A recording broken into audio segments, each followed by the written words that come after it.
Don't you know? You know it's not that deep. Are you hiding there?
just tip me over and pour me out.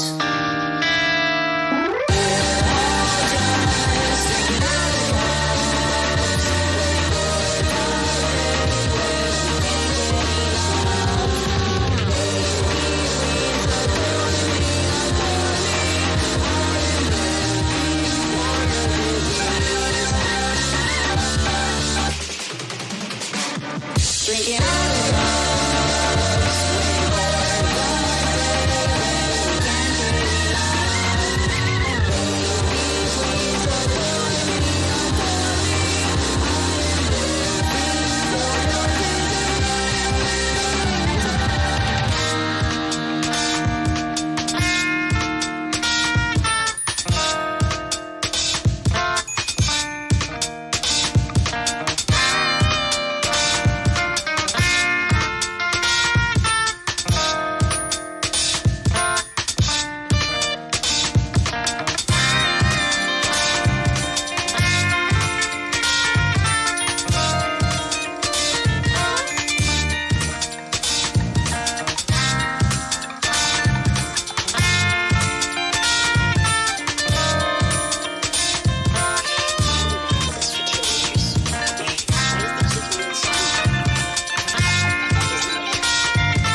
turned out to be the one that's still crawling. Of the little boys and little girls that are still in there. Of the 10-year-olds and the teenagers. And she was looking back at Mommy, who still held power to her and still held the ring. And outside of them is anger. I'm angry. I'm angry that it's taking so many goddamn people to put me together again.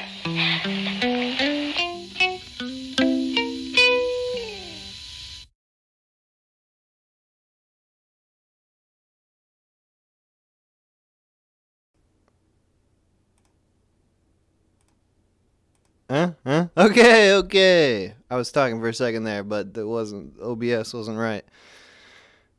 What up? We're streaming. Look at this. MoxieFamous is head bobbing.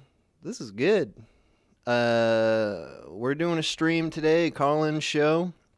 The topic is going to be yo childhood. Or maybe not even yo childhood. Maybe if you are with child, you could talk about yo child's childhood. Or just childhood in general, I guess. The future of childhood, the past of childhood. I don't know. To be honest, I didn't put a lot of thought into this topic. I just saw it was there. I was like, why not? Why not? I kind of wish I had put some thought into it, because now I'm realizing like people are going to be telling me about their childhood. I'm going to have to be understanding or something. Ugh. Hate doing that. Hate understanding. I won't, I'll be honest with people. I won't understand more than I'm capable of, which is not very much. But you could talk about your childhood. We could talk about the fun parts or the sad parts. Everyone's got both. I assume everyone's got a bit of both. God, I hope. If you didn't have a bit of both of those, we'll be able to tell. You'll be a freak, some sort of freaking freak. Anyway, we're going to talk about that. I don't really have anything to say about my childhood. I was trying to think of a funny story, but I think I've told a lot of childhood stories already on this stream in episodes past. So I don't know. We'll just to see what gets dug up from the callers. What's related to their childhoods? I'll try to relate. The TMH tries to relate stream. We'll see how well it goes. The music from this stream is from an artist called Stomach Book, formerly known as Gibral. And Gibral was featured on the Subatama television stream that was last March. One of their albums called Cat Soup. But today we're going to be playing Stomach Book's album, Stomach Book. So if you like the music, you can check the description of this video. There's a link to the Bandcamp and the SoundCloud. Very easy to find. The HUD, the overlay on the stream is from Slouch. Slouch is a very talented animator. He's also in the description of this video. You can check out his animations. On the screen, on the computer screen, on your computer screen, is MoxieFamous, who is the guy who prints, trims, staples, folds, collates, all the zines. The zines, the Mighty Lighthouse. I do this every time. It's going to be fucking boring. But the Mighty Lighthouse is the zine. The zine is called the Mighty Lighthouse. It's a collection of submissions from people, from listeners like you. Like you. Yeah, I'm talking to you, buddy boy.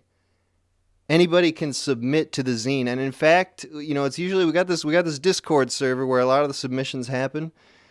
We open it up occasionally, like every few months. This is one of those occasions. If you go in the description of this video, again, this is where all the action is. In the description of the video, you'll find a link to the Discord server where we make the Mighty Lighthouse.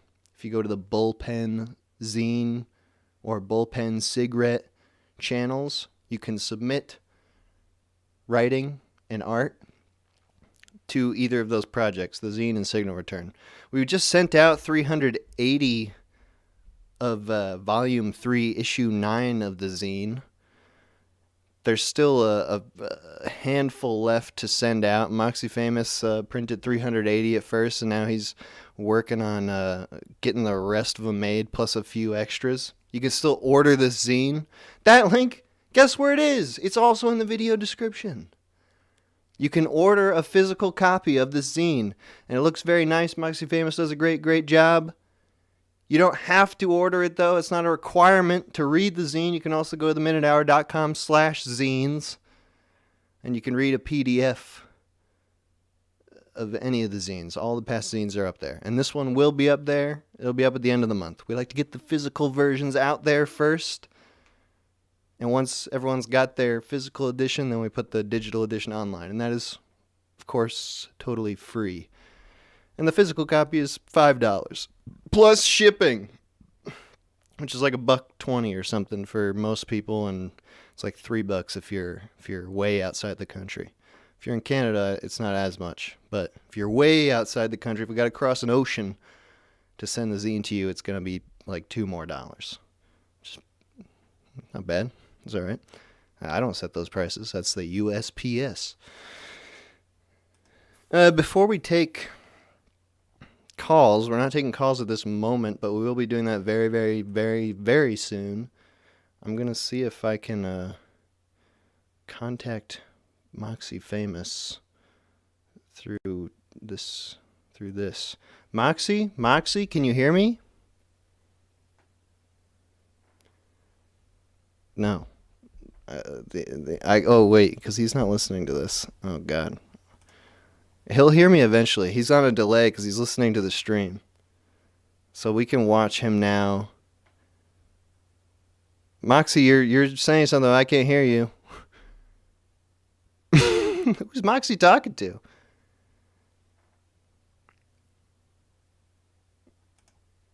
He'll figure it out. He's right. He's one step away from figuring it out. Oh, he's typing. Hold up, everybody. Hold up. MoxieFamous is typing.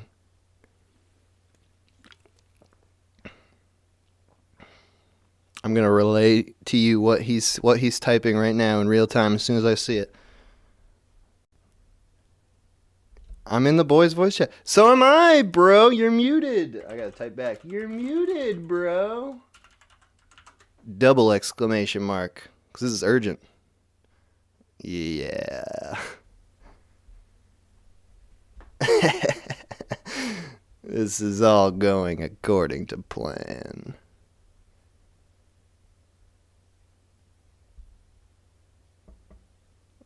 Alright, so how's everyone doing? How's your day going? Oh yeah, I can't hear you. Because you haven't called in yet. We're going to be doing that in a second. If we are running into continuous technical difficulties here, I'll just move straight along.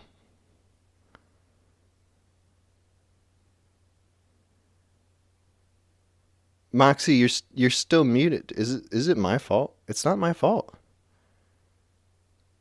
We can't hear you, Moxie. Oh God, we can't hear you still.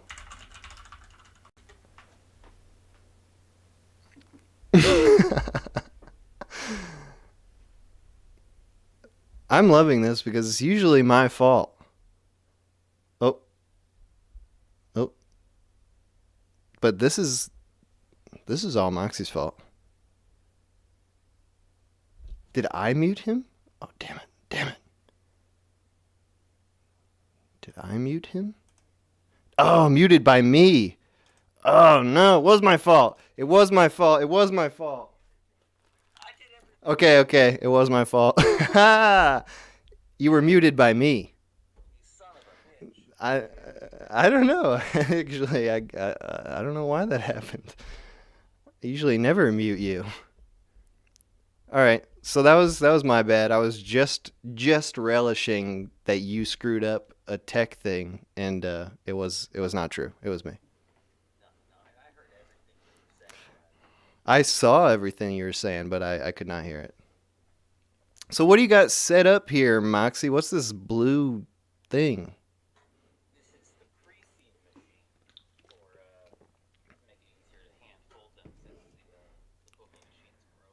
Wait, Moxie. I screwed up more. Your voice is not coming through. Oh my God. Okay. Okay, is it working now? Yes, people can hear you. Yeah. All right, so what is that blue thing you got there, Moxie? Oh, this blue thing, this is the creasing machine that I got because the booklet machine is broken.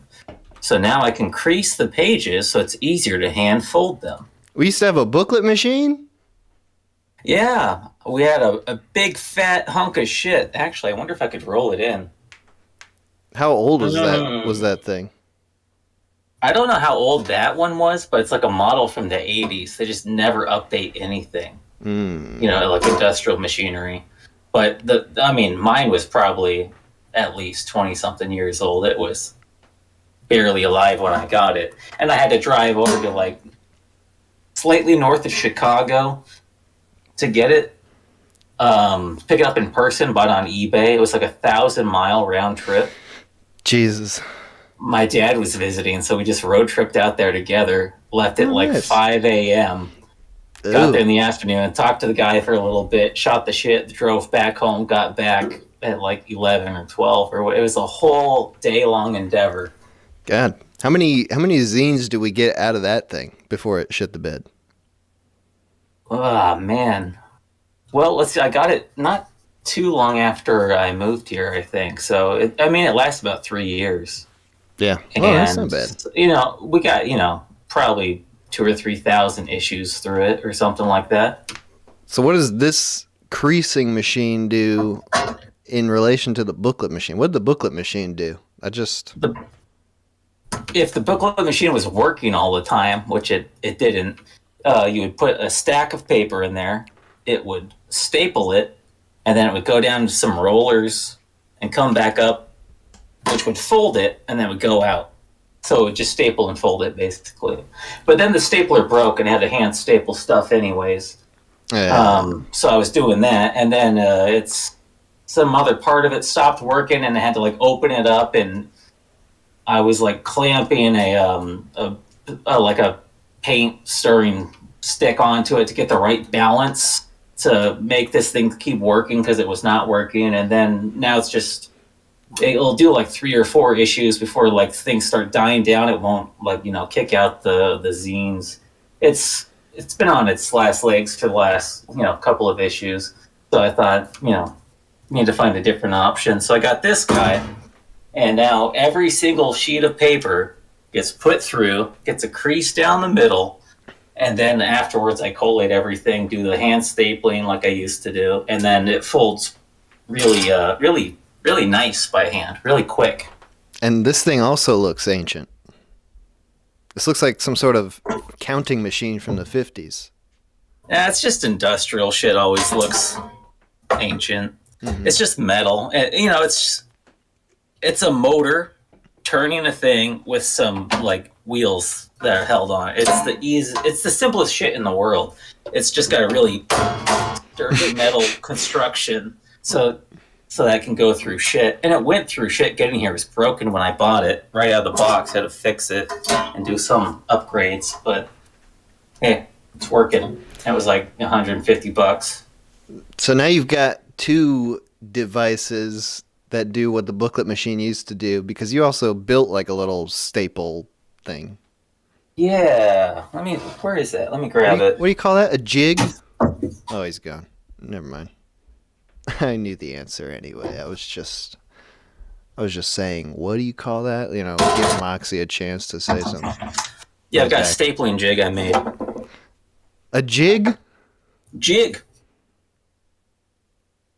What does that mean? So yeah, I don't know. It's just a little doodad you put together to do some other shit. You know? Okay, I see.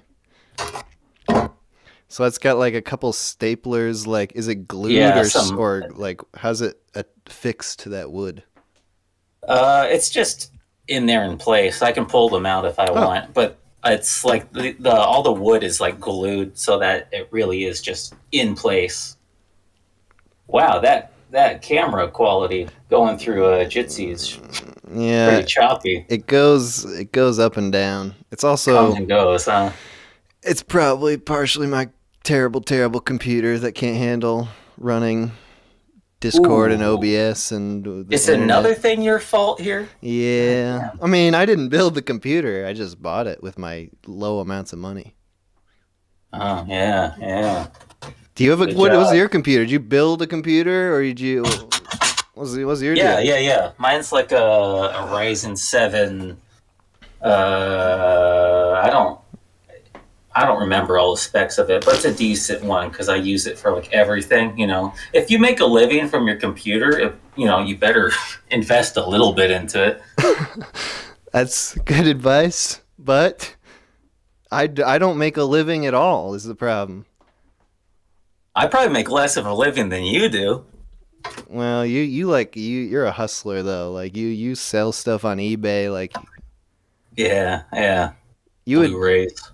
you would be appalled at how much little cash flow is coming through this household. Well, I don't know. I'm pretty used to low cash flow. Yeah, we know how to live on very very few dollars. Yeah. I just made a giant vat of soup out of this chicken I'd canned from a couple weeks ago because chicken was 99 cents a pound. So I already had the chicken. I already had the chicken stock, and I made 4 quarts of soup, which I put into pints. So really, 8 good servings of soup for like $10 worth of vegetables that I had to just chop into it. Hell yeah. Love doing that shit. After the that last stream, I went out grocery shopping to stock up since I didn't like leave the house for 2 or 3 weeks while I was working, and I just went to like that the small clearance food place nearby, and I got 2 10-pound boxes of frozen like fruit, like frozen smoked food service pork chops, Okay. and a 10-pound box of like smoked rib ends and pieces offcuts. Nice. And that was $35 for 30 pounds of 30 pounds of shit. So I've been eating that, and I've been getting back into the fasting thing too, because like I like doing that intermittent fasting, which that definitely helps save when it comes to money. Like this last week, I ate Monday night, Thursday night, Saturday afternoon, and I'm gonna eat later tonight because I've got leftovers. I've had 3 meals this week. That'll save you some money. Jesus, yeah. Starving yourself. I've never heard of that kind of fasting for like multiple days. I always thought intermittent fasting was like, you've got like some like 4-hour window every day that you're allowed to eat in. Yeah, I mean, there's different versions of it. Like, I for quite a while, I was doing like 1 meal a day, and that's where you got like, you basically have 1 hour in the day to eat whatever. That one works pretty well. Like most of the time, like I like doing the fasting thing because I get like lots of like back pain and inflammation problems, whatnot, and fasting helps with that. So just like whenever I'm like in pain and hell, I'm just like, I just need to stop eating for a couple of days and deal with this. And and also like what also helps me is being active, like going out hiking or whatever, which I don't do when I'm working on the zine. I'm just like sitting at a computer all day babysitting printers, so it's just like that's all hell. But like when I'm not doing that, man, I'm at my peak when I'm like eating, when I'm like doing the fasting thing and I'm going out hiking like 5 to 8 miles a day. Like one day I did I think it was like a 32-mile hike, and I was 40 hours Jesus. into a fast, and I was Whoa. feeling so good, man. That was good. By like delirious type good, like No, just like healthy. Drinking a lot of water, electrolytes, all that. Getting out, being active. That's hey, when I'm I at my neglected to mention you're freaking hairless now.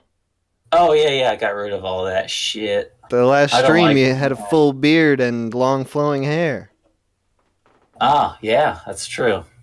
Yeah, I mean, I don't like having long hair. I just had it long because I had some little film projects where I wanted to have it. And I either filmed those parts or I gave up and decided that those ones didn't need the long hair and beard. So I've been suffering with that shit for over 2 years. I hate it. So I got rid of it. Do you have plans for the hair? Come on, you know me. You have plans, but you won't. But Yeah, people will yeah. see when the time is right. You know me. Something terrible is gonna happen. Was this a fasting idea, or is this the norm? This is the norm. Yeah. Okay, this wasn't you 40 hours into a fast after a 30-mile hike. Like, No way, man.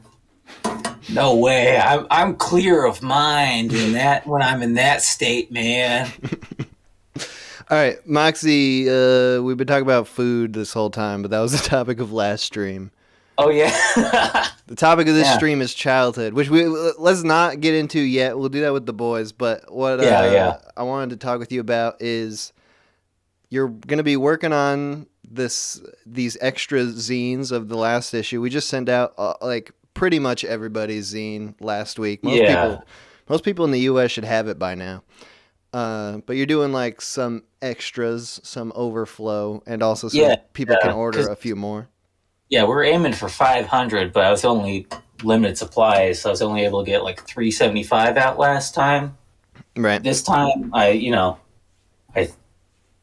we'll see how many there are. I'm gonna go until all the paper's gone, but to do that, I mean, I have to like go through all the piles because different piles will have different like.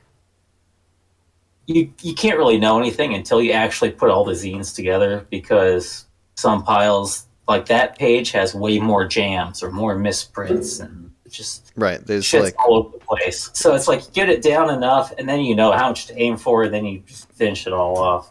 And I just barely got all this finally done this like at like 1:30 or 2 or something. all the printing? Today. Yeah, because these printers and the people that ship me ink from eBay not very good at that. So like there's a bunch of ink in the mail and I've just been having to like do a lot just between these two printers to make what ink I have go through it, and I wasn't sure it was going to make it, but I went through all this so I can do all these piles, crease them today, start collating them. I can do some stapling, maybe folding, and then on Monday or Tuesday when the other ink comes in and I can print the other stuff and even everything off, then I can do the rest of this then and do trimming. So I should be done by probably, I want to say Wednesday with all these, and then I'll be shipping them over to you. Yeah, so if you order the zine now, like today, it will probably be shipped out either like late next week or very early the week after, so you would be getting it the week. Oh man, I don't even know. It's too hard to say. The next week, after the next week, 2 weeks from now. I mean, see, if I get all these finished off on Wednesday, I can probably get them shipped out that day, and it'll probably be, depending on the weight, it's either medium mail or it's UPS ground. Last time it was UPS ground. That might even show up to you on Saturday, but more likely Monday. So you could probably get them in your hands early next week, then however long it takes you to divvy them out and mail them. Yeah, it'll take me like a day after I get it, and then it's like 2 days from me putting them in the mail to people getting them. In the U.S., it's very, very different for all international countries, and I have no idea how long it takes. Generally, over a week. If you're in Australia, it takes like months. Australia is fucked up. There's something wrong with that country. I don't know exactly what it is. Or it just never shows up sometimes, right? There's all kinds of, like, they told me when I went to the post office like 6 months ago, so maybe a zine ago, that Australia just isn't taking mail. They said, like, you can ship things to Australia now, but it will just remain in a holding facility for like indefinitely. Like it's because of COVID shit. It's like they're still doing COVID shit to the extent that like we are not gonna deliver mail because of COVID, I guess. I don't know. Anyway, so this zine is basically in the books. It's basically done. Moxie's doing the last of it. and like he did the trimming last time. This is stream he's gonna be doing, like you said, the creasing. Yeah, I should be able to do like a little bit of everything other than the printing. Like, nobody wants to watch that. But, yeah.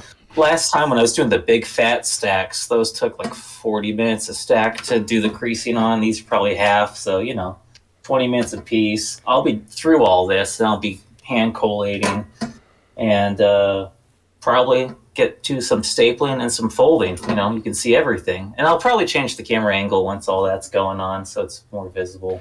So this issue is basically done. The next issue is going to be the last issue of Volume 3, Issue 10, and that's one that you are doing all the design and layout for. Yeah.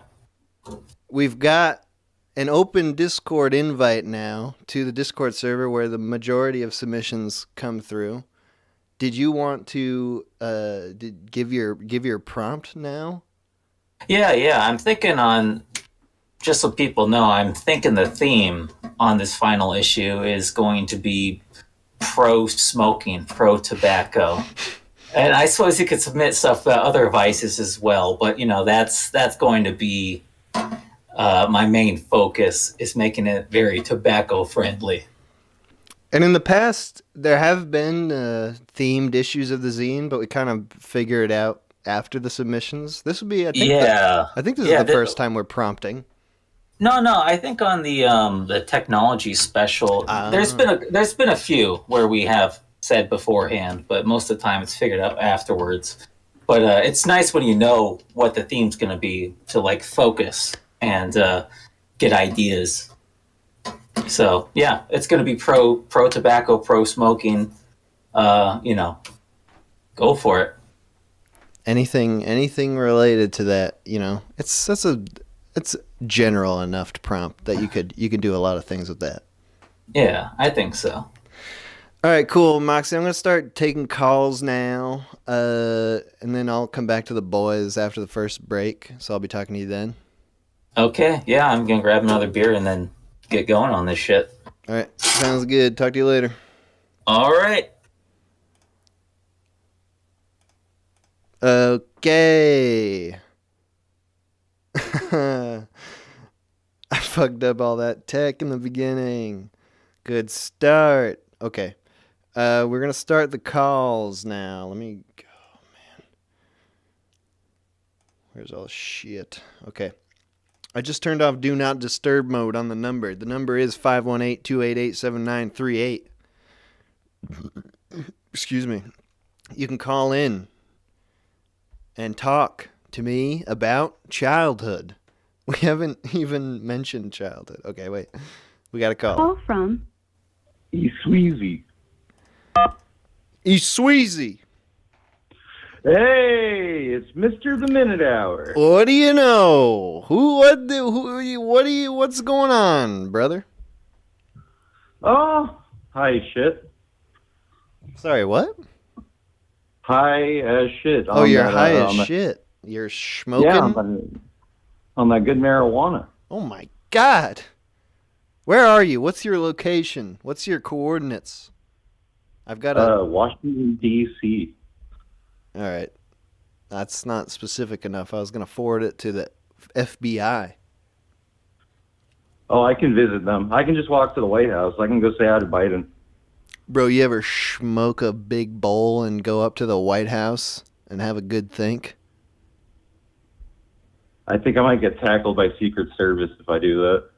Well, not right up on those. Yeah, you shouldn't go right up to the White House. Shouldn't post up, but just right outside those big black metal gates, just rattle them around a little bit.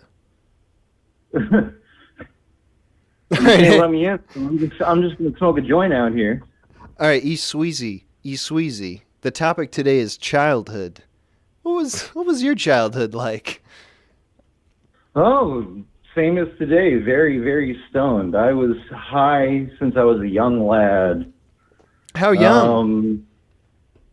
12. My goodness. East Sweezy. Who introduced you to this green weed? The internet. Oh. You see, I was like, I'm bored and I want to play video games. and I was playing a lot of MMOs. I was playing RuneScape and stuff, and I was young, but I somehow found myself on Erowid and reading about trips and stuff. Mm-hmm. And I was like, that sounds so cool. What is this shit? And I discovered weed. And I read about weed, and I'm like, well, this seems mild. So I got, I talked to my friend who was a grade up. He ripped me off for a 10 bag, and I smoked it out of a ballpoint pen that I took apart. Crafty. And I got so high the minute hour. I got so high. This was your first time ever when you're 12? First time. I was seeing light spiders come out of the walls, man. Oh, that's scary. Light spiders. Was that fun, or was that scary? I mean, they were friendly. Oh, okay. You had the good vibes going. That it made this potentially scary imagery actually good. Yeah, the body buzz is what kept me relaxed. Right. I was pretty much sedated and locked in place. And you were like, you know what? I could do this for the rest of my life. And so I did. Dude, I remember having an Erowid phase, looking up all the drugs, reading up. I was convinced to robo-trip from that website. And you did? And do salvia? Yes. Wow. You ever done salvia? Yes, I have. Dude. Yes, I have 3 times. As a young man, or was this more recent? As a young man. Tell me about your salvia experience. Well, the first time I did it, my friend got some out of this really sketchy BP gas station. Oh. It was like 50x salvia. Oh, right, because they just sell it around. It's not illegal. Yeah, it's still legal, I believe. You can still buy it. Not that anyone should do it, but... Yeah, tell us what happened. So I took it home, and I took one big rip. And right when I blew it out, my vision started cutting out into hexagons. And it looked like my vision turned into a cookie cutter. And all the colors were really intense in these little cells of hexagons. Mm. And it got super, super, like, intense on the body. Like, I felt like I was traveling at Mach speed. And I just suddenly, boop, and it just stopped. And I'm like, I'm never going to do that again. And then I did it again the next year. How did it feel like a long time when you were in there? Or was it like just a quick in and out? It felt like 20 minutes, but it was more like 30 seconds.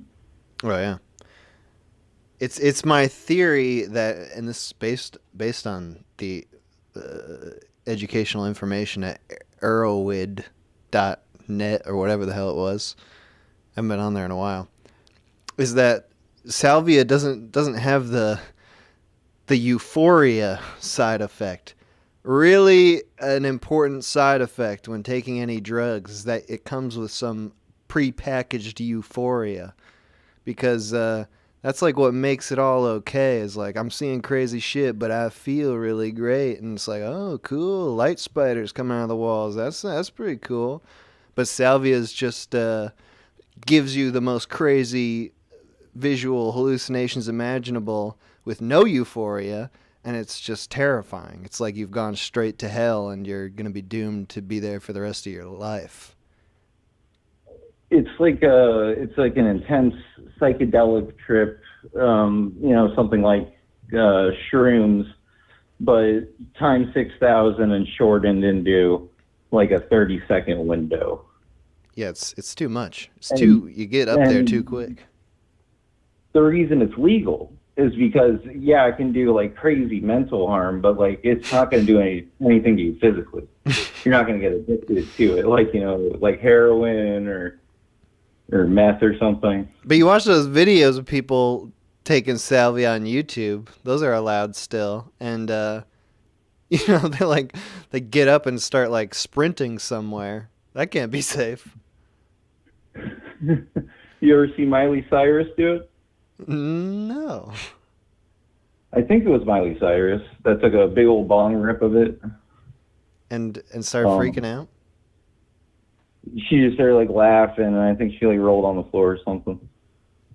Yeah, that's a weird one. All right, hey, East Sweezy, thanks for calling in. We barely talked about childhood, but we sort of did, so it's all right. Hey, thanks for having me on. Hey, have a good one. Can I take this? Call from Michael Jackson. Hello?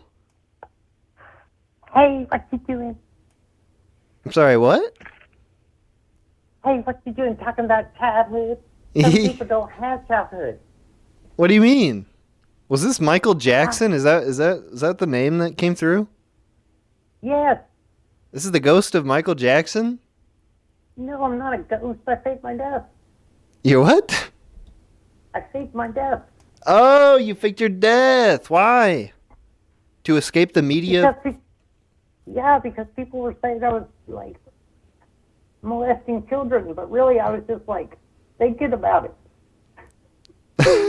How did they know? How did the media know you were thinking about it? I don't know. I guess I'm just a weird guy. All right, well, Michael, this is incredible then to have you on. First of all, big fan of the music and all that shit. You know what I mean? What's your favorite song? Rock With You. That's a good one. Yeah, you know what I'm talking about, Michael. You made all those songs. Okay, so... Me and very talented people did. Yes, sure did. Oh, that's nice of you to spread the love. I'm not going to ask you, like, where you are or anything, because, this is obviously, private information. You're in hiding. Mexico. Okay. If any kids want to come, I'll read the street address if you want to. So, Michael, you're saying you don't want to molest kids. That was all blown out of proportion, right? No, yeah. I just want to hang out with them and, like, play with them in my music box in my backyard and eat cookies, and it just be charming. Okay, so you just want to have a good time with kids. Yeah, and, like, sometimes, you can get them drunk. Get them drunk? And make them fight. Michael. All right, I'm going to just move right on past that because I don't, I want to protect you because I enjoy your music, Michael, and I don't want to be part of the problem. So It's play boxing. We have big boxing gloves, and it's very charming. And that's normal. We hang out in the bed. We watch movies. Okay, all right. But the fighting part, that's normal. Like kids gotta, they gotta roughhouse. And you're saying it's with big soft gloves, and yeah, in a bouncy house. Yeah, that sounds like heaven for a child. Sounds like kitty heaven. Yeah, so everybody come to my house and come fight in my bouncy house. In Mexico. In Mexico. Where the rules, are a little less strict, I imagine. On No, the rules are really straight. The cartels will cut my goddamn head off if I don't make this money. Oh, the cartels don't like the bouncy house. Yeah, they say, I'm paid away their drug money because kids love to play, not do drugs. I didn't quite catch that. Kids like to play and not do drugs? What does that have to do with the cartel? The cartel doesn't like that. Yeah, because they're taking away our kid business. From like the gangs. Like you're recruiting kids and you're stealing their recruits. Yeah, I'm stealing their recreation. How long do you keep the kids around, Michael? Is it like a weekend visit, or are they? Do they have free reign over your estate? Do they just hang around? I try to keep them as long as I can. What's the longest? What's the longest you've held a child? Because there's this awesome movie called Labyrinth with David Bowie. I didn't catch that, Michael. I only caught you sniggering at the end of that. That is a racist term. I meant snickering. Okay. All right, Michael, you know, this is I don't want to get in trouble for talking to you. I feel like it's illegal to talk to you if you are alive. Get the big damn old nut. Classic Michael. Well, hey, I love that. Yes, thank you so much for all the music you've made, and I'm glad to hear you're not a true pedophile. You're just a man who enjoys the company of children. I tried to get a kid to beg my butt all the time, but they didn't do it. All right, I gotta go now, Michael. It's good talking to you. You bishop, a smooth criminal. Michael Jackson. Christopher. Wow. Christopher. Hi. Yo, what's up, dude? How's it going, man? Nothing much. You're just doing this stream. It's ostensibly about childhood, but we've barely brushed on the topic. Yeah, it seems like there's a lot of crosstalk going on. A lot of non-childhood things being talked about. We'll see if we can rein it in by the end, but maybe we'll just change the topic afterwards and say it was a free-for-all. Yeah, I mean, hey, you put on a good show either way, I'm sure. Oh, thank you. Hey, can you just mute the stream? Because I can hear me asking you things 1 second after I I'm so sorry. Okay. That's all right. But hey, did you want to talk about childhood? Yeah, sure. I could talk about my childhood. I mean, there's not too much to talk about. It's pretty regular. I had a good childhood, you know. Dad, mom, loving family. What's the sibling? Uncle. What's the sibling situation? Only child. Only. I used to think Only it was called a lonely child. When I was a child, I thought it was the lonely child. Well, it was. I could see it being kind of lonely. Yeah. I mean, I had my uncle in my life a lot, and he was a great guy, real good guy. What's the deal with him? I mean, he's a lot, you know. What's the deal with your uncle? He was a good guy, man. We were real close. Yeah. From when you were a little one, or was there? Yeah, like around 10, 12, around that age. We got real close. He had a rocking body. I mean, he was just like, I inspired to be like him, you know. Okay. Yeah. All right. This is the first. He played a lot of great music. He had a lot of really passionate work in his music. It was. What kind of music? Yeah. It was like bossa nova, I'd say. Ooh, love At least me. that's what he Love played like some when I was bossa around. nova. Was he like with a He wrote band? me. No, he just made his own music in his own free time.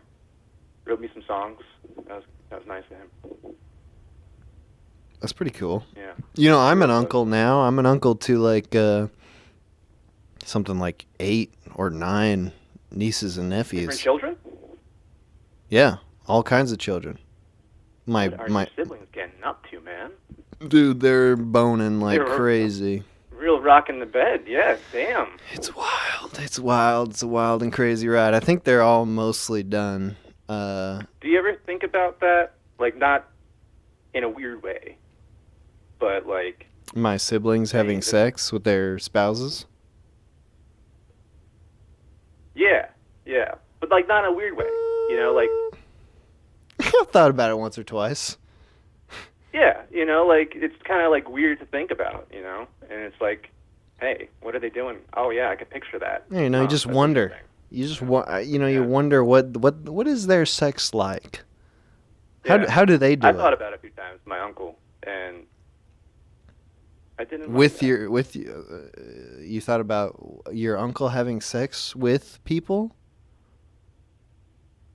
Yeah, like other people, not you. No. That would be, you know. No, that'd be weird. Yeah. I mean, you know, but whatever. It's all right, you know. If you just just have a brief imagining of like what would it be like if my uncle, yeah, to. Is your uncle alive today? No. Oh no. Yeah, What happened? That was a tough day for me. I'm sorry? What happened? Oh, I mean, it's not something I like to talk about very often. All right, that's fine. But my therapist says I should come to terms with it. It was accidental, so it wasn't like it was my fault or anything. I was a young guy, I was a young kid. I didn't know what was going on, so. Your uncle had an there's rules about accidental. how you're supposed to store firearms around children, and it's just not. It's not. Hey, what happened in the past is in the past, Yeah, I totally agree and understand. It seems like what you're getting at is that did your uncle die of a gunshot wound? No. He had a heart attack. Ah. Yeah, but it was in the proximity of a gun. So I'm against. I like the gun control. I don't want to pry. Yeah. I hate to pry. Of course. But I just got to understand what happened here. What is the uncle with the gun? What happened? Well, he had this like lakeside cabin that we'd go up to. Nice. Every few weeks, just me and him hanging out. Ooh. Guys being gay. Yeah. And taught me some hunting stuff. Mm. And we'd go out, little things, squirrels, ducks, that kind of thing. Sure. And I decided that I would be a nice young man for him and take it upon myself to go hunting. And it was a little bit late, but I was going to provide him with a breakfast in the morning. That was the idea. A nice roommate, just breakfast. A hunted And breakfast. A personally hunted breakfast. So That does sound nice. Go up to his room, grab the rifle, and it went off on its own. Swear to God, went off on its own. As I was pulling it out of the case. I see. Yeah. And the startling of it, I suppose. He sat up in bed, eyes bulging, clutched his chest. My God. Yeah. So you were the only one there. I was the only one there, and 12-year-old. What am I gonna do? What did you do? Well, I held him as he went, and gave him a little peck on the forehead to set him off on his journey through the stars. So he was just like insta dead. There was no let's call an ambulance and see if we can salvage something. Well, the shock of it all. In the moment, it's really hard to kind of coordinate thoughts like that, especially at 12. I didn't know what to do. I see what you mean. Okay. Yeah. You needed one of morning, those shock blankets. A shot blanket? People that are say shocked? they're like, you're in shock, and they put a blanket on you, and that's the cure. Is that really a cure? I don't know about that. I've only seen it on television. I don't know. I've never been in shock. Warm and cozy, Yeah, it's like, I'm not. This isn't so shocking after all. I feel fine. I feel nice right now. Feel cuddled, yeah. Well, dude, that's But other than that, good childhood. All right, nice. Like I had a good life. Yeah. just one little blemish. And you're not gonna. It doesn't ruin your relationship with your uncle. You had a great relationship. No. Fantastic. Yeah. And that was just Yeah, it was great. just kind of weird way to cap it off, I guess. But he didn't have a wife or a family of his own, so it's not like you He were. didn't have a wife. I don't know what that was about. Yeah. So it's like. He was a good-looking guy. Weird that he didn't. Well, could have been Yeah, worse. anyway. Could have been worse, is what I was saying. So, dude, thanks for calling in. Thanks for telling us about your childhood. Yeah, anytime. Thank you for doing what you do. Oh, no problem. Hey, have a good one. You too. Take care. All right, bye-bye. All right.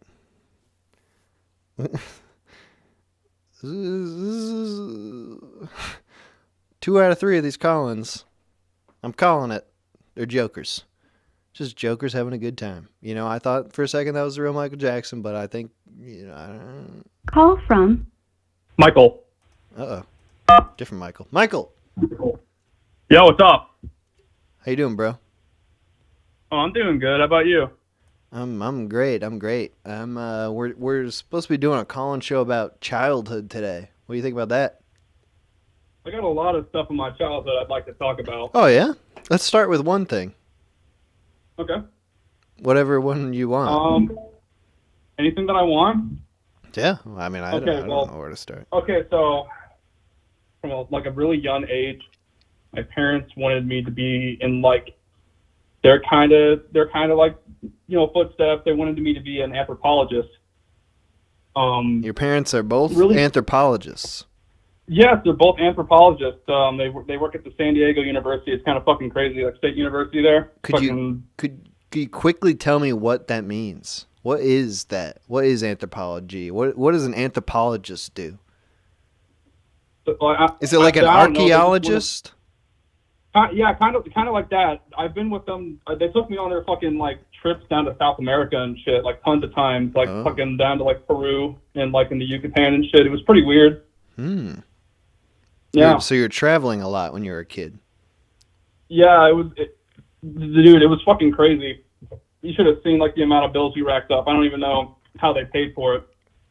Nice. They're anthropologists. They know the secret ins and outs of these cultures. Yeah. Right? Yeah. All right. So they wanted wanted. Really wacky fucking. Huh? Oh, sorry. You go. No, you go first. That's okay. They wanted you to be an anthropologist like them. Yeah. I failed them though. I didn't really get that far.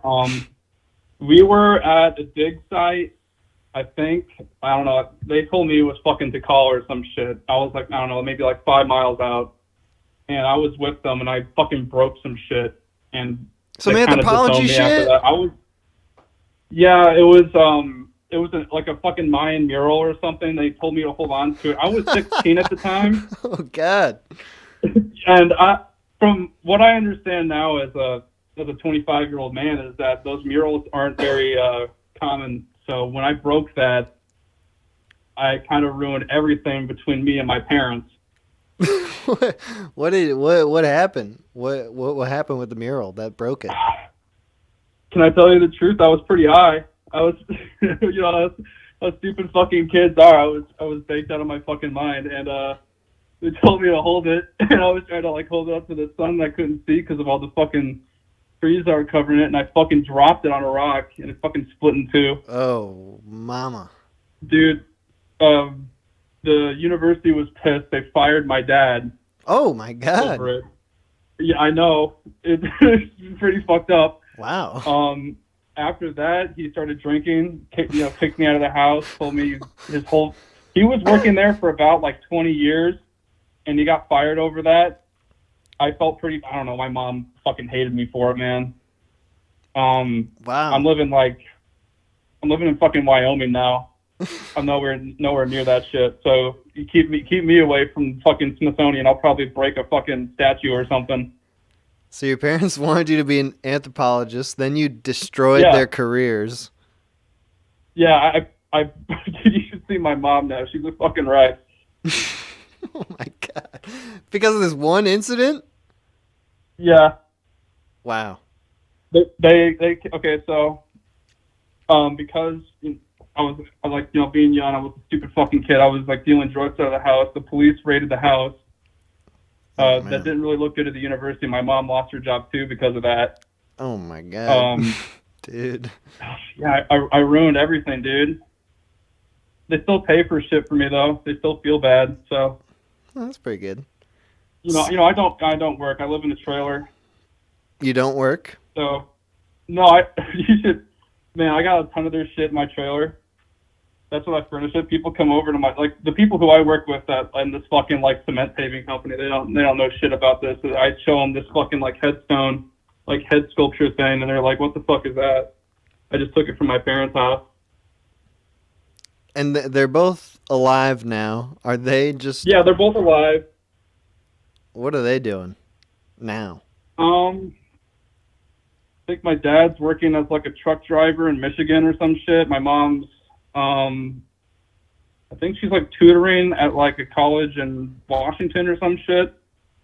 They Okay. split up, I think, in like 2013. I don't know. Dude, bro, you ruined your parents' lives. I break everything I touch. Are you still smoking weed to this day? Did that teach you to never smoke weed again, or did it not do anything? No, I went down the path. I kept going down the path. I met this girl once. She got me off of it. It was going good for a while, but I got back onto it. You know, it helps with my anxiety. Otherwise, I just start breaking shit. So, but I also break shit when I'm high. So it's like I don't know. Maybe it doesn't work out too good. God damn.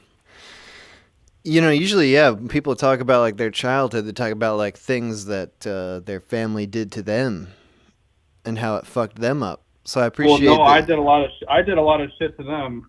That's the funny thing. You know, it's the other way around. Yeah, I appreciate this perspective. I gotta let you go now, but this is a great story. Thank you for telling me that. All right. All right, have a good day, man. Oh, man. Whoops. Call from. Dylan? Okay. I've sent the caller to voicemail. Goodbye. Thanks, Google. I accepted the call, and I was on the call for 5 seconds. But Google was very nice and sent them straight to voicemail. Sorry, Dylan. And now the calls are not coming through. Oh, if I could find Dylan's number, I could call him back.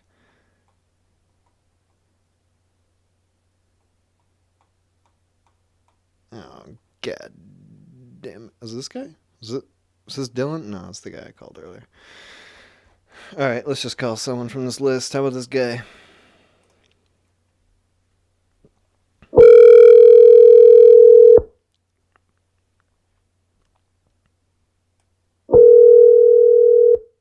God, that's loud. Hello. Hello. Hey, you called me back. Who is this? This is Riley. Riley. Good to talk to you, bro. Did we talk to you last stream?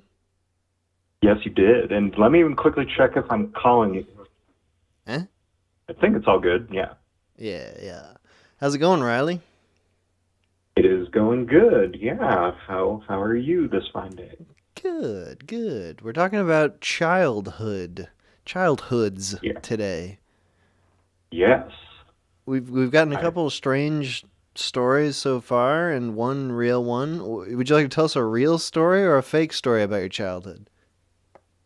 I mean, I could tell you probably, yeah, like a version of my childhood that's maybe even has some exaggerations in it, but yeah, sure. I mean, yeah. Can anybody tell a real version of their childhood? Like, it's all just their warped child perspective that we're trying to look through. And we always look at it with rose-colored glasses and say, you know, yeah, I kicked that guy's ass, and I did, you know, some of the other callers seem like they were definitely talking about some of the shittier phases that they had, but I mean, I don't know. I would say, like, my childhood, I'm still kind of a child at heart, even though I really have probably been smacked enough to, yeah, get grown up a bit, but I think the point being, I've always been obsessed with kind of like mind games and stuff. Like, I remembered I used to be really into chess back when I was a kid. I used to see kids in chess and checkers at, like, you know, the chess clubs and stuff, but then I did start getting into, like, actual chess, like, you know, like tournaments and stuff, and yeah, I'll admit in that I began to realize that, yeah, I might have thought I was the shit at, like, my local school, but yeah, there are kids who, like, will destroy you in the chess tournament, and yeah, they have been studying the game since they were fucking like 4 years old. So yeah, it's just kind of like, god damn. Well, yeah, that was certainly a moment where, yeah, I was all high on my chess abilities, and then I got knocked down to size just, you know, the brief entry into the tournament world. So when you're talking about mind games with chess, and what age are we talking about right now? I mean, I remembered I started with checkers, and I don't know. I mean, that was probably like first grade. I was all into checkers and beating people, and then people were like, "Oh, you got to check out chess," and I was like, "Oh, I don't know how to play chess," but then started playing some of it, and what was it? Yeah. So you were a little boy. You're a little boy, Yeah. and you say mind games. Does that mean like you were playing chess as a means to assert your brain dominance over other 8-year-olds? Yeah, I'm sure I didn't realize that at the time, but yeah, I certainly kind of held up and just like, oh, I can beat this guy who thinks he's the shit, and yeah, maybe I couldn't kick his ass with my fists, but I could definitely kick his ass in chess or checkers. And did it just all fade away when you started to get beaten by the regional champs? I mean, and I can still play a good game of chess. I still love chess, and I still love stuff, but I think it was, and I'm sure plenty of other people have had a similar sort of experience where, yeah, you might think you're talented, and this is your calling in life, but then you potentially come face to face with both your potential rivals and the competition, and you begin to realize, oh wow, the world you thought that was small is actually much bigger and has millions of people who are studying the exact same thing you're studying, and they've been doing it since they were 3 or 4 years old. So you're just like, oh, I have to catch up with these people who have just studied the Roy Lopez in chess backwards and forwards, and they just know that opening and that end game perfect. It's like, okay, so if I'm not on their level, then you're kind of screwed, basically. So that was sort of a harsh wake up, and I was even diagnosed with fucking ADD back in those days. They were just like, he's not paying attention in class. He's just thinking about video games and just other stuff while the teacher's talking. So apparently even stuff like that, it was just kind of nope, you're can't be focusing on other stuff. I thought you were saying when you started to lose chess, then they're like, this kid's got ADD or something. This explains why he's so focused on these things he's not even good at. There's clearly a mental problem here. Yeah, he's just focusing on stuff he's not. I mean, I think they tried to encourage my chess, but they were also like, oh yeah, you're fucking up in these classes, and why is the teacher saying you're not paying attention in class? So yeah, I'm thinking knight to E4, bishop to G7. Yeah, I was honestly thinking of shit like that. But you're not supposed to, because if you're thinking about the bishop to G7, then you're gonna fuck up. You're not gonna be able to recall what the teacher was just talking about. So, yeah, it is true. I think even the ADD was.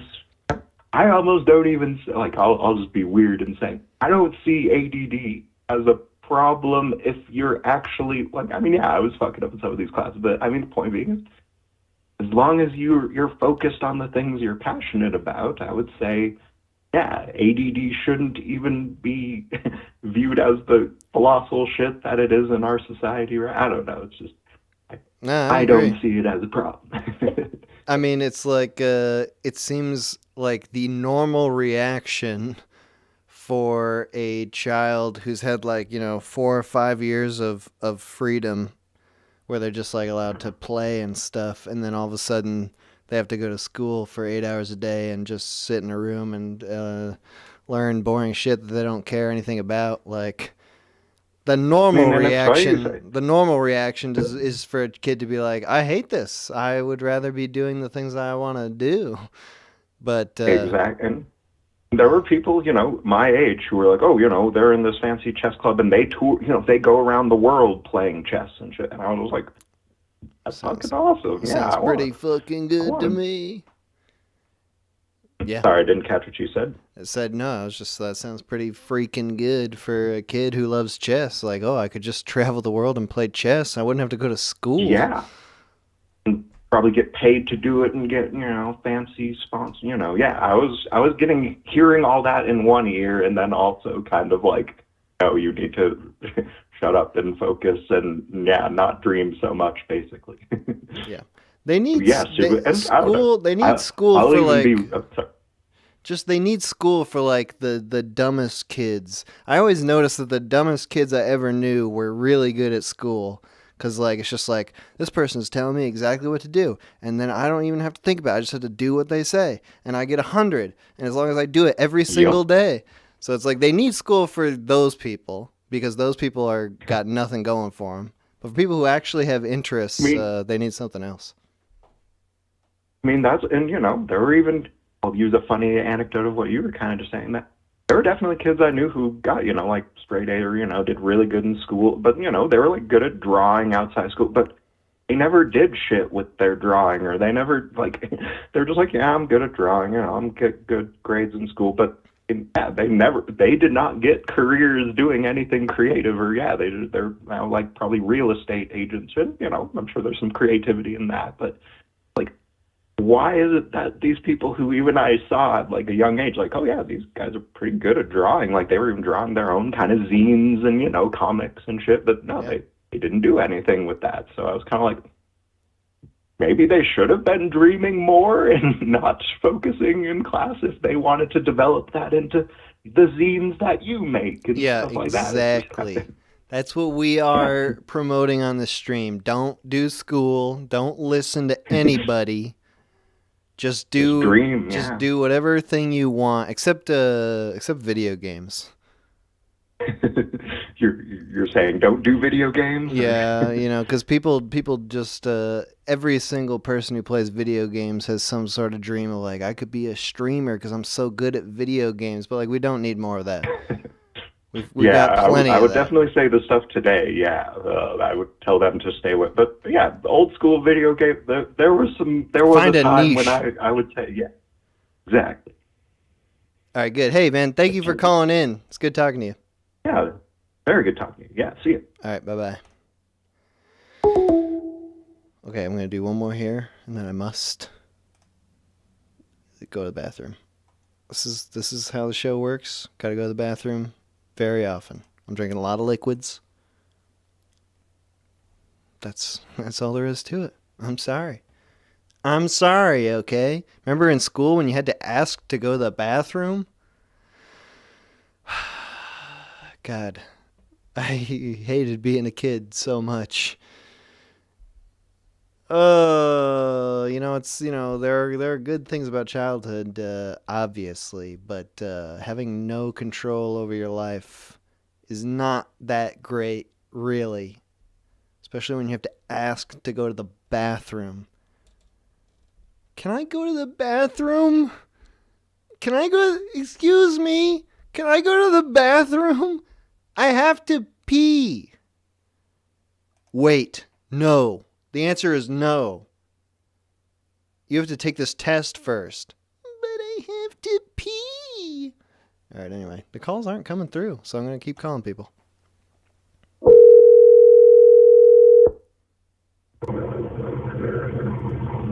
Hello? Yo. Oh, hey. Yo, who's this? This is Dylan. Dylan, are you on the train or something? I'm actually a truck driver. I'm driving a truck right now. Oh, hell yeah. Yeah, I watch your streams every once in a while, and I just recently got this job this year, so I'm going to be watching a whole lot more of your streams. Right, good. Because these streams are long as hell, so they can pass the time. Yeah. Definitely a benefit. So, Dylan, you're a truck driver. What was your childhood like? I need a better opening question, but that's all I have right now. I hear you.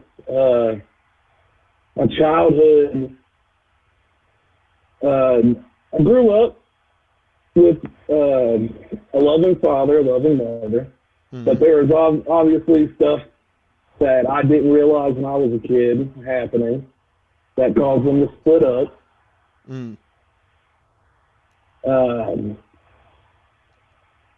Yeah, I didn't expect emotions to come up as soon as I started talking about this. But sorry.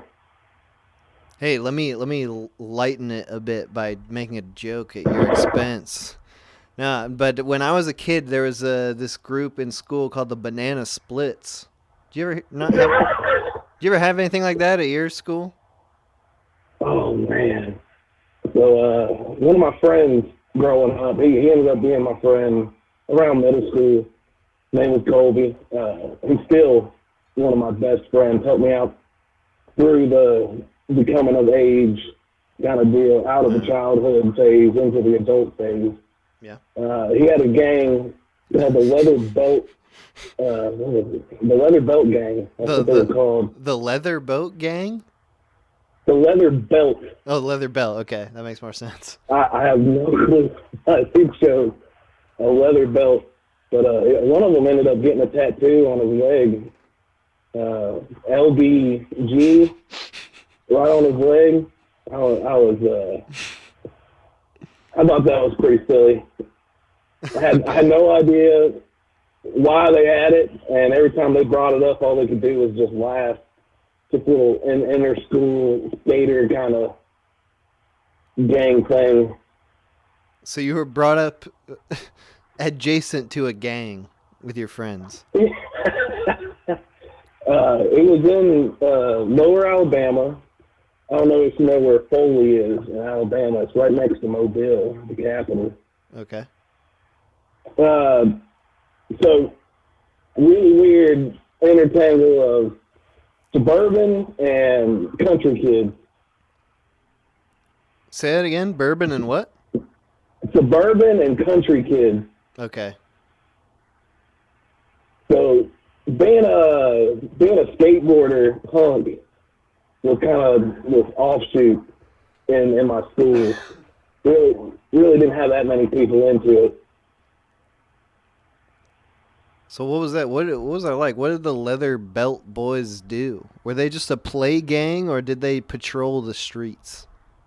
I'm pretty sure they patrolled the streets looking for gaps, breaking into abandoned buildings, doing the against society kind of thing. Oh man, I had a friend. We were this is an odd little add up too, because I was going to this thing called the Police Explorers, and it's this the thing where you go in, you're young, you go out of school, and you head over to the police station, and you get trained on what police officers do, and if you wanted to be a police officer, that's what you go and train to go learn more about it. Ah, okay. Like okay, yeah. Yeah. Well, it was like an after-school program. It was. And being part of this Leather Belt gang, I don't know why the skater kids hung out with some of the kids who went to this program, so they ended up, nothing to do out in the middle of nowhere. Nothing's really ever 24/7 open. And we would go there, walk there, because we were little walk from the school. And I remember hanging out with this Leather Belt gang, finding an old train station stop where you'd have the train stop at, and it would offload, probably whatever it was carrying. There's glass, there's old building parts everywhere, and there's windows. Friend thought it'd be fun to stop and start busting out windows. He ends up, everyone kicks him, and one of the friends, he decides to punch it with his fist, his bare fist. Oh yeah, bad we idea. all yell at him as soon as he starts going, trying to stop him. And he ends up cutting his arm wide open. And I take my T-shirt off, and it's the only T-shirt I have. I don't know why I did it. I wrapped it around his arm because he had a little bit of blood coming out. We ended up going to the police station with him wrapped a bloody T-shirt around his arm. And no cops said anything. They didn't look at it. They didn't care. They just went on with their little crazy. We were all kind of like, all right. We were thinking we were going to get in trouble for busting a place up that we didn't own. We weren't allowed to be there. And nope, ended up walking home. His parents yelled at him. I think he might have got some stitches, but that was about it. So the cops are just like, congratulations, you really opened up your arm there. Yeah, pretty much. I don't know what their sentiment was, but I know that they had the thing that they were going to do. They had the thing that they would talk to us about, and it would be like maybe 30 minutes, and then we would leave anyways. Pretty sure they weren't worried about it. All right, nice. Hey, thanks for calling in, dude. Hey, so thank you for having me on, man. I appreciate it. All right, have a good drive. Oh, thank you. I will. All right, bye-bye. Okay, I'm gonna take a quick break here. We're gonna listen to some more music. I gotta contact Moxie here about. He's got some.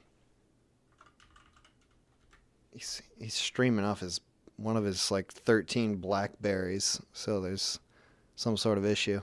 But we're gonna take a quick break. We'll be back in like 5 or 7 minutes or something. Pretty soon. Oh shit! Where did I stop? Oh no. Okay, right here.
Okay, again, the music from this stream is from Stomach Book. Stomach Book from their album Stomach Book. If you go in the description of this video, you can find links to their Bandcamp and SoundCloud. Let's see what the boys are up to. Like, a bed. Hey, what's up? Hey, Moxie, yeah, you were ready this time. I mean from last time when I peeked in on you talking about something that you didn't know I was there for. Oh, yeah, I didn't know until you said something just now. Oh, you just said, hey, what's up when I arrived. Was that just part of the conversation? No, I heard you say something. You made a noise. Okay. Yeah, I wasn't, gotta be more sneaky. I wasn't being secretive this time. All right, what's up, boys? How you doing? Yeah, just shooting the shit. Talking about homelessness. Oh, yeah? You boys? Yeah, I want to try it. Yeah, not on the street homelessness, but in your car.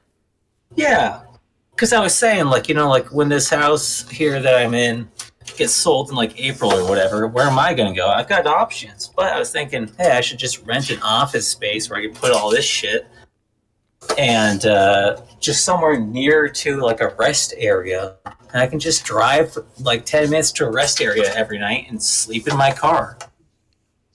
Dude, but what about showers? You get, a gym membership, or some office areas that do have showers. There's all sorts of things you could do. All right. It seems plausible for you.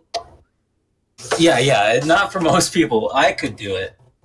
I would make it work. Seems like a logical next step for you, like going from this house to your car. What's next after that? How do you downsize even further? Okay, do you want an actual answer? Yeah. Okay, here's an idea I've had for a while, mostly for a creative project, not real life living. But I was thinking, how much would it cost to rent long term a handicapped porta potty? That's a structure you can sleep inside. That's big enough to lay down in. You've got service, so you can actually have a bathroom, put a lock on it. How much would that cost? Just talk to somebody and be like, hey, can I have a porta potty behind your store? How much would that cost to live in a porta potty? There you go. Would you be able to withstand that? The stench? Like, you gotta sleep inches away from a large reservoir of your own shit and piss? Porta potties don't smell, man. They got that blue fluid in them. Dude. And you're making it sound. I know you've been in. Okay. With the frequency that those things are cleaned in the contract, and there's only one person, yourself, pissing and shitting in it, it's not even going to breach the surface of the blue, baby. But if you got a porta potty in the back of a store, people are going to use it. They're going to be like, oh, look, a porta potty for me to piss and shit in. And then you're going to be sleeping on the floor. Okay. Put a lock on it and a sign that says out of order. You go for the big play and you actually go into the store to shit. You use their restroom instead. The store's right there, yeah. Yeah, you only use it at night when you need, when everything's closed. But dude, if you can get one near a Safeway that's 24 hours, just go in there and use their bathroom. You wouldn't even need to use it other than emergency situations. And I had never seen before, locally, but when I took the road trip last year, I did come across a couple times rest stops with showers in them.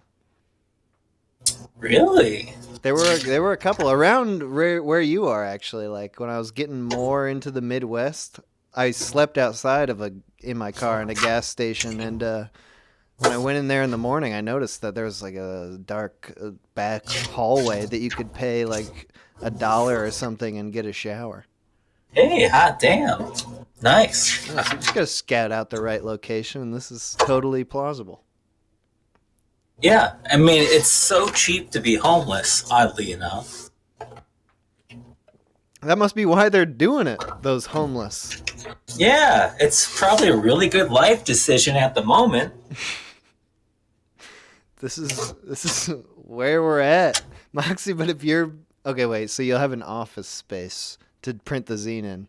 That's the only thing that's important to me. Is like you're still gonna be able to print the zine, right? That's the thing. You just gotta find a place that's like, I was looking around in my area. There was previously, not available now, but there was an office space. It's like 2 blocks away. It was like $320 a month, 16 by 20. That's more than twice the size of this room where I do everything already. I could have all my shit in there, have internet, utilities, all that shit. And then I just I can't sleep here. I'll just go sleep in my car. Big deal. I'll just go sleep in my porta potty. Yeah. Hey, can I have a porta potty in my parking spot instead? Yeah. I just go sleep in that. There you go. Think outside the box, but inside of the box of a porta potty. All right, we got a couple other boys in the boys chat. Large Homosexual and Toner Martini. Yeah. How are you guys doing? I don't know if I can follow that up, Yeah. I don't think I have anything to say that matches the pure raw energy of a man wanting to live in a handicapped store. That's why I'm passing it off to you guys, because I'm not going to follow it up. Well, hold on. So the topic of today is actually childhood. I've been unsuccessful at talking to Moxie about his childhood thus far. But what about you guys?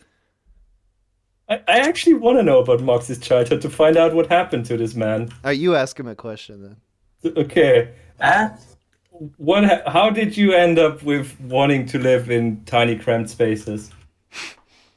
What happened in your development? I just had a bedroom and I had a lot of shit and I had to keep all my shit in my bedroom. So I got really, really good at, storing all my shit in my bedroom.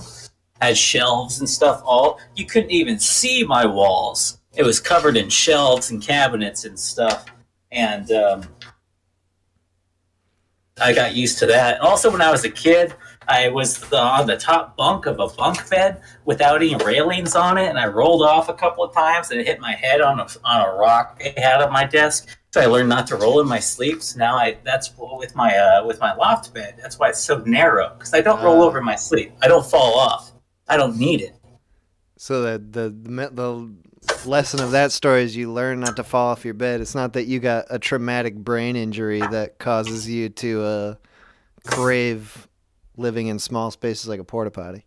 No, yeah, I fell off, hit my head on an agate, and I saw God, so I became a genius. In the porta potty, is it the same thing? Like you won't even be able to tell it's a porta potty because there's gonna be shelves and storage. Well, I mean, it depends, like what the rest of the living situation is like. It's just like, you need somewhere where you can lay down enough, and a porta potty can do it if it's a handicap one. And also, maybe just let it fill up with shit in winter, and that will ferment and supply some warmth. Who knows, Oh yeah, you could compost right in the hole. Yeah, you could do all sorts of shit. You could be growing potatoes down there. I don't know if that's accurate. I've never tried to grow potatoes in a porta potty, but it sounds plausible. I don't know. I'm sure you figure something out with it. That's the thing too. It's like if you're not using it as a porta potty, how much would it cost to buy one and just have it there? Or at that, if you're doing that though, you might as well just buy a shed from Home Depot. But if rent a porta potty, it gets cleaned and serviced, every week or two. Hey. I didn't realize. Yeah, that would be how that works. Like you buy it from a company and they're in charge of cleaning it out. You don't have to do that. Yeah, you don't have to deal with any of that shit. You just have to make sure that it's empty when they show up on whatever day they show up. Spray everything down and suck out the poo-poo. All right, Large Homosexual. Getting back to childhood. You're the only member of the boys that is a foreigner. Yeah, but then does that? I mean, I was thinking I can't really tell you what's different if I don't know how your childhood is like, innit? That's true. Wait a Like, second. I couldn't tell you. Okay, my childhood was so fucking different from I don't know what. You have to tell me. Yeah, so far his frame of reference is just me, so that's probably not good. Right, that's not the common experience. Well, let's start with this. So. Let's start with this. Do you have siblings? Yes. Do they do that where you're from? Oh, yes. Yes, we do have multiple children sometimes. All right. So tell me like what is going on when you're like in the 5 to 10 range, like a little child, but you can also still kind of remember. What are the parents doing? Are they leaving you? Are they leaving you with the siblings and just letting you guys go hog wild? Do they bring you to some sort of daycare when they're not around? How does that work where you are? I'm thinking. I can't really remember childhood too well. I don't know if that's something traumatic. Yeah, that's not a good sign. That's a bad sign. Maybe I actually fell off a bunk bed and hit my head. You know. But you didn't. I'm trying to think. I don't think I had a bunk bed actually. No, I did have a bunk bed, but I only used like I had a bunk bed, but just for me alone. Well, that doesn't make a lot of sense. Which bunk were you on, top or bottom? Bottom. Why would I be on top bunk when I'm alone? Why would you be in bunk beds at all when you're alone? I think it was left over from like the previous owner or something. I don't. All right. Dude, I haven't thought about my childhood in like years. Let's do some deep digging right now. Yeah, no, I don't know. I think that it was probably that we were pretty self-sufficient in a way as kids. Like, I don't know. I don't think I didn't have like helicopter parents is what they would call it around here. Mm-hmm. So just basically was allowed to do most of stuff alone, I guess. What's your positioning in the siblings? Oldest, youngest, middle? Middle. Oh, me too, bro. Hell yeah. Nice. Are we all middle children? What about you, Toner? No, I'm an eldest child. Oh. I know. And I don't do a very good job of being an elder child, though. How many siblings do you have? I have 2 younger sisters. Ooh. Oh, yeah. Ooh. What I've heard, I don't have any younger sisters. I don't have an older sister. But what I've heard is that when you have younger sisters, you become neglected. Because the parents will have you ugly, disgusting boy, and then these 2 adorable younger sisters, and it's like we're gonna devote all our time and attention to these beautiful younger sisters, and you just better fucking do good. I mean, first of all, you're implying that I wasn't an adorable child, which I take offense to. I was a beautiful baby boy, I'll have you know. You're adorable until the sisters come out, man. No, I was like functionally an only child, kind of like implicitly. I just kind of minded my own business, you know. I was like in my room, like not really interacting with my whole family. Was just kind of like we didn't really do much together. Not often, anyways. Like going places or having family events? We went places and did things, but like within the home itself, we all kind of minded our own, you know. Was that good? Yeah. I mean, I was all about it. I kind of like thrived independently, you know. I was like my childhood was characterized by like obsessive compulsive things, so it was very mechanical, and I didn't have anything to stop me from being mechanical, you know. I would like get home, immediately do all of my homework, go do whatever activity that may have needed to be done that day, and then come home, eat dinner, play on my DS, and go to bed, rinse and repeat.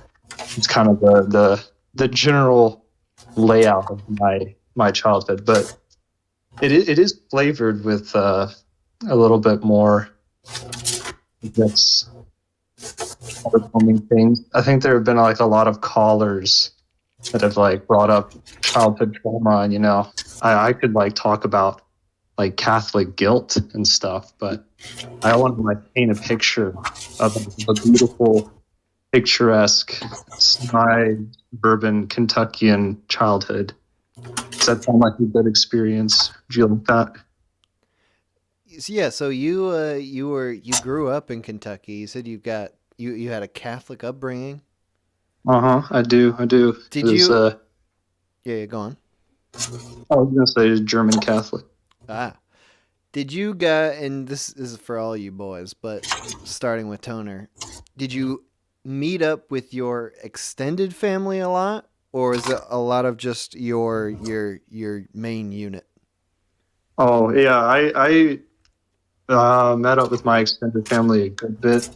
I have a very large extended family. Both my mom and dad each have like approximately 7 siblings and step siblings. Wow. So I had like over 20 cousins and stuff, and a lot of them were approximate my age range. But on my dad's side, I was kind of like seen as the like intellectual cousin. They would like buy me chess and puzzles, and I was like, nice. Because all my other cousins, they like play football. They're like, they played football in college and all that shit and yada yada. And then on my mom's side, I had like mostly like kind of softer cousins, but they're just a little bit older, and they all had like kids and stuff. So I was kind of not in that group. So it's like pretty well segregated by interest. Yeah. It's kind of cliquey. Do you guys just get together like for holidays and shit, or was it more regular? Yeah, no, it was like holidays, but holidays frequently, Like Christmases were a big fucking deal for like each extended family. You guys all get together with 20 cousins and all that? Yeah. No, I'm telling you, it was a big fucking deal. Eventually, like after some of my cousins like started, having kids, having families and all that, we had to like rent out like my aunt's fucking condo house thing, like their lobby or whatever, put up like a big tree, just have like 50 people all doing Christmas together. Yeah. God damn. People talk about like, I don't know, this is like some thing that's like in media, like family reunions. I don't know what that is. But I have had, like get the whole family together for the holidays, like the extended family. It is like a giant affair. But do you guys ever do that at this point? Is there a family reunion that you've been to? Yeah, the deal is now, and especially since I no longer like live in Kentucky, like the only times I really go back are for Christmas/New Year's, and then like funerals. Funerals are where I see my family most often, I think. Family member funerals? Yeah. So yeah, like that's not like parents and like aunts and stuff. All right, Lordy, you've just large homosexual. You've just heard one American experience of childhood. Now tell me, did you meet with your extended family? Did you have 20 cousins? No, I think we have like, other stuff to do than fucking, so I don't have that many. Whoa! Sorry. Was that a shot? To say the bad word. That's not what the family reunion is. We don't fuck at the family reunion. No, I mean, I don't have 20 cousins because back in the day they did other shit instead of fucking. Like what? Name 5 things. Crossword puzzles or some shit. I don't know. That's not better than fucking. Yeah, but maybe I don't know. So I don't have a large extended family, so there's no real. That's so like, sad. I feel Well, I feel horrible for you. I don't know. I'm not much of a family person, I think. Yeah, I can tell. Wow. No, I don't know. I think. How do you say that without sounding like a psychopath? Do it. I think that just because I'm like related by blood to some people, I shouldn't have to spend time with them and pretend that they are not assholes. Oh, Laura, a large homosexual. I mean, I agree with him. Oh, MoxieFamous. Why? But, I mean, Why? why do? I called my grandmother 2 days ago because I was thinking about this recently. Like, she's gonna die soon. She's my last grandparent, and I was feeling bad, like, because I hadn't talked to her in a while, and I was like, I should talk to her before she dies. So I called her up a couple days ago. It was great. We had just 10-minute conversation, easy breezy. Got her updated. She was telling me about her shit. She just got back problems. That's all old people can talk about. It's just like, my fucking back. I had to lay down for 2 weeks. But it was great. It's great to just let those people know that you still remember that they exist before they die. Yeah, fuck him or something. I'm just saying, I don't see why, if the people in the family are not particularly savory people or like good people, why I would have to, still pretend to want to spend time with them. What's bad about them? I don't know. It's just some of them are just assholes, kinda. Are they mad cringe? Mad cringe. No, like I have someone in my family who basically only talks to me if they need something from me. Nice. Every time there's something that they need advice on, they just write me. But then except for that, they don't really talk to me at all. Even though we did actually have like a good relationship way back. Advice is a good thing to ask for someone. They value your perspective. I thought you meant like money and it's trinkets. Advice on specific things where they have no idea about, and it's like once every 2 years when they need a new computer, basically. Like, okay. Should I buy this computer? Okay, I see what you mean.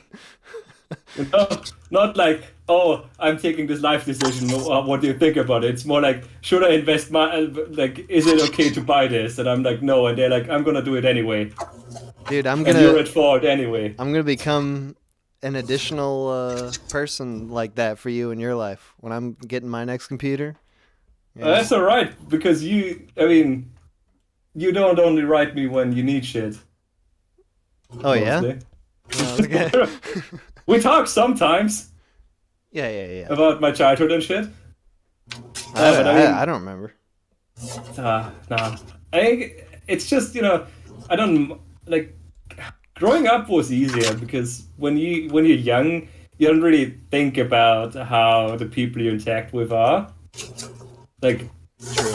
You don't really think about if your family is a bunch of cunts or not. Right. Because you have no choice. They're the only people who you don't are really. I don't know. You don't really have to deal with that shit in a way, because it's just they're a family and that's okay and whatever. And then growing up, you kind of just realize that some of the people that are in your family might not be nice, or maybe you just don't want to hang out with them, and then you somehow are still kind of forced to in a way, because people value family as a concept where, oh, it's family. Who else are you gonna care about? I don't know, friends. All right, fair enough. Friends are family of choice. Yeah, fair, true. I think a lot of people who are not super into their family find that sort of relationship in friends? Yeah, and I mean, friends, I think you can kind of, choose your friends. You can choose your friends, and you then, you're bound by more than just having people that are related to you. So there's, I think, a different kind of relation that somehow makes it better sometimes. Yeah, there's sort of one thing about family that presents a problem, which is like the obligation of, they are your family. They legally have to love you. If they don't love you, it's illegal. It's a problem with them. So it's like you can kind of do the worst things ever, and it's like, well, you still gotta love me. I'm still your brother or son or whatever. Where with friends, it's like they don't have that. They never got married to you. They're not part of your family. Like you just have to actually earn their trust and understanding and keep it going. Yeah. What about you, MoxieFamous? What was your extended family situation like when you were growing up? Both my parents were from Minnesota, and then they moved to California to start a family. So I got to see extended family maybe once every 5 years or so. The first time I remember when I was like 7 years old. And part of like big get-togethers? No, it'd just be like it'd be either this one grandma is having like an important birthday, like she's like 80 something, 80, 85, 90, those like landmark birthdays where it's kind of like an excuse for people to get together, or somebody dying or some shit. But yeah, most of my extended family I've met fewer than 5 times in my entire life, always years apart. And on my mom's side of the family, which is the more Mormon side, like my mom came from a family of like 9 kids. Wow. And one of those families has like, I think 12 kids or something. I've got probably like 40 cousins. Jesus Christ. Or maybe it's, I counted a while ago. I had to ask my mom, like, hey, how many cousins do I have? And we had to figure it out. It actually might be closer to like 60 or something. But most I've either never met or I've met them once or twice. There's a handful of people I've met, more than 5 times. So I don't really have any connection to my extended family at all, because every time I met them, they were a stranger. And, I was at a different point in my life. They were at a different point in their life. And also, when it comes to family stuff, just even in my immediate family, it was a pretty interesting family dynamic. And so I've got very interesting experiences with family where, like, I am defensive of my family, but I don't necessarily get along with my family. It's a complicated relationship that I've had with family my entire life. How many siblings do you have? I have 2 brothers and a sister. Right, so that's a pretty decent sized for your little unit. But that's insane that your mom has 9 siblings. That is the potential for an extremely large family. Yeah, especially with all the Mormonism going on. Because like I said, like one of my aunts, they had like 11 or 12 kids or something. Like I lost track. Jeez. And those were like the nearest ones to us, and they were in Utah. We basically never saw them unless we were on our way to Minnesota. Are they all around, like your extended family? Are they spread out? A lot of them in Utah? Just a few are in Utah. Most are still in Minnesota, Wisconsin. Some have gone to Tennessee, Arkansas. It's spread out a bit more now, but it's still mostly Minnesota. God damn. That's that I can't wrap my head around how big that family is. I thought I had a big family. Just because, like, my mom has 4 siblings and my dad had 3 siblings, and in my family I had 4 siblings.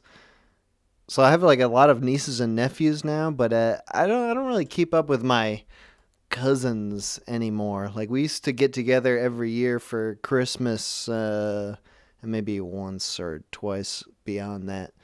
But I don't know, it's weird to actually think about the entire scope of your family. Yeah. And like, I don't know any of them. So, like, I don't think about it. Every once in a while, I'll talk to my mom on the phone or something. She'll be like, hey, your cousins were doing this. I'm like, which one was, I don't know. Who is that? I don't know them. I don't know these people. You might as well tell me about a stranger. That's I have weird. no idea. They're your flesh and blood, man. Yeah, it is weird. Like my mother's side never met my grandfather. My grandma, she's still alive. She's the only one. Met her, I don't know, maybe 10 times in my life. My dad's side, he had a funky relationship with his parents. So, like, I met my grandmother on that side twice in my life. The grandfather once. And, went to both of their funerals. I don't know most of my family. So I don't really have a connection to them. Like, now I live in Minnesota and I'm near family and I forget they're here. Like, they're 10 minutes away and I don't even think about, I should see if they want to do something. I should go visit them. We should get together for dinner. I forget they exist. Yeah, what would it take to get back in touch with all the family members? A lot of work.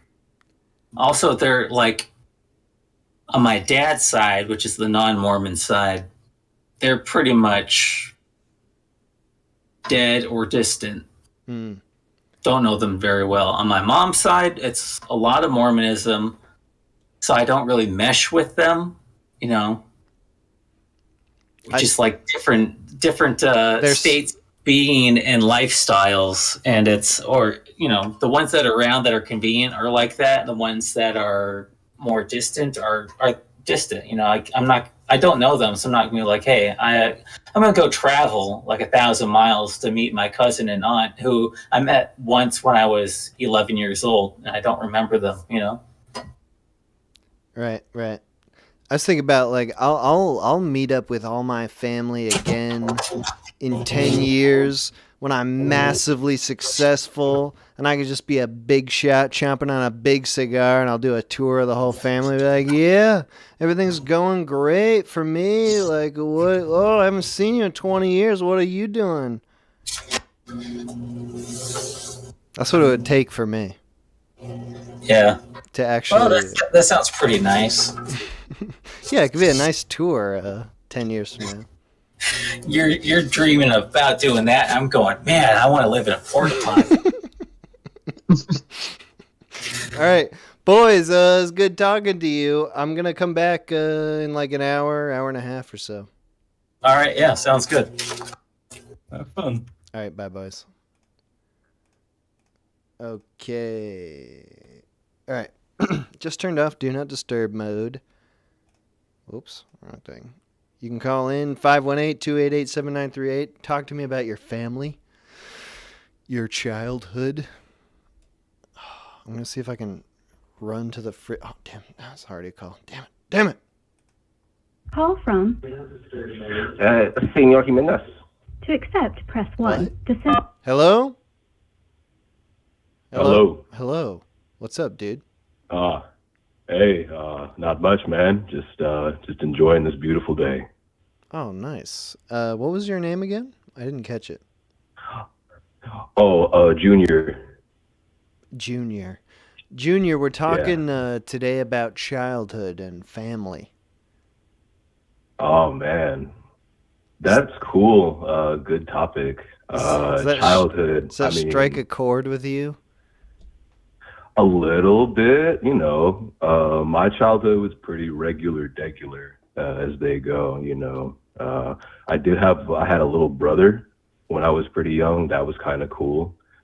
My older sister never really. I didn't. Oh, go ahead. Sorry. Why do you speak of that in the past tense? Did something happen? No. I mean, he's fine. We just don't live together anymore. Okay, but you still have a little brother. Yes. All right, nice. Yeah. And I say our childhood was regular, but I mean, like, that's just by, like, the Joe America standard. I happen to think it was pretty amazing just because we got to do stuff that every kid, I guess, how people feel things that kids should be able to do. Like, we didn't have to worry about any of that kind of stuff.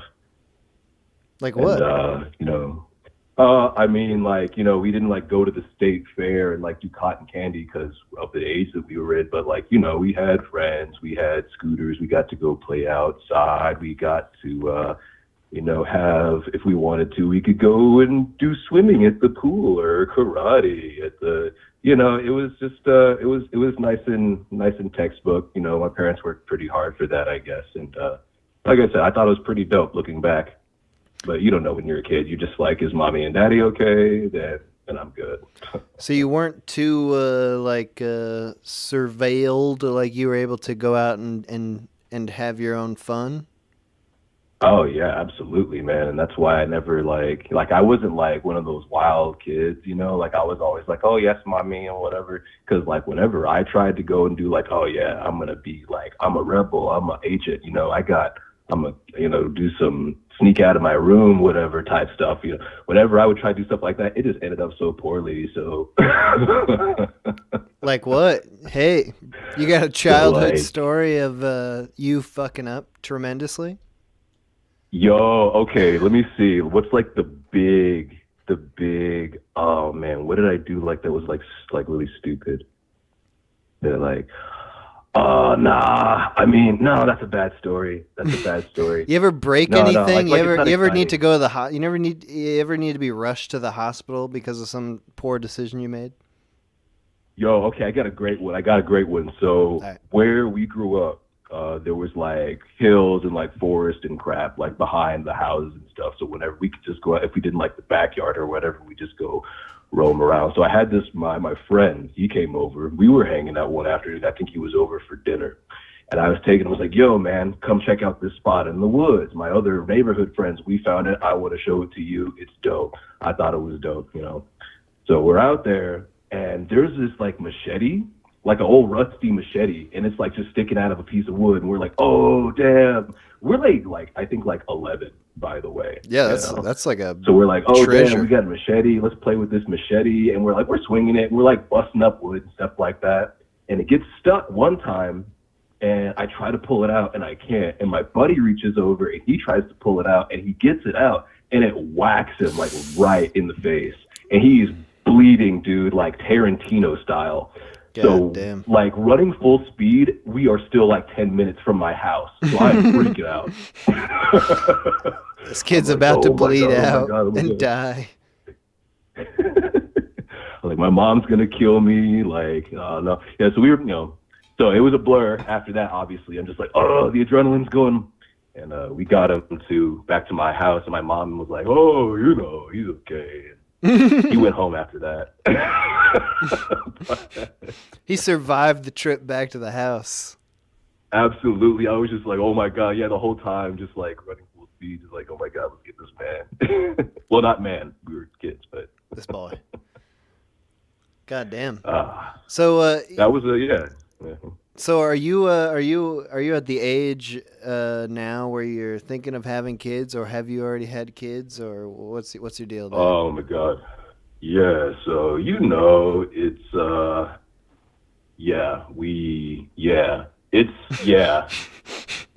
Do you have anything else to say besides yeah? Yeah, we are definitely in the kind of like child, like family planning, like kind of stage, and like it's weird because like everybody knows like you can't actually like plan around that type of stuff. It just kind of happens and you roll with it. Mm-hmm. So do you think based on your childhood, like would you basically do it like the same way? Man, I think I owe it. I feel like if I like who I am today, I should at least try and emulate to the best of my ability what my parents kind of put around for me. So I'm going to give it my best shot and kind of translate that to what I feel is more appropriate for, the modern day. But obviously, times change. I can't, like, I don't know, like if I have to put my kid over my knee, give him a little spanky because, they're acting up, I got to make sure that, I don't know. I mean, it's just different. Just make sure that's not on video or something. That's what I was about to say. I was like, I gotta hope their phone's not out or something, because then. Dude, I never thought about that though. That is the next logical steps. Like people, that's their response to danger now is to film it. So I wonder if kids will start that. It's just like, my dad is fucking abusing me. I gotta post this to Twitter.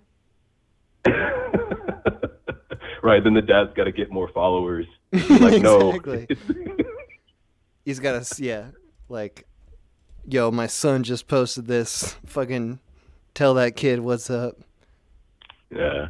Now, see, when I think about childhood or kids, because I'm obviously not a kid anymore, whenever I see childhood, the first thing I think about is stuff like that, is the internet, because, I mean, my generation kind of came up with that stuff, and that's clearly like the wave we're going to be on for the next like 100 years or so. Right.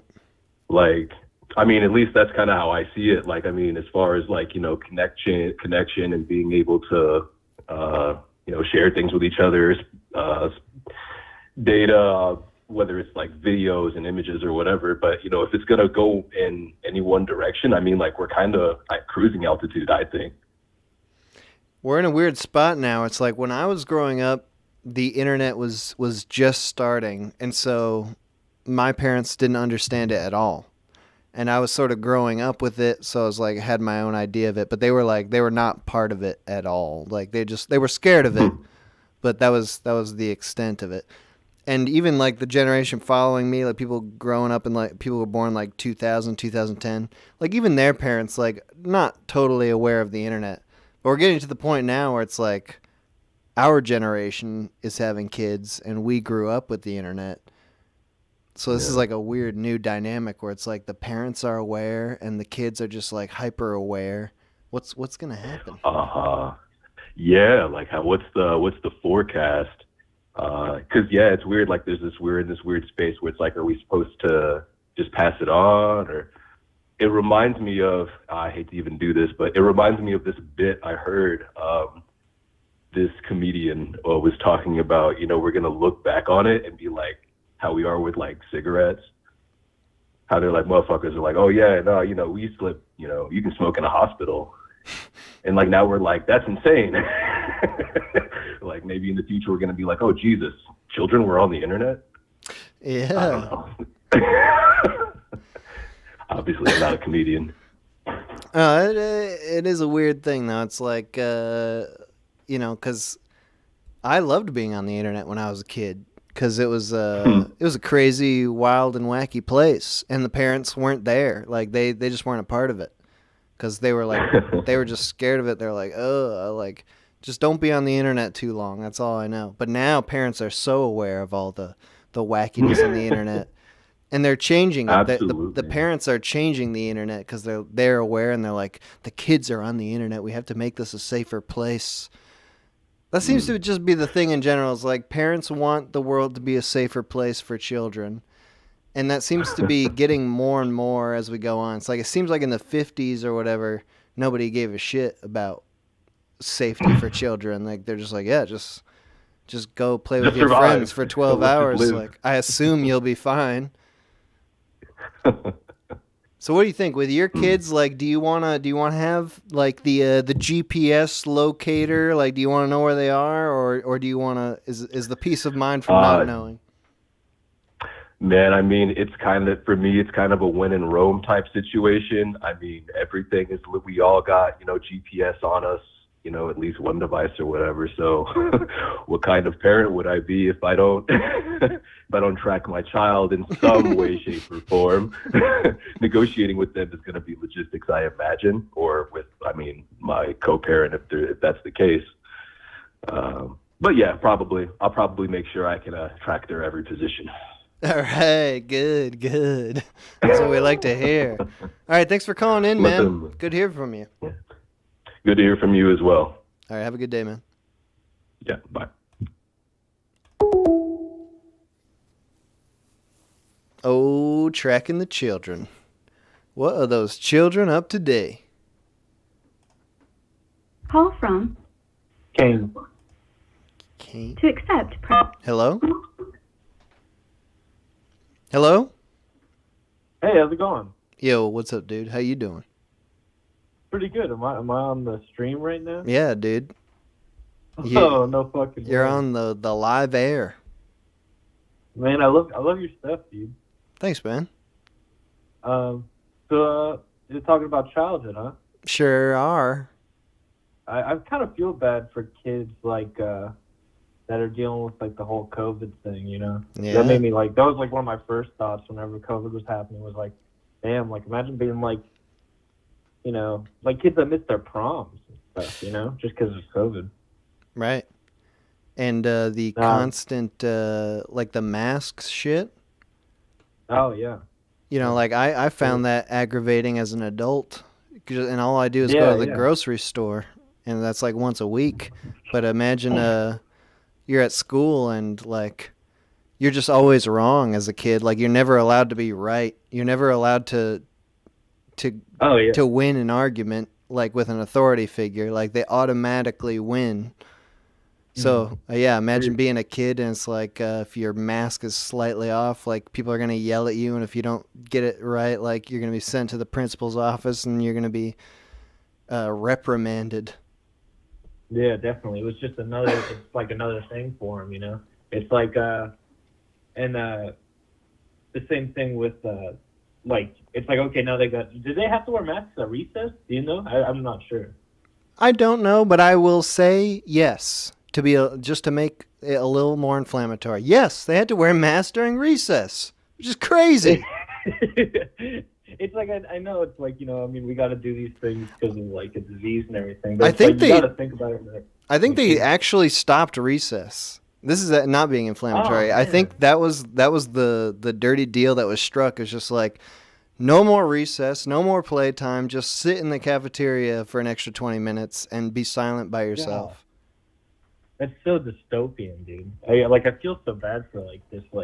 I feel that's got to be kind of have some effect, that they all the quarantine and everything, and I don't know, it sucks that they had to go through that. Oh, they're gonna be fine. I had my freedom. They're gonna be fine. That's the line. Is just the line is kids adapt. Kids adapt to whatever their environment is. You know how the Hitler Youth adapted to Nazi Germany? Kids, they just take what's being fed to them and they just love it no matter what. Yeah, kids will love anything if you just put it in their brain that they're supposed to love it. Exactly. We're not doing any harm to the children. We're just making their life a little more interesting. We're giving them a talking point for when they turn 18. They start going to parties. They'll be like, "Oh, I used to have to wear a mask every single fucking day." Yeah. If anything, we're molding them into the perfect little person that we want them to be. Like nice and formed, That's what school is all about. Yeah. Molding children. Yeah, go on. I'm really glad that I actually got through. I wasn't sure if it was gonna work. So and again, I love your content. I love the animated stuff that you put up sometimes. It's all really awesome, man. Thank you, man. So, with your childhood, then you had a pretty normal childhood, yeah? Yeah. I had divorced parents, so I was gifted with the 2 Christmases and everything, 2 birthdays, That's what they don't tell you about with the divorce. Double. Yeah. All these kids with going home to mom and dad. I actually got 2 Christmases and 2 birthdays, so. And was it a competition, or was the parents trying to outdo each other? Oh yeah, no, it was always it was also I've noticed in my childhood, parents would also like, with a divorce, they would use you as a pawn, like to play into each other's kind of games, So like, if they're so like my dad would be like, oh, your mom got you that, man. I wish I could afford that, Like I mean, like, all the stuff that I have to pay for, It's like, and then it's like I go to my mom's, and then she's doing the same kind of thing, talking to me about like stuff that my dad does or something. It's like they want me to, get on their side, But Right. in reality, it's like you got to just work together, Did you recognize that as a child, or was it later where it became more apparent? As a child, I was like, man, that is fucked up. Like, I can't believe my dad did that. Then I would be with my dad and be like, man, that is fucked up. I can't believe mom's like that. But yeah, I got older and I realized that they were just kind of, I mean, in a way, like they were probably just venting, more Right. than anything. But yeah, it seemed kind of like they had intentions, It's interesting because, like, that on one hand, that seems confusing for a child, but on the other hand, the alternative is just both parents lying to you all the time, pretending that things are great. It sounds like your parents are being more honest with you. Exactly. Yeah, that's the main thing. Is like, and sometimes a little when the honesty would come out, it would be like a little too honest, Yeah. I mean, there's some things about both of them that I don't need to know, and then that would come into the argument. So. How's your relationship with your parents this day, in current day? Oh, they're great now. Like, I mean, it's I guess, like when you're trying to like work through a relationship that's not going to work, and then, the early stages of the divorce is the worst part. But now that they're kind of both doing their own thing, it's good. I mean, sometimes a little bit of static, but good now. They have less, vengeance, the feeling of vengeance for each other or something. That's maybe not the right word. Yeah, I mean, yeah. Like they definitely like don't have the like talking to me about crazy stuff anymore. Like there's no need for it, I guess, because there's no competition anymore. Like I'm old enough now where it's like I don't need them to buy me stuff. So it's like they're not I guess supporting me in any way. So they don't have to feel like it's a competition who's supporting me. Who's supporting better? Who deserves more Yeah. love? Exactly. Yeah. Did you ever know of the banana splits? Was that in your region? Banana splits. I'm in Florida. What is banana splits? It was some school program. It was like it happened during lunchtime, and I was always so jealous. It was like they would call up the kids for the banana splits program, and it was for kids with divorced parents. And I don't know what happened. They talked to them about. They had like an icon, like a banana man logo or something. No way. And it was I still to this day I don't understand what they did, but I was very jealous as a child that I never got to. I thought they ate banana splits. Like it's called banana splits. So I was like, these kids are going off to get fucking ice cream. There was probably something like like they probably did like give them ice cream. Yeah, just to be like, they get fucking bananas. Yeah, sorry, your parents are divorced, but we got these delicious sundaes for you. And all the kids with their parents together are like feeling resentment. So they go full home, of like, resentment. You guys like fucking fight or something? I need some ice cream, dude. Absolutely, I was full of resentment. All right, hey man, it was good talking to you. Thanks for calling in. Yeah, no, thank you for answering, man. I loved the conversation. Yeah, thanks, man. Have a good day. You too. Okay, gotta take a quick piss. Gotta insert a quick break into this. It's gonna be one song, and then I'll be back. Was this the last song we played? Okay, bye.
Whoa. Okay, one song I said. I'm just going to mention this because I just saw something in the chat about the Gifted and Talented program. When I was in 4th grade, I may have already told this story in the stream, but there's like 150 hours of the stream, so you probably haven't heard it. When I was in 4th grade, I was inducted into the Gifted and Talented program of my school, my elementary school. And that's what I was told, at least. I was informed that I was gifted and talented. And what that meant for my school life was that like once a week during like towards the end of the day, like maybe around 1 or 1:30, me and the other gifted and talented students would go to the computer lab, and we would input data into Excel spreadsheets. And it was like silent. It was like a silent thing. we were taught how to do it briefly, and then from there on out, we were just brought to the computer lab and inputting data into spreadsheets. And I think it was actual data for the school, and I think it was just like slave labor. Like they never taught us anything. They taught us how to put a number into a cell in Excel. And I never understood it. I did it for, like a year maybe. It was a whole computer lab full of kids, gifted and talented kids, and there's just like a monitor walking around to ensure that we were continuously inputting data. I don't think that was a gifted and talented program. I don't understand to this day what that was about. But I think that was a scam. I think I was scammed as a 4th grader into doing free data entry for the school. And then we moved when I was in 4th grade, like 4th grade going into 5th grade. And so my parents tried to get me into the gifted and talented program where we moved. And they kind of just like pretended that I was in it. My parents and the school just kind of pretended that I was part of that. The real gifted and talented kids would like go somewhere else. Like they maybe they were inputting data in some other room, but they had like a bus that took them to some location where they learned how to develop their talented giftedness. And I was not on that bus. I was not allowed. And I remember it was like, they'd sit in the back of the class. Like there'd be 4 desks reserved in the back of the class for the gifted and talented students because they didn't need to sit in the front because they already understood everything. And I thought I was part of that, but I wasn't in the back row. I was in the second to last row. And I was sitting next to this other kid who I was like, he's also part of this program that I'm in. But that kid who I sat next to was like the dumbest kid I've ever known in my life. Like, he was definitely not part of the gifted and talented program. And I think neither was I. When I think about it, I was just not part of it. People just told me I was. It's pretty easy to lie to a child, is what I'm saying. Like, that's sort of how it goes. Okay.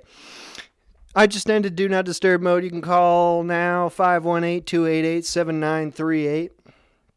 Call into the show. Tell me about your childhood, your child's childhood.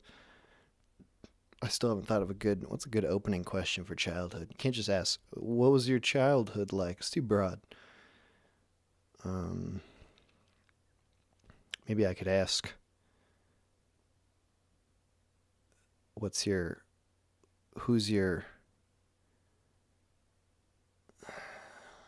don't have an idea. Okay, the calls aren't coming through, so I'm going to call someone who called this guy.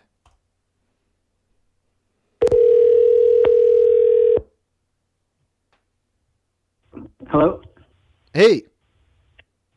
Oh, fuck, did I actually make it on the stream? Yeah, what's up, dude? Oh, fucking making cookies. What about you? Oh, shit, what kind? Sugar cookies. Dude. You didn't think of challenging yourself today, I see. No, well, they're store-bought. I didn't challenge shit. Dude, you just said you were making them. Oh, you're like you're like They're, place and they're bake? baking. No, I have a KitchenAid. I probably could, but I'm a lazy sack. What'd you do? Is like Pillsbury? Like in a tin? Pillsbury, but they're in a bag. Oh, okay. All right. Nice. You know those bags where they're like cut up, like 24? I don't actually, but I believe that exists. All right, Well, yeah, I don't know. you're baking sugar cookies. We're talking today about childhood. I know. Okay, well, I got something about childhood. Oh, okay, nice. My dad made me make sugar cookies one time. Only ever time I've made good sugar cookies from scratch, and he just fucking said, "Hey, add sugar." Like he took a fucking chocolate chip fucking bag of chocolate chips, got the recipe, said add this much more sugar instead of this, and they're the most fire fucking sugar cookies I ever had in my damn life. All right, then, And dude. then every other time they tasted like fucking bacon. Well, every other time you've done them from scratch, or just every other time generally? Scratch. So now you're doing them from the bag so that it doesn't taste like bacon. Yeah, basically. But dude, you just told me exactly how to make them. You just make the chocolate chip cookie and add more sugar. No, honestly, I forgot the exact measurements, though. That's the problem. Huh? They're trash. Is your dad still alive? Yeah, he's back home in Colorado. You ever think about I'm in Florida right now. calling him up and being like, "Dad, I'm about to make sugar cookies, but I can't remember what you taught me"? I've asked him, but he doesn't remember. Because he literally just he looked at the fucking bag like a goddamn wizard and told me, okay, instead of this much like fucking chocolate chips, no chocolate chips because you're not doing that, and add sugar. What is it about sugar cookies? Is that like the preferred cookie for you? No, I just happened to be making them, and then you got me on a rant about it. All right, no, that's good. It's a good coincidence that you're making sugar cookies Alright. and you had a childhood sugar cookie story. Yeah, I mean, childhood was way more whack than that, but yeah, no. Tell me something. It is what it is. Tell me what happened. Fuck, what do you want to know? My parents weren't together. Say again? My parents weren't together. All right, nice. So, There's something. Yeah. When did that happen? Well, when I was like 2, I wasn't alive. The fucking worst story my dad ever tells me is because my mom basically chose drugs over us, right? But the thing is, they both suck. Both my parents kind of fucking suck dick in their own special ways, but I still love them. Why? So my mom can't take accountability for anything, blames my dad. My dad's literally a diagnosed narcissist. Doesn't think he did any wrong. Right. You know what I mean? How's Anyway, that? sorry. How's that having a narcissist dad? That seems like that could lead to some problems. Oh, fucking suck. So, like, he still does stuff for us, but he's also just kind of an asshole. And, so, like, he's big into, like, random dumb projects of his. Mm-hmm. And, so we, as little kids, basically did, like, shift work almost. I don't know. We'd wake up in the summer all the way till fucking, like, 11 o'clock at night, and we'd be working on shit outside. Like, we made, like, hard construction labor with no safety precautions. OSHA would have had a field day. What sort of things are you making? Like a steel and concrete deck, but, like, gung-ho as fuck. Concrete driveway around that, like a fucking concrete shed cube basement thing for a shed, and then 16-foot, like, wooden thing on top. That sounds amazing. It would suck. Your dad sounds like hurt. a visionary. No. Fuck. That's what the goddamn cops say, bro. Like, they're like, you have a God-given talent. Because the neighbors would call the cops on that because they hated the shit. They would So call it's the like, cops yo, man, like, because of you guys? Because the kids are working? yeah. No, they didn't. The worst part is they didn't give a fuck about the kids' slave labor and over this. They just didn't like all the noise in it. Fuck with their random, stupid little, like, piece of the neighborhood kind of shit. You know what I mean? And our house was trashy as fuck because of it. Damn. So you were living with just your dad? Yeah, well, it's like me, my stepmom, and 6 kids, you know, so. 6 kids, mamma mia. Yeah, I know, right? It was fucking. That's a we all lot love each of other. that's a There's lot of 2 free more, labor. But they didn't live with us. I do. No, so my 2 little sisters, the youngest, they didn't have to do not a goddamn thing. Right. There's a lot of resentment with that. Were the upper 4 boys? No, one was a girl. It was like boy, girl, boy, me, 2 little sisters. Dude, if I had 6 kids, I'm sorry to say I'd be doing just what your dad did. Be like, kids, today we are building a giant root cellar. See, I can see like general house construction kind of stuff, like, but my motherfucking dad like thought this was like an industrial park or something. Imagine being like 110-pound freshman, because I was like small and skinny as fuck, you know, maybe probably like 100-pound, like with the fucking actual jackhammer.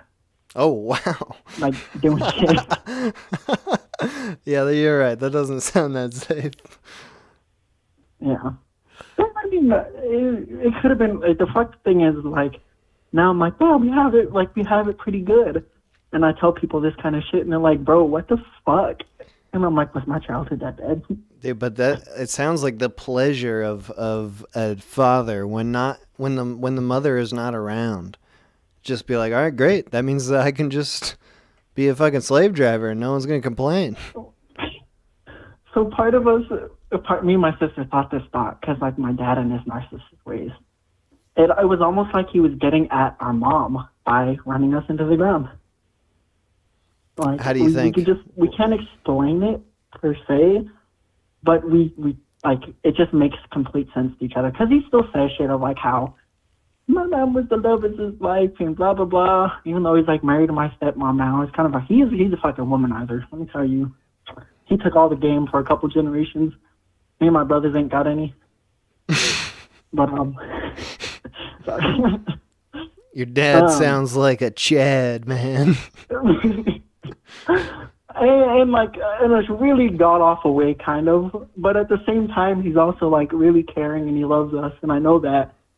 So it makes the feelings really conflicted, because you want to hate him, but you can't.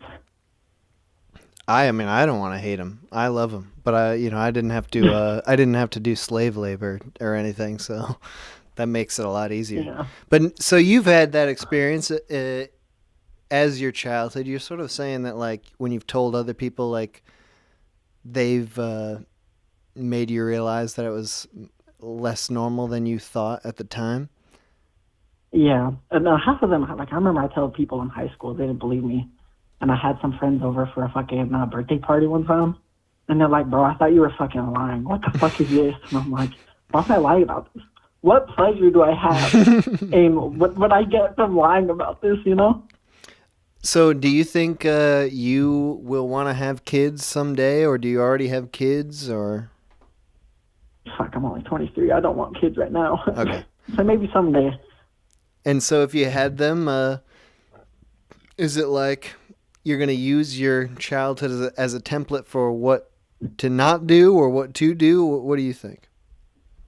See, that's where I'm very conflicted, because me and my siblings all turned out like, we're not like the most like well off, but we're all really good people. I feel like we're not assholes. You know, like through the trauma, we were raised right, because it forged us into not being sacks of shit who are gonna do this to our kids. Right. But now I'm sitting there thinking like, how do I raise a kid without trauma? Because I don't want to fucking traumatize my kid with this kind of bullshit, and I have them turn them out good. Like, I don't want them to have hardships, but hardships is how I was raised, and I don't think I'm a fucking piece of garbage. So how am I supposed to raise a kid to not fucking suck without with no hardship? Yeah, I mean, that's true. I mean, it's like, you can't raise a child without trauma, because, I mean, even if you were just the most perfect human being of all time, children are also kind of weird.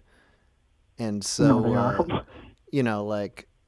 lots of things can be traumatic for a child that aren't necessarily like, I don't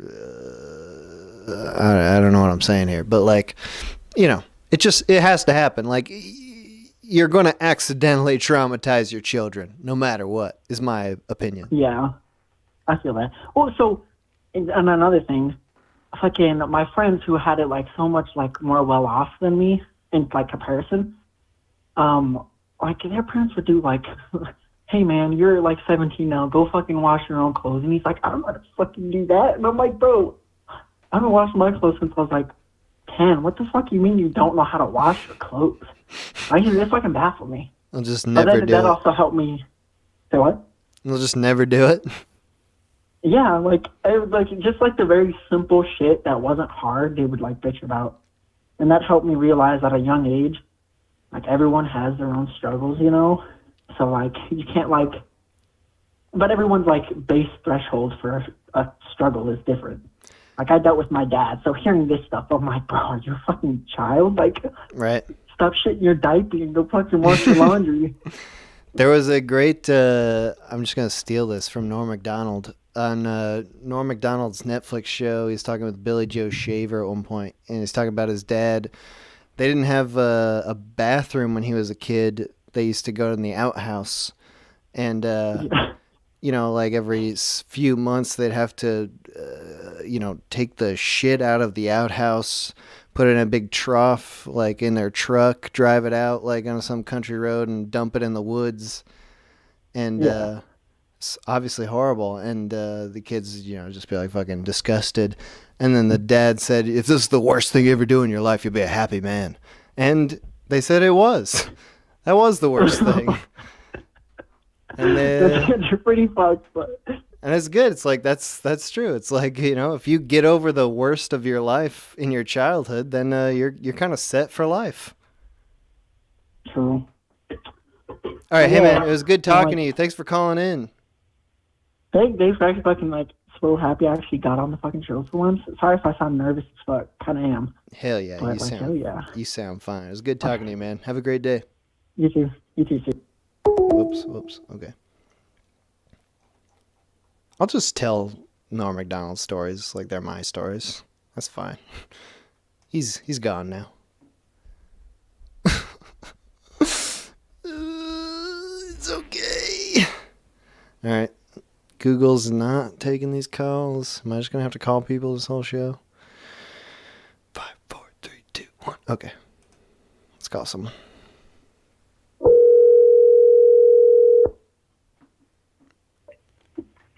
Hi. You. I almost rejected your call. It's Cody, by the way. Cody, how's it going? Pretty good. Very hungover. We talked to you last time. You're hungover? Were you having a party last night or a little solo party? It was a solo party. I just hadn't had a drink in a while, and I was like, oh yeah, that's a thing I can do. That also might be why I haven't made anything really good in a while. Because you haven't been drinking? I just get some really good ideas when I drink every now and then because I listen to music and I get really into it. And I get all the emotions I bottle up going. It's fun. You can really get in the zone, like, you know, drinking, but it's a very fine line, isn't it? Yeah, I don't normally get hungover even when I drink that much because I'll do dumb nerdy shit like I'll drink water while I drink, so I'm not like just on alcohol. I got other stuff my body needs. Gay. Yeah, and it doesn't make you more sober actually, but it's good to stay hydrated. Childhood. Yes. What do you think? I actually had a pretty good childhood. My parents had me way before they were ready, but you know what? They did their best, and I think it shows. Are you one of many, or are you your only one? I have two little sisters. Ah, okay. Yeah. And yeah, you're totally right. When they have like cute girls, like I had to start like taking the bus when I was 12 because I was going to a farther away school, and they're like, well, we need to chaperone your sisters. They're girls. They're not gonna we're not making them ride the bus, idiot. That's not right. But actually, it's cool because I became independent because of it. I was like, oh, I can go anywhere because I know how to take the bus. And like my parents can't get mad at me if I don't come home on time because I'm waiting for the bus. True. Yes. It's like I'm waiting for the bus as fast as I can, you bitch. But yeah, I love my parents. So, you were able to be more independent? Were you less watched as a child? Yeah, that's kind of probably where it all went wrong. Now that I think about it, started smoking weed. Oh, my parents were just like crushed, even though they smoked weed. They're like, "Where did we go wrong? How did this happen?"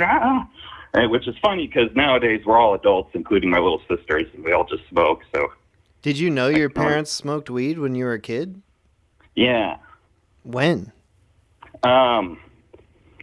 See, like there's like evidence, but you don't know what to do with it. But then you have a day where it all clicks. Mm. Or like, oh, that's why they're going to the garage all the time. Mm. That's why I'm not allowed out there. But yeah, I think I realized it maybe when I was around 14 when I knew what weed was, because in summer school, someone offered me weed because we was the bad kids. Yeah. And I didn't take it, but I started thinking about it more. You saw this guy. You saw this guy the way he was acting. I was like, this guy's acting just like my parents after they get back from the garage. Nah. That'd be funny though. Yeah, I actually started like stealing weed from my parents and smoking it. Yeah. Hell yeah. And it kind of was probably not good because I was super depressed. With weed or before, like that was what was making you do it? Before weed. Like before I started smoking weed, my first suicide attempt was at fucking 14. Oh, that's not cool. Yeah, they had to like pump my stomach and stuff at the hospital. Did you eat a lot of weed? This boy has a lethal amount of weed in his system. He ate all our fucking weed. Get that shit back. We need to smoke that. He somehow made himself weigh 5 pounds and then ate a fistful of weed. No, I took sleeping pills. So what was it? Why? Because I was like, man, I'm just gonna like hurt. I still feel like this actually. I just have like moments where like I'm gonna hurt someone. I need to be out of the fucking equation before I like shoot up my school. So you're preventing a tragedy by providing your own. Yeah, I'm a hero. Those fucking idiots are like so lucky I'm not killing them. They don't even know. They should be grateful. So it had to do with other people. It didn't have to do with your family. No, I got bullied at school, and like I would overreact and also not be subtle like the bullies would. Mm. Like the bullies will like attack you outside of class, and I kind of didn't care about getting in trouble ever, because like, you know, my dad would like hit me and spank me, but at some point I was like, I'm not scared of pain anymore. So yeah, hit me, Dad. It's like not gonna make life better. I stabbed a kid for threatening to beat me up with like a sharpened pencil. Bro, whoa! And the teacher pulled me off. What? And this is like, what kind of? This is in grade school. What'd you stab him with? A sharpened pencil. Ooh, classic. I like angrily sharpened it because I was like, yeah, you're gonna like beat me up after class. How about I stab you in class? Holy moly! So then I had to transfer schools, and then like immediately at this new school, people are nice to me and stuff, but then like one kid is being an asshole to me, and he's like threatening to like. He was like goading me into fighting him, and I fucking start strangling his girlfriend. Oh my god! And like a bunch of people had to pull me off. Wait. Well, what year was this? How old were you? I was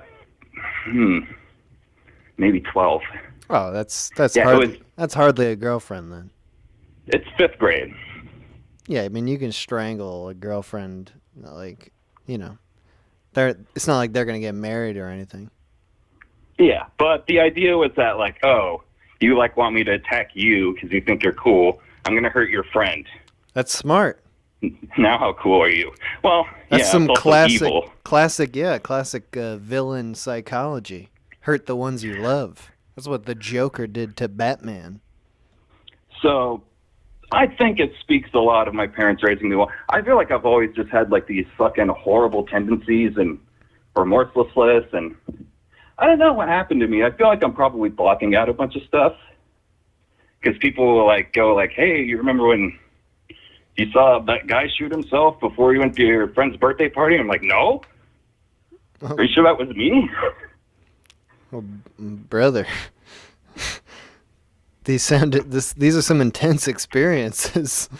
Yeah, so like, I don't know, it's really fucking bitch made to like for someone my age to have trouble quitting smoking weed, because like that's like the hardest thing for me to quit. I've quit everything else, but it's like, yeah, maybe it's hard for a reason and not just like might be stuff I don't want to think about and remember and stuff. That is a very positive benefit of weed that I've noticed also. Is like you can kind of just chill and not think about all the things that have happened or that need to be done. Like you can kind of But you have to at some point. Yeah, that is true, I guess. And I'll try again at some point. My life isn't so terrible that I need to forget every single part. But I think my parents did a good job raising me just because I've like, yeah, I feel like I could like not care if I hurt people. Like I don't give a fuck. When you are like made to suffer in the place of others, when you're wronged so much before you even understand the world, you just kind of, part of you will always be a demon. This is why your parents did a good job? Yeah, because, like, if my parents did not, like, raise me well and, like, teach me ethics and stuff, I probably would have fucking done way worse than I already have. Because, I'm not, like, innocent or anything. I've done some bad stuff anyway. It could have been worse, though. Yeah, at least you're aware of it. Like, there are plenty of people who just think they're great They great just think people. they're great. And they're actually causing harm everywhere they go. Yeah, that's like narcissism, whereas I'm just like, I am just overwhelmed with like stupid hormones. There's nothing cool about it. We'll get some pills for you, bro. Don't worry. We'll get some crazy hormonal pills. You'll be a normal drooling idiot in no time. Well, that's another thing, is they wanted to put me on Ritalin, and my mom was like, no, that's like how people end up tweakers, is like when you give them fucking amphetamine as a little kid. So my parents are good. No matter what I do. No, that's not true. Your actions always reflect on everyone around. If I hurt people, I'd be on the news, and they'd be like, he loved the Minute Hour. Oh, he loved the Minute Hour every day. That's all he did. That's probably where he got it from. We got to stop him. That's why we're doing this call-in show right now, to get proof that people were fucked up before they started listening to the Minute Hour. Yeah. They just admitted it live on air. It's not my fault. We'll do it live. All right, hey, Cody, All right, thank man. you for calling in. Of course. Have a great night. Yeah, have a good one, man. You hear that? ABC, NBC, CBS, what's the other one? Fox. It's not my fault. Okay? I didn't do this. It's these parents, these crazy parents. Call from Jay. Was that to Jug? accept, press. Hello? Hello? Hi, is this Jug? No, this is Jay. I'm sorry. Jay, okay. That makes more sense. How you doing, Jay? I'm doing well. How are you doing, man? Pretty good. We're talking about childhood today on the call-in stream. Yeah, I noticed. Did you have a childhood? I did have a childhood. What would you rate it? Before you even say anything, just give me a rating, either F to A or 0 out of 10 to 10. I'd probably give it a good, C. Okay, all right. Average, middle of the road. Yeah. You're Yeah, not bragging about your childhood. Yeah. Like, what was it? And whenever I was younger and such, up until about, like, I got into high school, I wasn't really eventful or anything. Like, I wasn't really a kid that got out of the house very much, mostly because, like, my family lived on a highway, so it was really hard to get out anywhere. Your family lives on a what? We lived on, like, this, like, highway. It's not like an interstate or anything, but this road was called a highway. Oh, a highway. Okay. I thought you were saying a highland, like in Scotland or something. No, that would be nice, though. Yeah, but that does it sound wasn't nice. until, like, high school that we started having anything, or I started, like, even really learning anything from my childhood or having any, like, good stories and such. Really? The whole before high school is just a blur? Well, it's not necessarily a blur. It's just more that there wasn't a whole lot. Like, what was it? I suffered from a lot of mental health issues, so a lot of the times I just wasn't around with people, so I didn't really have those types of stories and such. You had mental health issues before high school? Yes. Like what? What was it? Whenever I was 5, I was diagnosed with autism, and then whenever I was 8, I got hit with depression and such. So I had all the good fun ones. Dude. What is 8-year-old depression like? 8-year-old depression is like, well, I guess it kind of mixed with my autism to where, like, a lot of the kids around me didn't really want to hang out. And because I was weird and such, and I didn't understand a lot of the things that was going on. And whenever a little 8-year-old notices that they don't really have a lot of friends that want to hang out with them, you know, that kind of messes with them and they start getting a little sad. And stupid 8-year-old brain doesn't really know that, hey, a lot, like, kids don't want to be around you.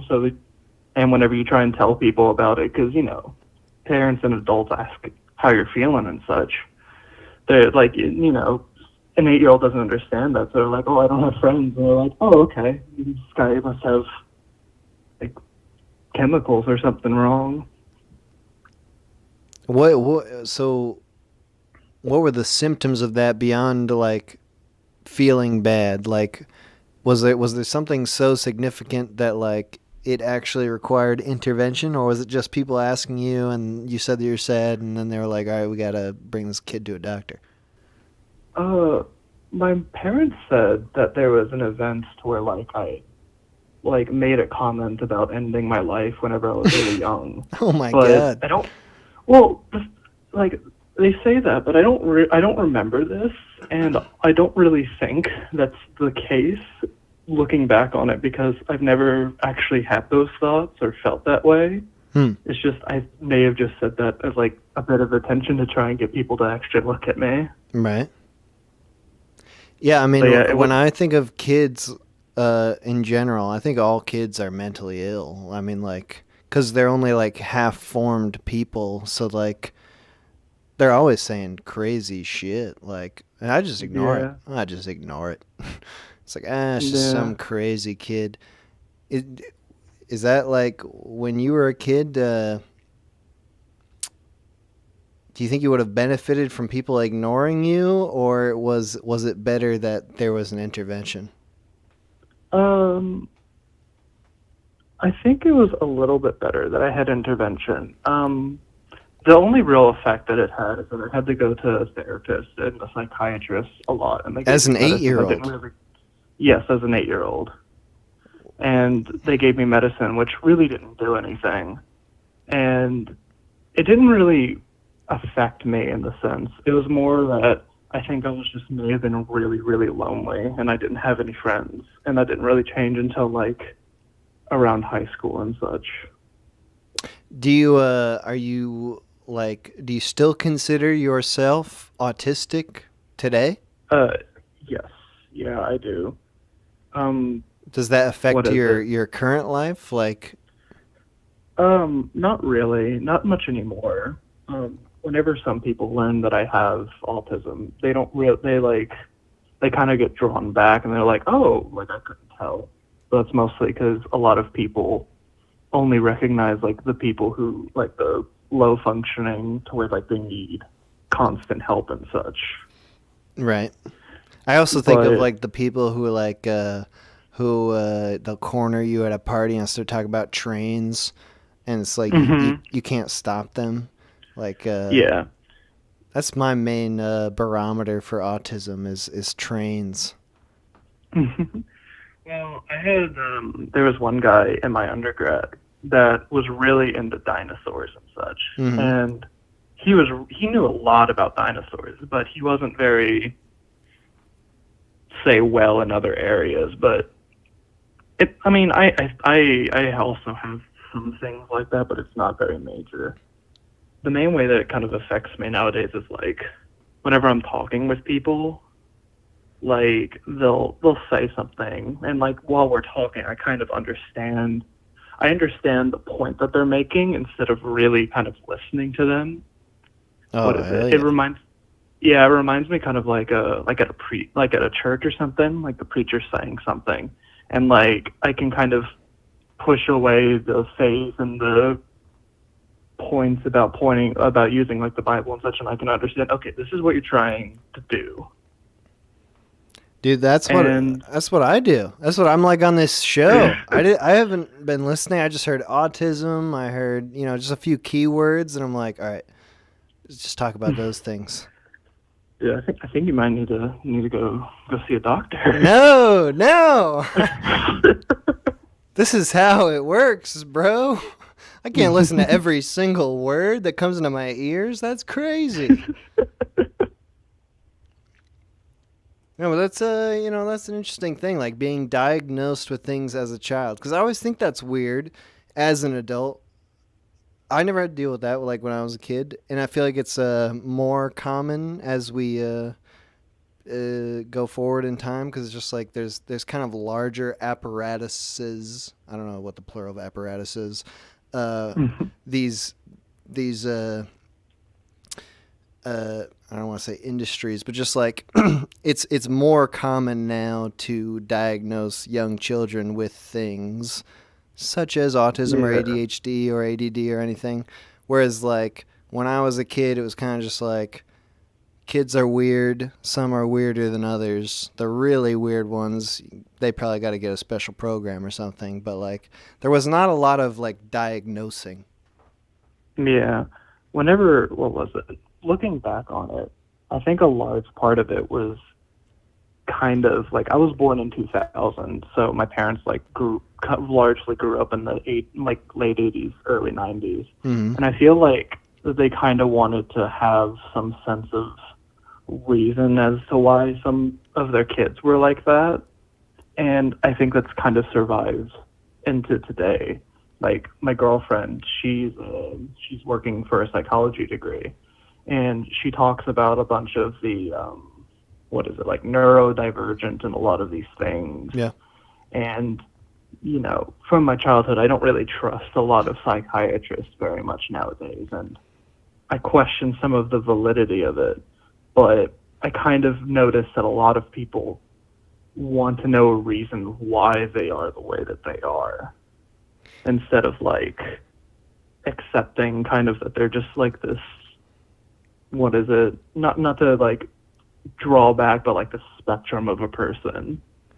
So for you as a kid, when you were young and you were feeling kind of like outside of the normal like friend groups and stuff, like you weren't able to penetrate that what seemed like normal, was it occurring to you that like you felt abnormal and you needed some kind of treatment or intervention, or was it something that your parents were like, we don't understand why he's not getting a part of this, so we want to understand what's the problem? I think that there were parts later on, but there were a lot of earlier cases on that kind of led them to it. Like, what was it? Whenever I was young, like 3 or 4 or something, my parents said that I didn't like form full sentences until I was like like late 2, early 3 or something. So there were times before then. But as a kid, I never really felt that I was an outsider or weird. Like, it's hard to look on yourself and think that you're weird. It's just more that Especially kids at just such didn't a want to young be age. around me. Yeah.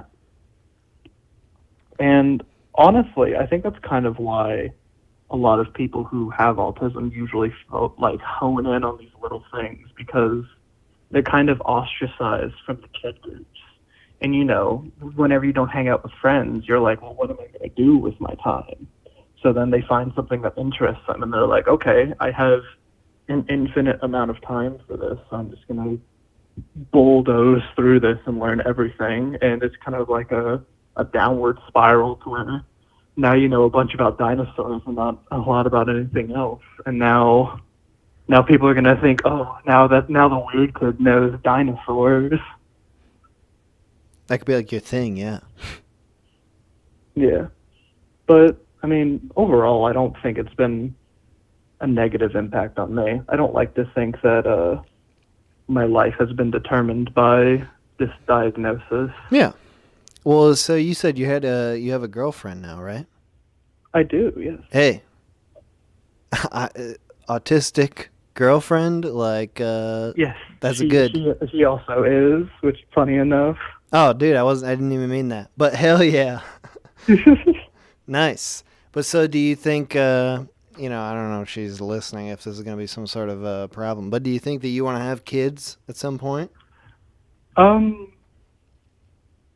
I think I do. She definitely wants some. And what is it? With us both being autistic, I'm kind of afraid to have kids like go through like public education and such, and if they are autistic, be like bullied and ostracized and such, and kind of go through some of the same things that I had. But at the same time, I don't really, I don't think that giving them even the perfect conditions is going to make it anything. Like I heard you say that everyone intentionally or unintentionally traumatizes their child. And in some senses, all I can hope is that they can make it through okay. That like kind of I and some other people have, and I'll be there for them whenever something comes up that they don't really understand. It's not even a bad thing. Like my saying that is not, it's not a bad thing. I don't think. Like, because people are just people, and there's nobody's perfect. And so like you're gonna have a kid, and you're gonna spend all your time with them, and you're gonna try your best, but you're gonna fail in some regards. Like there's nobody who's perfect, but also your failures are what teach kids how to deal with like those sorts of failures. Like you gotta have parents who fail so that kids learn how to deal with that shit. Yeah. So I mean it's a very, very normal thing. It's trauma is a scary word, but like trauma for a child, like a child could be traumatized by like spilling his ice cream, like I fucking spilled my ice cream, my life is ruined. It's like it's not it's not going to ruin their life. It's just going to teach them, like, hey, sometimes your ice cream falls out of the ice cream cone. Yeah. But hey, man, it was great talking to you. Thanks for calling in. Yeah, thanks for having me. Thank you very much. All right, have a good one, man. You too, man. I thought of a childhood story. When I was very young, my dad used to do birthday spankings. This is a true story. For some reason, still not apparent to me, when it was your birthday, you got to go on the couch with Dad and get your pants pulled down and your underwear and get spanked for the amount of years that you were alive that day. And all the other siblings would gather around and cheer and laugh, and it was a wonderful time. It stopped at some point. I don't remember it after like maybe 8 years old, but that was a real thing that was occurring, and I still don't understand it. Call from Dave. Barry? Barry? Not Barry. What was it? Dave. Oh wow, Dave. Okay, that's not even Barry's close. projection. Yes. I don't know why I heard Barry. All right, Dave. What's up, Dave? Nothing much, man. This is the first time I've gotten through, and I swear to God, I've probably called you into your shows hundreds of times. My God. Well, welcome. Yeah. I didn't even expect it. You're here. It's time to make your mark. You can say whatever kind of crazy shit you want. Oh, let's not get carried away. It's up to you, Dave. You're running this show right now. All right, Dave, we're talking about childhood. Yeah, interesting topic. Everyone's had one, right? Exactly. That's my thought exactly. Some better than others. What was yours like? Kind of weird. Had a single drug-addicted mom of two. Oh. Had her own shit going on. And then, dealing with that and coming out of it as an adult, I wasn't quite an adult, It's one of those things where you realize the environments you were brought up around are really just kind of immature and didn't really set you up for success in the real world. So I was took a while to really fully grow up. I'd say I don't think that happened until I was like 28, 29. Oh, mama. Hey, Yeah. So you're dealing with your mom's got a drug addiction. How serious are we talking? What class of drugs? Like off and on to NA. The what? Definitely weed. What's NA? Narcotics Anonymous. Oh, Narcotics God. Anonymous. Oh, okay. Yeah. So I think she was definitely into weed and alcohol, but she also, I think, dabbled in some of the harder shit. So beyond having to deal with, obviously, I mean, like having a mom that's getting into that shit, that's gonna lead to its own bag of problems. Just with motherhood, were you having to navigate like dealers and like her life in that regard? No. I mean, she always like found relationships, but they're always unstable. Mm-hmm. So there was always like a male around, but it was just basically a shitbag. Right. Really nothing to offer besides like more bad influence. Right. So I was lucky enough to have a older brother that was more cognizant of some of the things that were going on, whereas like I can, looking back when you're super little and you're like, I really don't know what the hell's going on. The older brother kind of was there to make sure you didn't get, swept up in too weird as shit. Like kind of shielded you from the worst of it? Yeah. You'd be like, no, go over here, like go into this room, like don't be out here kind of thing. Right. So. Where are they at today, your mom and your older brother? My mom is, she's semi-retired. She kind of straightened up her act in that regard. I think she just never dealt with like her traumas, as a young adult. I think that was something that just kind of perpetuated all the shit we went through, was her like not facing her own reality. But she did all right for herself. She eventually went back to school, became a nurse, cleaned up, but this was bad. At the tail end of like my time of living with her. Like I moved out at 17. Mm-hmm. My brother, he's doing pretty good. He's got like 2 kids and his own business, and he's kind of living his dream. Nice. So, and it took me a while to unfuck myself, but I eventually did. I was one of those people that made a lot of fucking excuses for why things aren't working out, except I wasn't changing anything I was really fucking doing besides like, a job, or, I just didn't apply myself right. And so I took some steps to correct all that, and I think I did all right in the long run. So you said your your mom is kind of retired, or at least semi-retired from from nursing. And her like getting into that was like when you were a teen or something, like yeah, I think she got her nursing license when I was like 16. It makes me think, because like a big thing with drugs is like kind of putting off your immediate responsibilities, to kind of, yeah, like, you know what I'm talking about? Like it's, it's a way to feel better now without having to address like the real problems. Did you or your brother like go down that road also, or were you like very against it? I mean, like I hated secondhand smoke, like because she always smoked cigarettes in the house. So I didn't smoke, but I definitely drink. That's it. My brother, he doesn't even. I think he does like CBD oil or something like that. Like, so I mean, we're both older with kids, right? And you got that's kids? Kind of. I got a kid, yeah. Nice.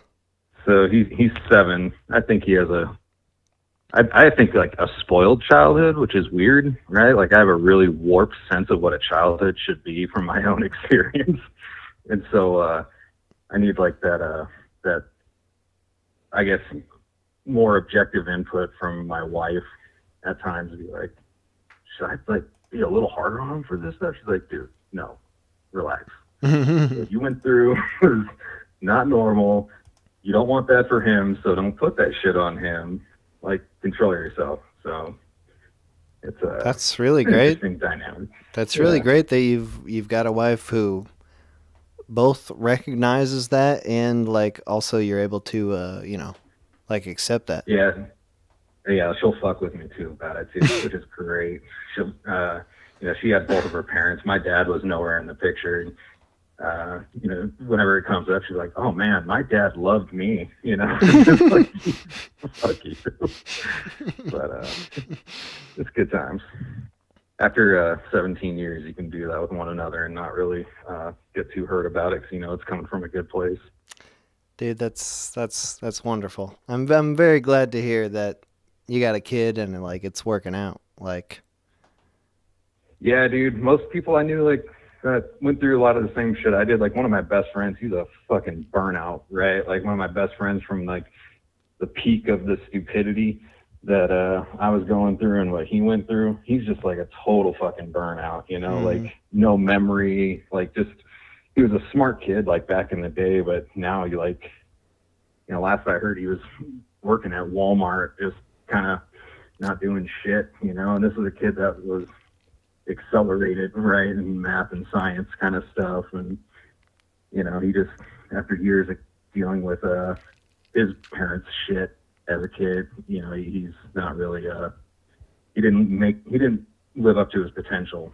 So what do you think is the difference between you two? It's like what enabled you to move beyond your childhood experience and have like have a more normal existence? I don't know, to be honest. It was just one of those random, circumstantial things. I mean, had maybe a couple things gone different for me, I could have been him, and vice versa. I really don't know. What was it that like kept you from like smoking weed or doing like, you said you drank a little, but like you're not doing the same drugs that your mom did?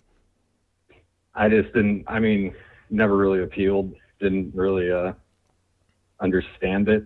I mean, all I saw growing up was that kind of stuff just was, the people I saw doing it weren't the best examples.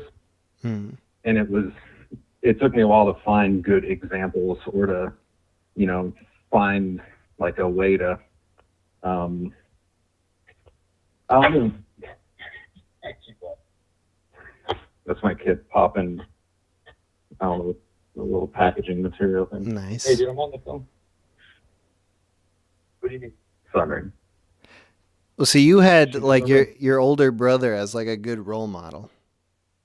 Kinda, yeah. I mean, he definitely got into some stuff when he was a kid, or a teen, I should say, but nothing too crazy.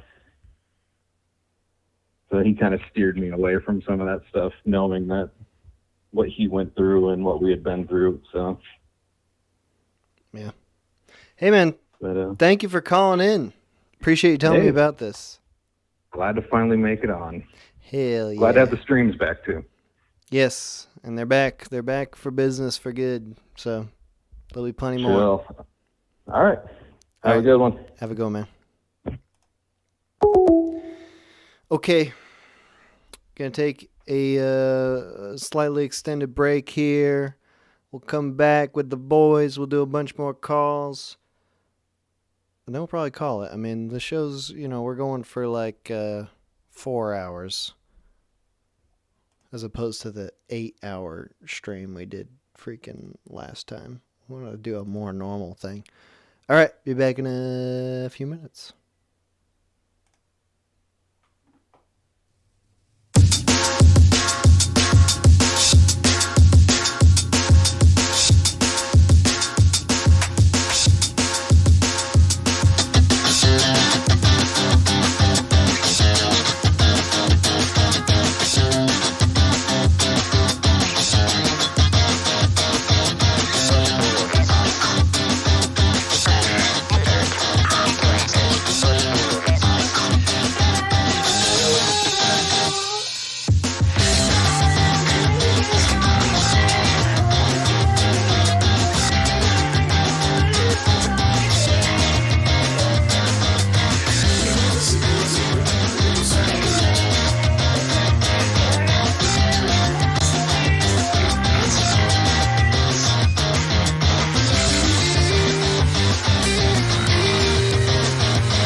Okay, again, for people who weren't watching at the beginning, the music from the stream is from Stomach Book. Formerly, the artist formerly known as Gibral, who was featured on Sub TV. Stomach Book. Check the description of this video, this very video, to check out this album that I've been playing. SoundCloud and Bandcamp links are in there. Let's see what the boys are up to now. Ew! Ew. Hey, what's up? What's up, bros? Moxie, you're doing different stuff now. What are you doing now? I'm doing the hand collating now, just at the crab. One from each pile. Make a stack that, and do that a couple hundred times. Is that what happens before the creasing? No, this is after creasing. We already did the creasing. You saw the creasing. So you Come on. you crease the individual pages and then collate? Yes. I wasn't watching. I had to talk to people. I explained it to you, I wasn't man. listening. I know, you never listen. I can't argue with that. I creased every pile. Now I hand collate them. And then I've got the little stacks that I need to staple. And then I staple each one. And then I fold them all by hand. And then I trim them. What do you fold them with? My hands. Whoa, hand folded. I said that earlier too. God damn it. All right. I'm sorry. Let's go to someone else who's not upset with me. Hey, large homosexual, you're still here. Yes. What's up? What's up? It's late for you, eh? Yeah, I mean, I don't know. Not really feeling like sleeping. Nice. Was anybody listening to the stream by chance? No, we were talking to each other about, some very deep life shit. Because we're adults and we have a lot to discuss. I don't like the sound of that. Oh, I know. Were people calling going, hey, I'm on drugs? There were a few like that. I listened yeah. to that one, the first one that was like, I smoke weed all day or something. That was the first guy. I listened to him like for 5 minutes and I was like, yeah, rather talk to Moxie. Gus. He would rather talk to me than listen to a guy call in who smokes weed all day, every day. Look, people got to cope with because it's because of their childhood, man. That's what we're getting to the bottom of. Oh yeah, that's right. What do you guys do to cope? Drinking mostly. Yeah, that's what I was gonna say. Drinking mostly. Drinking. Lordy, large homosexual. Not drinking currently. Well, what do you I do don't to know. cope then?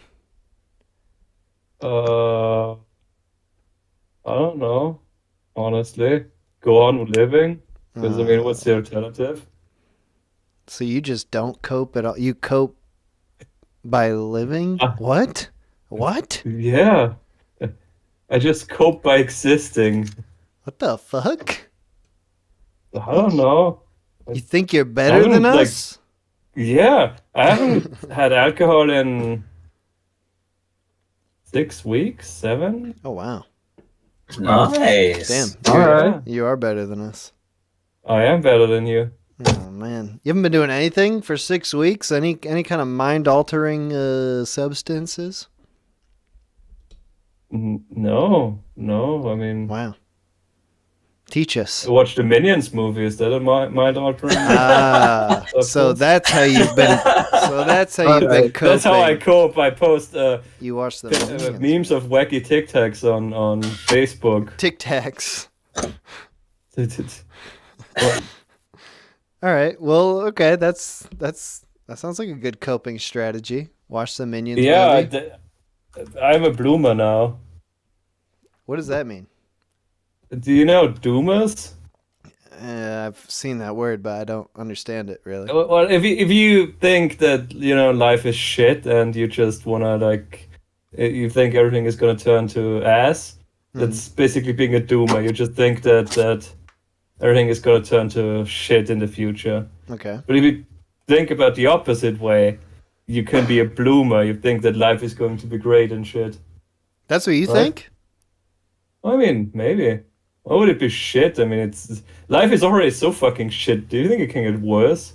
I mean, what do you dude, this guy copes by living. That's his cope, is living. Of course he's a bloomer. You just gotta go on. I mean, it can't get worse. We're ingesting microplastics, and I think maybe the microplastics make you more, like, docile. Oh, that explains a lot. Yeah. Yeah, I saw some news article. It was like, you eat a credit card's worth of plastic every week. And it's all skewed by one guy eating 500 plastic credit cards. I mean, how did That's it the work? average. I mean, I'm not disagreeing with that as a concept, but where would I store all that plastic? Yeah, really. I'm not getting like bigger every week. I'm not. You'd think eventually those credit cards would add up. Yeah, I mean, am I shitting microplastic out again? Is it like, do I... And if you can shit it, what's even the problem? I don't know. I'm not... Sounds like a dietary aid.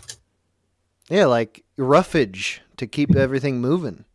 Yeah, or what was that shit, like Olestra or something, where it's like, ooh, fat-free chips, where your body doesn't absorb this oily substance, but instead you just get like oily shits. Oh, I think they do that with like some sugars too, where it's like sugar that you can't absorb, so it just... Oh, like, sugar runs alcohols. Yeah, dude, those things can make you I think shit. it's like birch sugar? Birch? Yeah, like the tree. Mm-hmm.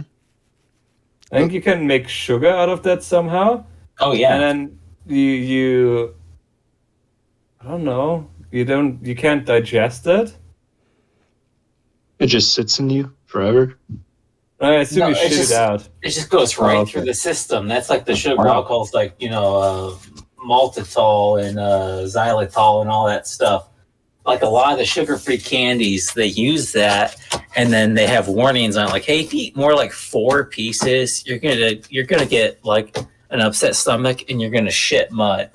So don't do that because your body doesn't absorb it. That's why you don't get calories, but it still has to go through you. That's all these things where they're just like, oh yeah, your body doesn't absorb it. So it's calorie free, and go, oh, okay, so it just goes straight through, and I shit out chemicals and mud and all that stuff. Like, you gotta look out for all those dietary things. Isn't that also just like vegetables? Like, isn't that what insoluble fiber is? Like fiber that you don't digest. It's just there to push the rest of your shit out of your ass. Yeah, but that's got body to it. So it forms roughage, whereas the other things will just be like chemicals. So if you could probably eat like a whole bag of Russell Stover sugar-free chocolates with mannitol in it and maltitol or whatever. If you eat a bunch of roughage as well, it would probably soak it up, and you could have some soft stool instead of mud shooting out your ass. God damn. Topic of next stream: stool and roughage. How about just nutrition? What about nutrition and food instead of only shit? That could be good. I think we talked about food already, didn't we? But last week? not in a nutritious way at all. Yeah, nutrition is different because that's like a religion. I think it's insane that we still do not really understand nutrition as a concept. Like, it's pretty nuts. If you look up what is healthy to eat, you'll get like 500 different opinions from like pseudoscientists to actual scientists. Like I followed, like, I think it was a Reddit or something that's called World Carnivore Tribe or something like that. Oh, is that the carnivore diet? It's raw carnivores. I don't remember what it was called. Like, I found it somewhere, and I looked at it a few times, and it's just people who basically eat raw meat. You know what's crazy about all these wacky diets is it does work for some people. Yes. Like, all humans are not the same. So like you have to figure out what works for you out of all this wacky shit. Some of it sounds ridiculous, and then you try it. Like eating 3 meals in a week, and just going like, "Oh, this one works for me." Who would have known? Huh? People who like poison themselves by eating too much liver, like raw liver, because if you eat liver, it has a lot of vitamin A, I think, and then you can basically die from that. Yeah. From overdosing vitamin A. Or like people who overdose on vitamin D and they need to get vitamin K in as well, because if you don't have both of them, then you can overdose on D. Yeah. There's all sorts of shit when it comes to nutrition. It's a wacky, fascinating world. It's nuts. And to link it back to our actual topic, the thing that fucks you over is that if you have like a bad diet as a kid, it might influence your gut biome enough to actually, make you fat or unhealthy for life, because it's hard to recultivate your gut biome, from what I understand. I mean, people do not understand that either by now. I've tried looking up how gut biomes work, and I have no fucking idea, and nobody really knows, because with the overprescription of antibiotics and shit, it's really hard to find someone who has a natural, in quotation marks, gut biome. I went to Walmart in the past few weeks, and I saw these kids, and their parents were so fat. I mean, like the fattest people you can imagine. Like it's insane. Like they're just rolling around. Like they need assistance with every kind of movement. And their kids were as fat, like the same proportional kind of fatness as them, but they were like 8 or 10 years old. It made me so angry that like you've ruined your kid's entire life by whatever you're doing, whatever you're deciding to feed them at home. Like, it's clearly turned this child into a monster, and it's like they're not gonna the chances of them like learning and having the motivation to change their entire diet, like the way that they've eaten for like their entire childhood, is so small. Like, you just fucking ruined your child's life. You just made your child a fat fucker for the rest of their life. Like, you should be in jail for doing these terrible things to your children. I find it very appalling. At Walmart. Oh, yeah. Yeah. It's amazing, too, like, if you think about just how many calories that must be over such a long series of time. Because kids have that really active metabolism, too. Like, if you're able to override that. It's so hard for a kid to get fat. And like a chubby kid, kids. A chubby kid is a whole different scenario. I was a chubby kid. Like, that's totally normal. That's fine. But like, to be an obese 8-year-old is like you're overcoming nature in such a strong way. It's like you have to really be actively ruining your child's life to do that. You have to be trying really hard to consume that many calories in a day. It's like, how many are these kids eating? Like 4,000 calories a day or something to get to that size? But I looked disturbing. It up. If you don't actually need to eat that much to sustain weight. Like, if you are 440 pounds and if you are like 6 feet tall, 440 pounds, that's only like 3,500 to 4,000 calories per day. That's still so much. I mean, but I agree that's less than what I thought, but that is still so much. Yeah, but the thing is, if you actually like wanna sustain that weight, it's not that hard. As in, if you look at how calorie dense certain foods are, there's like chocolate bars where they maybe like 400 to 500 calories. You know, yeah, like a Snickers bar or whatever will be like 230. Like most standard size candy bars are around 250. It says here 100 calories of Snickers of 500, 100 grams of Snickers of 500 calories. Grams. What is that?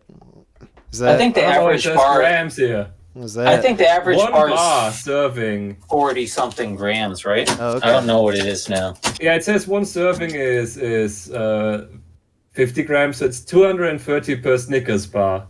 Yeah. Yeah. So there you go.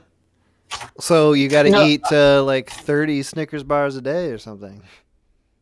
No, you have to eat. Do the actual math. I didn't do it.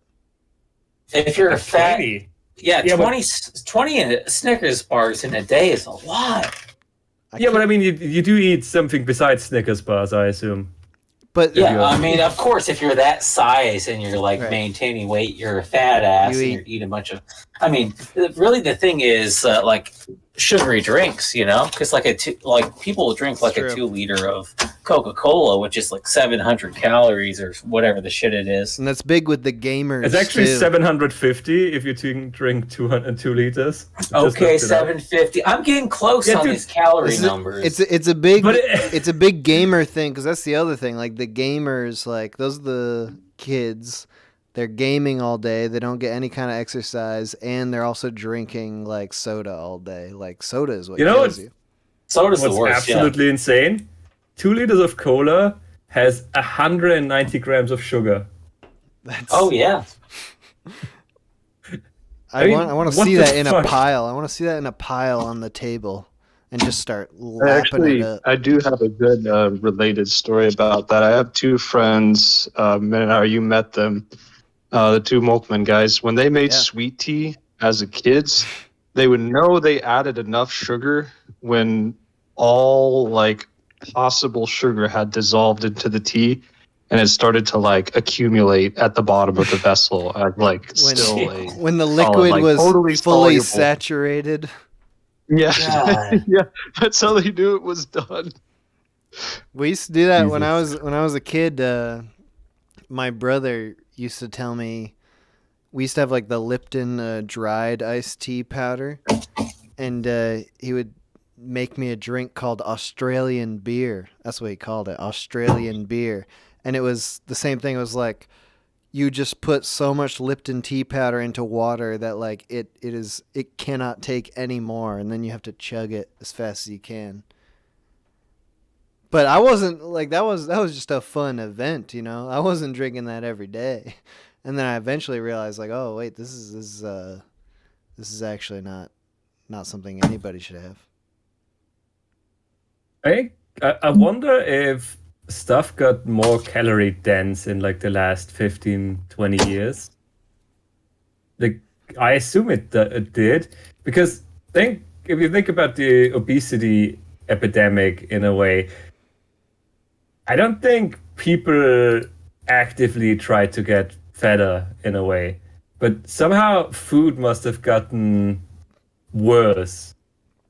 The cheapest or eating habits, or something must have happened. The cheapest like prepared food is like the worst for you. Like there is really, really cheap food that is not bad for you if you're willing to prepare it.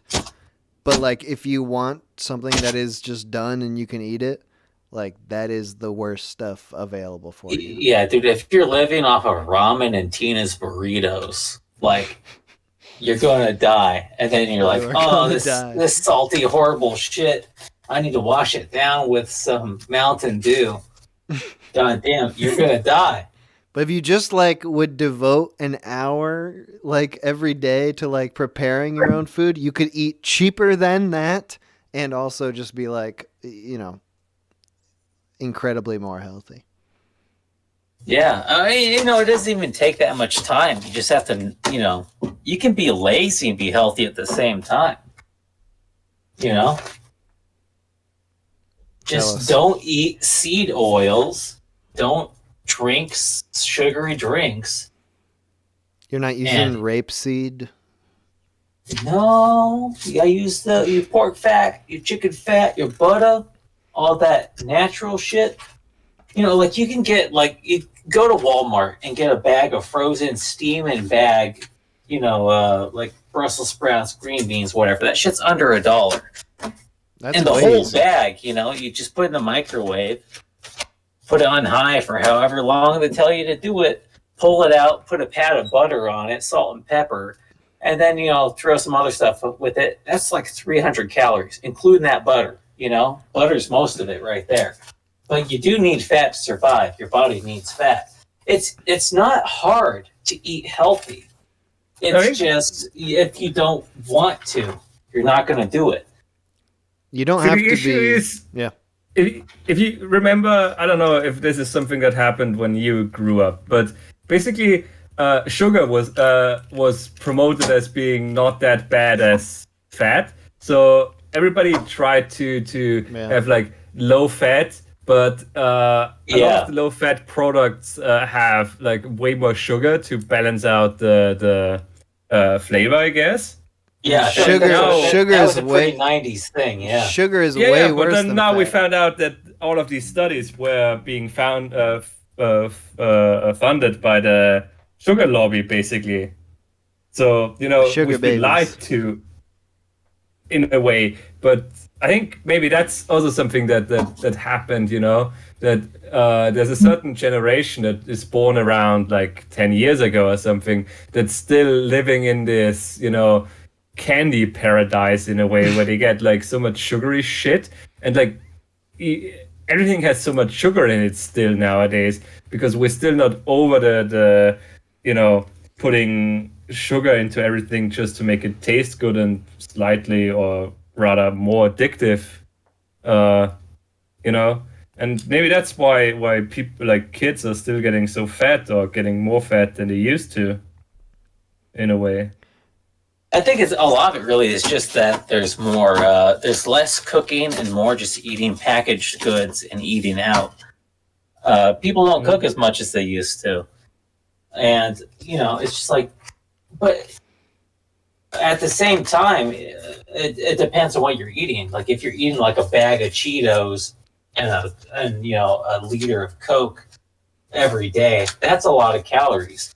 But at the same time, like, in the morning, if you like fry up like 6 eggs, eat those for breakfast, and then have a Whopper for lunch and a Whopper for dinner, that's like 2,000 calories. Right. You're not going to gain weight doing that. So like and that's a shit ton of food, and that's eating 2 Whoppers in a day. So especially if you get them without mayo or whatever on it, because that's a tablespoon of mayo is going to be like 120 calories. Don't and start shitting on mayo. Mayo sucks. I knew this shit. was coming. It's garbage. You order your Whopper Come on. Whopper without mayo? That's insane. No, what you do is you take out the mayo and you let him put in that spicy cheese sauce shit. Yeah, in just the Whopper. put in a sauce with flavor. Like, I'll say like, hey, no mayo. Can you add barbecue sauce? Barbecue sauce has sugar, but it'll be like 30 calories and have flavor. Mayo is going to be like 120, 150. God knows how many calories. Those are Don't good. need it. Those Don't are good. need it. Those are But good mayo's got calories. texture. It's got fat. I mean- it's got protein. I love mayo. Yeah, but mayo is I'm gonna make my own mayo. oil with. Because Hey. there's not enough fat and protein in a goddamn hamburger. Okay. Come on. That's a good point. All right. Well, to bring it back to childhood. Yeah, that's right. When you're a child, we're really going off on nutrition. When you're a child, this is something that I remember very clearly. Like, my mom is a great cook. She's an excellent cook. She makes delicious food. And, I didn't care about that shit, that home cooked meal at all when I was a kid. I was like, fucking mom is making this shit again. I loved McDonald's. Like, when it was like, tonight we're going to have McDonald's, like, oh my God, yes, fucking yes, finally. Like, that food has the weird ass chemicals in it that make it taste so good, and it's so addictive. So it's like, I think also it being like a special occasion, like if you're not eating Sure. it all the time. Because for me too and my family, eating out basically that never happened. Like going and getting fast food was eating out. That was a special occasion. And then even at the same time, it wasn't like get whatever you want. Like my dad would be like, "Hey, we're gonna go to Jack in the Box. How many tacos do you want? Or you can spend up to $2." You know, it's like that was my eating out experience. It was similar And it for us. was where special, it was, yeah. It was very like it didn't happen often enough. So like every time it did happen, it was like, oh my god, hell yeah! And it was like when I moved out. When I first moved out, I lived like literally in an apartment block above a McDonald's. So to go to McDonald's, I just had to walk downstairs. And it was finally then that I ate McDonald's so much, so many times every week, that I finally got it in my brain like, oh, this food is really bad. It's not good. It doesn't actually taste good. When you have it like 3 times a week, like all the allure is gone. Like you finally understand that it's so much worse than cooking your own meal. But it takes it takes eating it so much. I worked at a movie theater and I got like infinite free soda. We would use those little cone cups and just grab soda whenever we wanted. And after like maybe 2 or 3 months of working at that theater, I just completely stopped drinking soda altogether. It's just so syrupy and I'd feel it course through me. And yeah. You have to overdo it to actually realize that, like, oh, this is bad. This is not good. Yeah. Yeah, that was just as a childhood thing. Like, kids definitely don't appreciate home cooking. You appreciate it later when you're without home cooking for a while, and then you don't know like, what you have until it's gone. Exactly. Then eventually you reach a point where you're like, I wish that I could actually have a delicious home cooked meal. I don't know. I don't have any idea how to do that. My mom was a really bad cook. So I learned how to cook early on. Like the first time I cooked solo, I was like 6 years old. I was like, you know what? I want French toast. I'm just gonna make it. I saw mom make it. I'll just do it. And then just like as things went on from there, I was just like, I like my cooking more than my mom's cooking. My mom doesn't have a sense of smell, so a lot of times, like seasoning and whatnot, like that has a big influence on taste and all that. So like there's just lots of bland food and weird flavors. So like I learned pretty early on how to cook for myself, and I liked my own food more. So I've been cooking for myself for, the majority of my meals since my early teens. And before that, I cooked every once in a while. But like, I've been cooking for myself for like 20 years. Yeah, I did not really get that big into it until my early 20s. And it's only been like recently really where like I kind of feel like I get it, like with cooking. Like, I don't know, you have to go through a period where like you're just trying out whatever, and you eventually reach a point where like you kind of understand how it works. Like, there are only so many flavor categories, and it's sort of just like you just taste something after you've cooked it for a while and be like, all right, which category is it lacking in right now? And I'm going to add an ingredient that beefs up that category. Yeah. I do that with smell. I don't taste my food as I go along. I smell it. I go, oh, it's missing this, it's missing that. And then I taste a couple times towards the end. Yeah, I don't taste it until I'm about to eat it, because I don't like trust it until I think it's done. Like I'll taste, and it's all meshed together, right? Exactly. Like I'll cook a soup for 2 hours, and I won't taste it until like I'm about to pour a bowl, and then I'll be like, oh my god, this tastes like nothing. I screwed up. But no, all it needs is like, it's like more salt, more acid, more of this, more sweet, more spicy. Like there are only so many things you can do to it. If you've cooked something like with a bunch of ingredients for a couple hours, like there's a lot of flavor in there. You just got to figure out at the very end like how to bring it all to the front. Yeah. But we're talking about food and cooking. God damn it. Childhood. This is not about childhood. As a child, I ate lots of good food and I didn't appreciate it at all. What about you guys? What, large homosexual. What were you eating as a child? Too much, I think. I was home cooking or what? Mixed. Like some home cooking, some like I don't know, like frozen food and shit. That's more like just heat it up. But usually home cooking. I don't know. I'm trying to remember. It wasn't like a big impression. I remember my grandmother was pretty good at cooking, but she did like pretty hefty food. Like imagine someone who's lived through a world war. That kind of food. Bad. And no, not bad, but fatty. And like keep you a lot hearty. of calorie dense, because basically she was used to cooking for someone who was people who did hard labor all day. Because my like back in the day, Man. I don't know, like they cooked like way more calorie dense because people didn't sit on their ass all day. So she cooked for like my grandfather who was like had like a I don't know what to even like describe it as. He would deliver like stones and shit, so he had to Stones? carry that shit like with a wagon and stuff. So he would take building material from one place to another, kinda.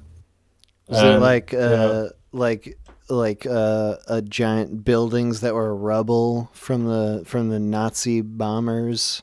He had to bring. I mean that's too far back. More like what war then? post-war. What war? Oh, post-war. Yeah, post-war. Okay, I see. Because I mean, yeah. So they had to, and like general construction and shit. And if you have to lift like heavy stuff, you have to eat a lot of food. And so she cooked more hefty, calorie dense stuff, like I don't know, dumplings filled with like meat and shit, which is pretty neat, dumplings good. are good. But it's a lot of calories because basically they used pork fat, like lard. Yeah, fuck lard. For everything, like lard is just a base ingredient. Lard is delicious. Yes, but also, I mean, it's rather calorie dense. Yeah. And you should just put lard into everything just to make it taste better. I watched some video of a Hungarian grandma making goulash, and it had a lot of lard, more lard than I've ever seen in a soup or stew recipe. I wanted to say this this is the difference between our regions. Is you had a war. We didn't have to deal with that war at all, really. Like you constantly have wars. You just don't have them on home turf. That's what I mean. It's like, we do war as like a tour. It's like, oh, let's go to this country and fuck shit up for a minute. But where you are, like, there was a war that was actually causing problems where you lived. Yeah, I mean, just so everybody knows, he's talking about the Emu War in Australia back in 1932. That was a big one. The Great Emu War. It's still going, isn't it? Didn't the Emus win? Oh, they stopped? Oh, all right. I don't know. yeah. They won, and now they own Australia. Them. Good for them. Yeah, but no, but I mean, like war as a thing like that, that obviously greatly impacts how people live their lives if there is actually a war going on where you live. I mean, yeah. I assume so. I mean, It's like people in the U.S. talk about the depression. Like that's the last major thing. It's like, oh, depression stew. It's got hot dogs and beans, and it's like that's not that bad. Like people were just poor for a minute, but nobody was like their houses were being blown up by foreign powers. Yeah, my grandmother told me, meat was something that was really, really, really rare. So what she did is she bought like half a pig, like bi-yearly, maybe like, or maybe 3 times a year. And then she used all of it and just like, everything she couldn't use right away. It was just frozen down, and yeah. So she actually knew how to completely like dissect or like you get all of the meat out of a pig carcass. Which also is something, I mean, I wouldn't know where to start if someone gave me half of a pig. All you gotta do is just chop off every piece that seems foreign to you and boil it for 12 hours. And you've got delicious pork broth. That's what you do with the bones. Follow the bones when you're carving, and then you got bones. Throw those in. That's broth. I guess. I watched The Butcher. It's like a reality TV show where they kind of cut down meat competitively. I like it. I want to watch this. And I think they only did 1 season because it was pretty insanely stupid. But yeah, watching that, seeing people talk about how to cut down meat, it's pretty interesting. I wouldn't know shit about it though. So yeah. What if we only do food and cooking as the topic from now on? Childhood food. Yeah, the topic is just a variable on food. What did you eat in your childhood? It's kind of hard to get away from food. I don't know why. It happens all the time. Yeah, maybe that's because food is comfort for us, and food is also something we share with other people as a memory. And it also divides us. You also need it to survive. Everyone has experienced food. Yeah, but everybody had a childhood. Literally. But we can't relate to that. We can only relate to the food that was eaten. I would never go up to someone and be like, hey, tell me about your childhood. But I would walk up to somebody and be like, hey, what's the weirdest meal you've ever eaten? I mean, yeah. Would you know right away what the weirdest meal you ever ate was, if I ask you? No, I'd have to think about it, because I'm always trying weird shit. Yeah, because you eat random shit all the time. Yeah, it becomes normal. Maybe the issue is that you still living your childhood. With childlike wonder and joy? No. Taking random shit out of your fucking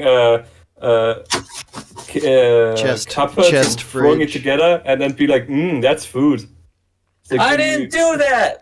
I made French toast, man! No, I mean nowadays, not back in the day.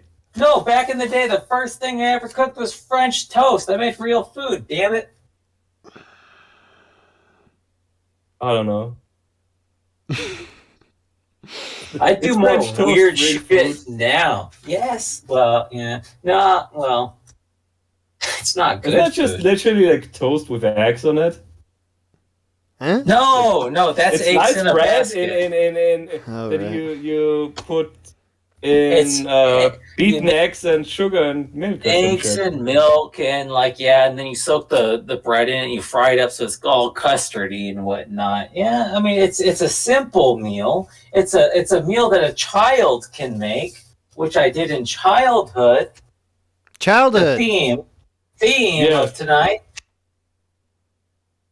All right, let's call it there. Childhood. Hey. Okay. All right. Thanks for talking to me, boys. Bye. Wait, is that okay? That's that. Childhood. We did it. Okay, all right. Okay. Childhood. We're barely talking about the topic. A lot of talk about food. It's hard to stop. Once you get going, I could keep going about food. We kind of have to think about it. We could do food indefinitely. Call from. Farron. To accept, press What? 1. To Sarah? send a voicemail. Sarah? Hello? Hello? Hello? Yo. Holy guacamole. Yo, dude, what's up?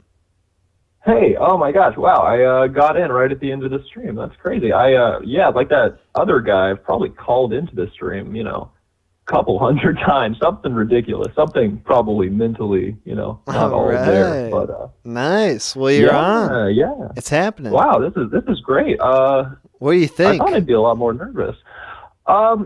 I think it's pretty good. I kind of wish you got me on the food call because I worked at a crazy Chinese restaurant. There's a lot of good stories there, but childhood's a good one. I'm looking forward. I mean, it's up to you. We've been talking about food with the boys for the past 30 minutes, so we can talk about food now. I'll let you decide. No. Let's try to close it with a nice bookend on the actual topic. How about that? All right, that's a good idea. All right, I'll bring you back around. Yeah. Childhood. What do you have to say about childhood? Childhood's a wacky thing, man. I don't know. It's really like so much of it determines how much, like, what a weirdo you turn out to be in your adult life. And like, you think about back to the times in like the 70s and everything when a kid go outside and then there was all that weird panic about like, some guy at a van's going to come up and like scoop up your kid and like Dahmer him and all that stuff. Hell yeah. And, that didn't really go away. Like with social media and stuff, that whole like umbrella parenting thing just kind of got exacerbated. And like now everyone's inside and like even if they could go outside, they've got their phones and computers and stuff. And so they don't want to do anything, Like it's an interesting point is, considering the 90s version of the child abductor where they drive up to you in their car and they say, hey kid, I got candy in here, wouldn't you like to go for a little drive? Like if that kid's got a phone, the thing is also like as technology has increased, it's that kind of like arms race of child abductor versus child abductee, where now if you want to like if you're some creep trying to get kids with their shirts off and all that stuff. Creeps you don't have to drive around in a white van anymore. You just go on to like some social media thing and be like, "Hey kid, you want some digital candy in the digital world?" You could get the digital pictures. You could join our Discord server if you're a creep. Yeah. I don't want to bandy about the G word. I know that's a hot topic, but grooming is kind of big now in the zeitgeist. Grooming. Yeah. Tell us about that. Okay. Yeah, let the folks at home know what grooming is. You an expert. You an expert on grooming. Tell us about it. No, but I've got a little brother right now, and it's interesting watching him grow up and kind of grow up in a world that I came to about halfway through my life. He's a Zoomer, right? So he's 14 years old now, and my mom kind of like she's doing her own thing, and then my stepdad, he works a lot, and so a lot of the time my brother is just in his room on his computer on Discord, and like I'm pretty confident that he's hanging out with okay people, like he's a good kid and everything, but he shared my Steam account, my video game account, and he added some of his friends. And I just get kind of concerned because some of these guys are like giving me weird vibes. I'm seeing them play games and I'm like, well, I don't know if I want to see you playing furry feet. Like that to me is a red flag. They're grooming you? They're not grooming me. I'm worried that my little brother might be maybe not groomed, but I know that it is very in vogue in internet culture to be kind of like, oh, I'm a sex pervert, I'm a degenerate, and I hate my life and everything's bad, just that kind of vibe that I don't feel comfortable with him, being around too much. It was like a sort of thing that, like, you could easily grow out of in the past, but now in the present, it's like I could send pictures of myself with fur and my naked, whatever. My naked toes exposed for all the world to see. Right, Like just to be like edgy and be like, I don't give a fuck. I'm no sex Puritan. I'll fucking draw fur on my pubic hair. Well, you'll see. You see that, and unlike the meat space, right? Internet culture moves reality? A lot faster, so you see that ebb and flow of, like, right now it's kind of popular to push back on that in that kind of like, well, being a Puritan Christian is too punk, or is like the punk thing to do now, where they're calling them like coomers and stuff like that. Is that what coomer means? Coomer is a porn addict. Okay, I see. Yeah, you were talking about doomers and bloomers, and that's all Zoomer talk, ironically enough. But it's basically just like normal shit with like funny words. It's just like pessimist, optimist, creepy porn addict. What? Yeah. I'm okay with not knowing these things because, like, I don't want to communicate with children in this way. I don't know. You're sounding too, like, content with how things are going right now. I think you should really just kind of go head first. I'm just a straight up boomer. I'm okay with that. That's great. That's great. Are you like a Gen X, like late 30s? I don't know. You don't need to tell me that. That's the great thing about being a boomer is, like, it can mean that you were born from 1940 to 2000. Oh, hey, a little bit of non-repudiation there. That's pretty good. What does that mean? I keep using these words I don't mean. Huh? I don't know. Nothing. I don't know. I'm telling you now, though, like, those FDI guys, they are lame. I'm not one of those guys, so you don't need to worry. They aren't hot at all. They don't get it. They don't know how to make me come. With users typing away in those hot, sweaty rooms, I know. I love that when watching the like How to Catch a Predator. It's like you got the middle-aged person who's just like, yeah, it's my job to pretend to be a 12-year-old boy out there. Absolutely. And to get pedophiles as horny as possible. That's my job. Yeah. Is not to pretend like I'm a normal 12-year-old, but to pretend like I'm like a fucking just like pedophile's dream and like a fucking... Just a sweaty, red face. Yeah. No, they catch the guy and then... I wish that they catch the guy and they have to pull him away from the chair. Like, okay, we got him. Stop typing. Yeah, you thought that was a horny 12-year-old. It's actually a horny 40-year-old. Oh, wow. Well, most of the people are probably horny 40-year-olds, right? So you can't be that shocked.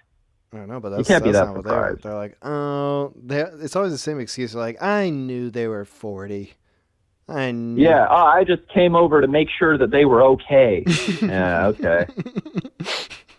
Wow, it turns out you're a good guy. That's crazy. We thought he was a pedo. It turns out he's just a good guy. That is the classic ending to those episodes. It was like, you know what? There's a lot of crazy people online. I just drove 4 hours to meet you to tell you, hey, you shouldn't be being so horny online because there's some wackos out there. Yeah.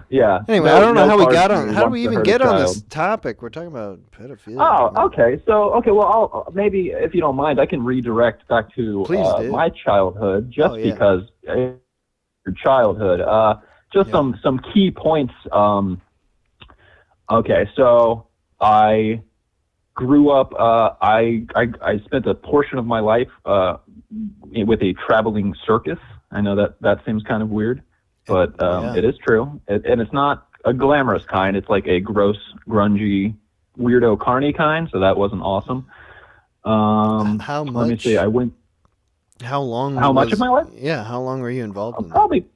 Probably just a couple of years. My mom was like a really big, like, hippie, weirdo, like really radical kind of person. And so she hung out with all of the like, not like cool clowns, but like the like juggalo, green dreadlock kinds. You know what I mean? Like crust punks. They're in circuses?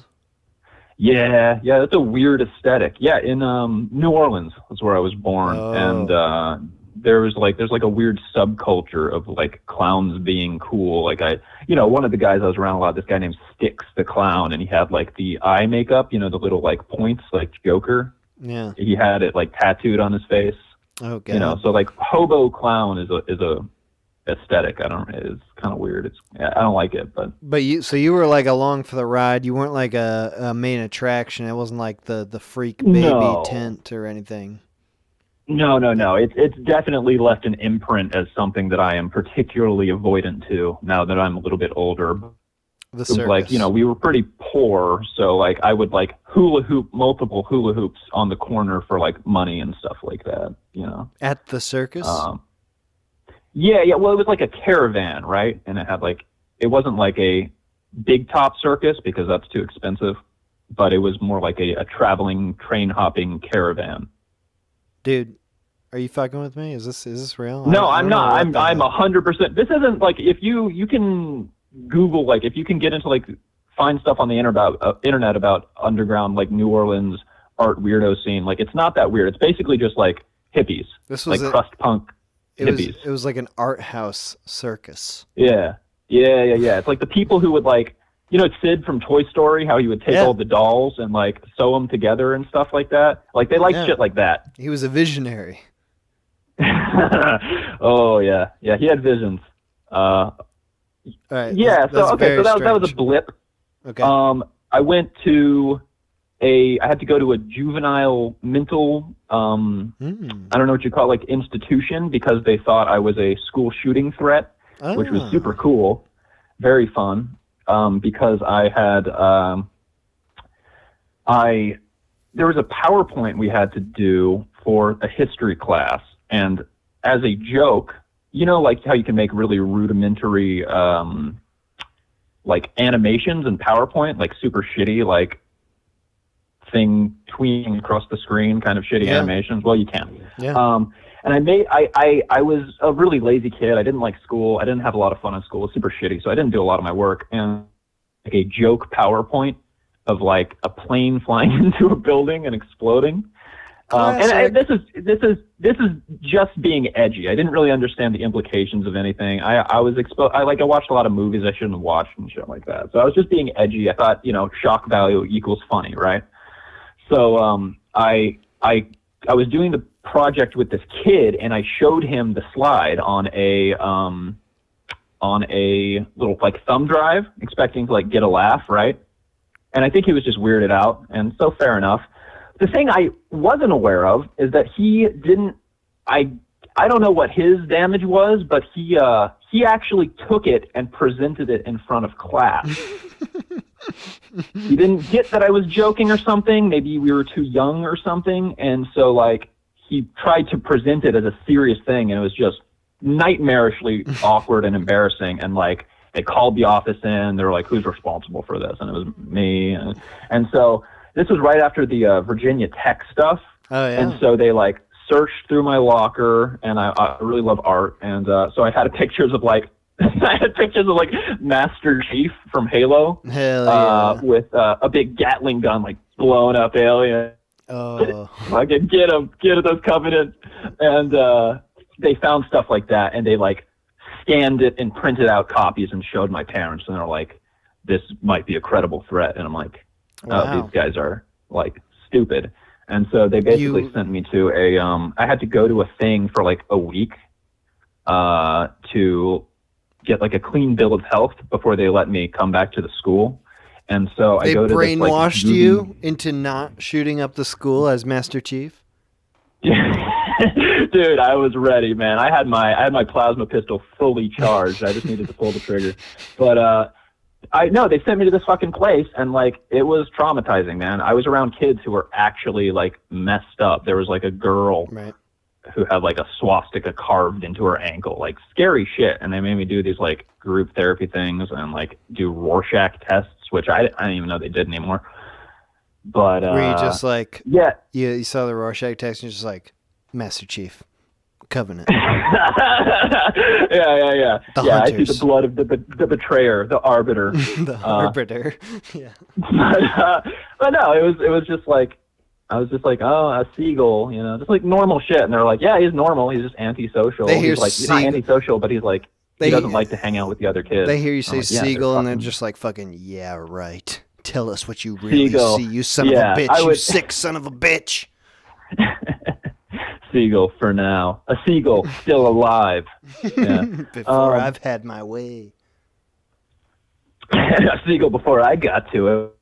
I don't know. It's a pretty wild ride, but it was a lot of stuff. I went to a lot of just weird, I don't know, serendipitous types of things like that happened. Like it was a really bizarre childhood. Like I went to the national, that same school. I went to nationals in a geography bee. Because I remembered the lyrics to a song. What does that have to do with geography? Yeah. So there's this band called They Might Be Giants, which is like a hipster, dorky indie band. I don't know if you know about them. They have this song called Istanbul, parentheses, not Constantinople. And it was a song, and I knew the answer. And he said, my teacher asked, like, the final question was like, what was Istanbul previously known as or whatever? And I'm like, I heard this song. Like the song? Yeah, and it fucking took me to nationals, dude. Wow, nationals. Yeah, and I dropped out in the first pool, my man. No idea what I was talking about. Just a bunch of brainy kids talking about Japan in the 1700s, and I'm like, oh, I'm too cool to be here. Sorry. Where's I the actually just question? remembered I'm too cool. I need a question about Dr. Worm. Right, exactly. Yeah, is this going to be about? Is there any Halo related information? But yeah. So a lot of that, a lot of alienating. I hate hearing about like that guy who called in earlier. He's like, yeah, I'm autistic. I have a bunch of totally relatable symptoms that you definitely do, and I'm like, you know what I mean? You think you're autistic? Or do you think that there's an overdiagnosis of autism? That's hard. Yeah, that's a hard one because I do want to, like, temperamentally, I want to push back on that idea of, like, oh, does your kid really have ADD, or have you just stuck him in front of an iPad for, like, the first 7 years of his life? You know, stuff like that. Right. It is a little, but no, I'm a little aspy for sure. It's highly acceptable. Like it's you know, not a that guy who it's not- called like, in, it's almost, who was he didn't seem that autistic. Like when I think of autistic people, it's like people who are really hard to talk to. But right. That wasn't the impression I got with him or you. Oh, cool. I mean, does that reflect on you? We'll find out. Maybe I'm a little. How do you feel about trains? Yeah, I like trains a lot. Well, the thing that is irritating about that kind of eagerness to diagnose is, like, people say they have these kind of, like, vague. They like, you hear, oh, well, autism is a spectrum. You know, that's something that's said a lot, and it's like, well, that's not incorrect, but you either have autism or you don't. And once you are diagnosed with autism, that is when that idea of the spectrum between low and high functioning comes into play. It's not so accurate that, oh, well, autism is a spectrum and everybody is on it somewhere. Right. Because You know? then it's like everybody is autistic except for, like, there's like 10 people who are perfectly non-autistic, and we found them and we're going to study them. Like, that is the thing with the spectrum. There is some degree. It really feels undeniable. There's some degree of romanticization in this kind of current generation of mental illnesses, and you see that a lot on things like TikTok, where here's my list of disabilities. Here's how I stem You know, stuff like that. Things that are being kind of co-opted in a weird, in a way that it's bizarre to watch people who claim to be very compassionate and concerned about mental health awareness using mental health as a marker of social status. That one that's something that I can't quite get on board with, you know. Right. And I'm not you've got people like, you know, like with that in mind, like the person who called in earlier, like they were diagnosed when they're like fucking 6 or something. Like they don't. It's as a 6-year-old, you don't have enough awareness to be like to push back against that at all. Like you're kind of just doing, you know, you're going along with what you're told. So there is like a weird cycle there where it's like, you know, if you're told by medical professionals that you are a certain way, like it's almost like you can act that out. Well, and then another danger in that is that if you are misdiagnosed at a young age and then put on some sort of long-form medication, then this medication might be altering your behaviors in a way that manifests itself as some form of legitimate mental illness. So, you know, you're like, well, yeah, of course, I've always been numb and weird as a kid. And it's like, well, yeah, maybe that's the case, but also maybe you were a normal kid that got numbed out at a young age and you've always been on this medication, you know. And I'm not saying go off your meds, you know, but like I mean, I think that all kids are mentally ill. I mean, there's never been a kid that I've met in my life who's like, that's a perfectly well-adjusted normal person. Like they're all crazy, but that's normal. It's normal to be crazy when you're a kid. You're missing chunks of your brain. I mean, in order to establish a good heuristic, you need the baseline of a fully developed, you know, healthy person, right? It's like, you know, there's a reason kids aren't in charge of things, you know, like we've got to how dare teach them. How dare you say something like that? No. You know? But I see what I did, a little reference, a little cultural reference, but it's just, but I you know, that is the concern, is that there are people who are maybe not developing in a healthy way due to the advent of something like overexposure to electronics or something like that, and so they get older and older, but mentally they don't have the experiential knowledge to kind of back up their theoretical knowledge, read education. And now they're supposed to be kind of the next generation carrying us forward. They're not necessarily completely in touch with reality, not to be dramatic. Dude, you said Advent, Halo, right? And Final Fantasy. Is that Final Fantasy 2? I only remember. Yeah, I don't know. I think there's a movie. There's like a shitty CGI movie. Oh, you're right. Advent's also a level in Halo, I think. Is it? I don't know. I wasn't ready for. Oh, okay, all right. I think it is. I think it is. Okay. You know what? I'm just autistic, and I heard Advent, and I was like, Advent, Halo. I can't think of anything else. Halo's sick, dude. I like the songs. Dude, it was good talking to you. Thanks for calling in. Yes, my man. Oh, hey, just want to say real quick, man. I worked a shitty minimum wage fucking moving boxes job, and I listened to Relay and Trials Part 1 and 2 like 300 times. Thanks for all you do, dude. You are my only follower on SoundCloud. You are my only follower on SoundCloud. Are you the guy who did the your own thing, like what was that thing called? It was like I don't know what you'd call it, like an album, Fun World Tonight. Yes. That was very good. Yeah, that's me. It was it's my first time ever doing any sort of audio thing like that, and I pretty clearly followed in your footsteps, but just not as successful. I'm not as funny, you know, it's kind of hard to do comedy stuff, but I'm glad you like it, man. Yeah, really appreciate what you do. I Keep give killing you it, man. sincere praise for making that, because I listened to the whole thing and I enjoyed it. Like, good job. Oh, no way. Thanks, dude. Yeah. Awesome. Yeah, man. All Thanks right, for calling night, in. Man. All right, have a good night. No problem. Call from Owen. Hey. Yo, what's up, dude? Not much. How's it going? Good. We're, just doing the show. We're sort of talking about childhood. Have you been listening at all? Yeah, I caught like the beginning of it. Some friends told me the games, and caught the end of it here. Let me just say up front, Do You Think I'm Happy is like one of the most amazing songs to me, and like spoke to me on a really personal level, man. Thank you for that. It's freaking incredible. Thank you, man. Thank you. Yeah, of course. I can throw like a little bit of background about my childhood. Like when I was like 6, my dad, I found out much later, was dying of cirrhosis, and he killed himself. He beat my mom.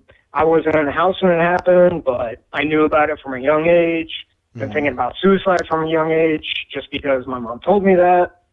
And I don't know. It's She told you that you were thinking about suicide at a young age? No, she told me that my dad killed himself when I was like 6.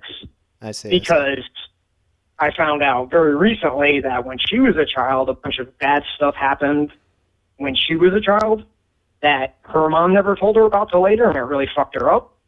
So she didn't want to do that to me. And I'm like, okay, I understand that. And you're a single mom raising a kid. It's really fucked up to be like, hey, I'm going to hold you to account when you're dealing with, to me, like a seemingly impossible situation. Yeah. But very recently I've dealt with all that, and like psychedelics, like when you're talking about drugs, I think psychedelics do the opposite thing of trying to push stuff away. They make you face it. Because if you're tripping and there's something you're not dealing with, it's in your face. Like, it forces you to deal with it. So, that's one thing. What kind of psychedelics were you doing?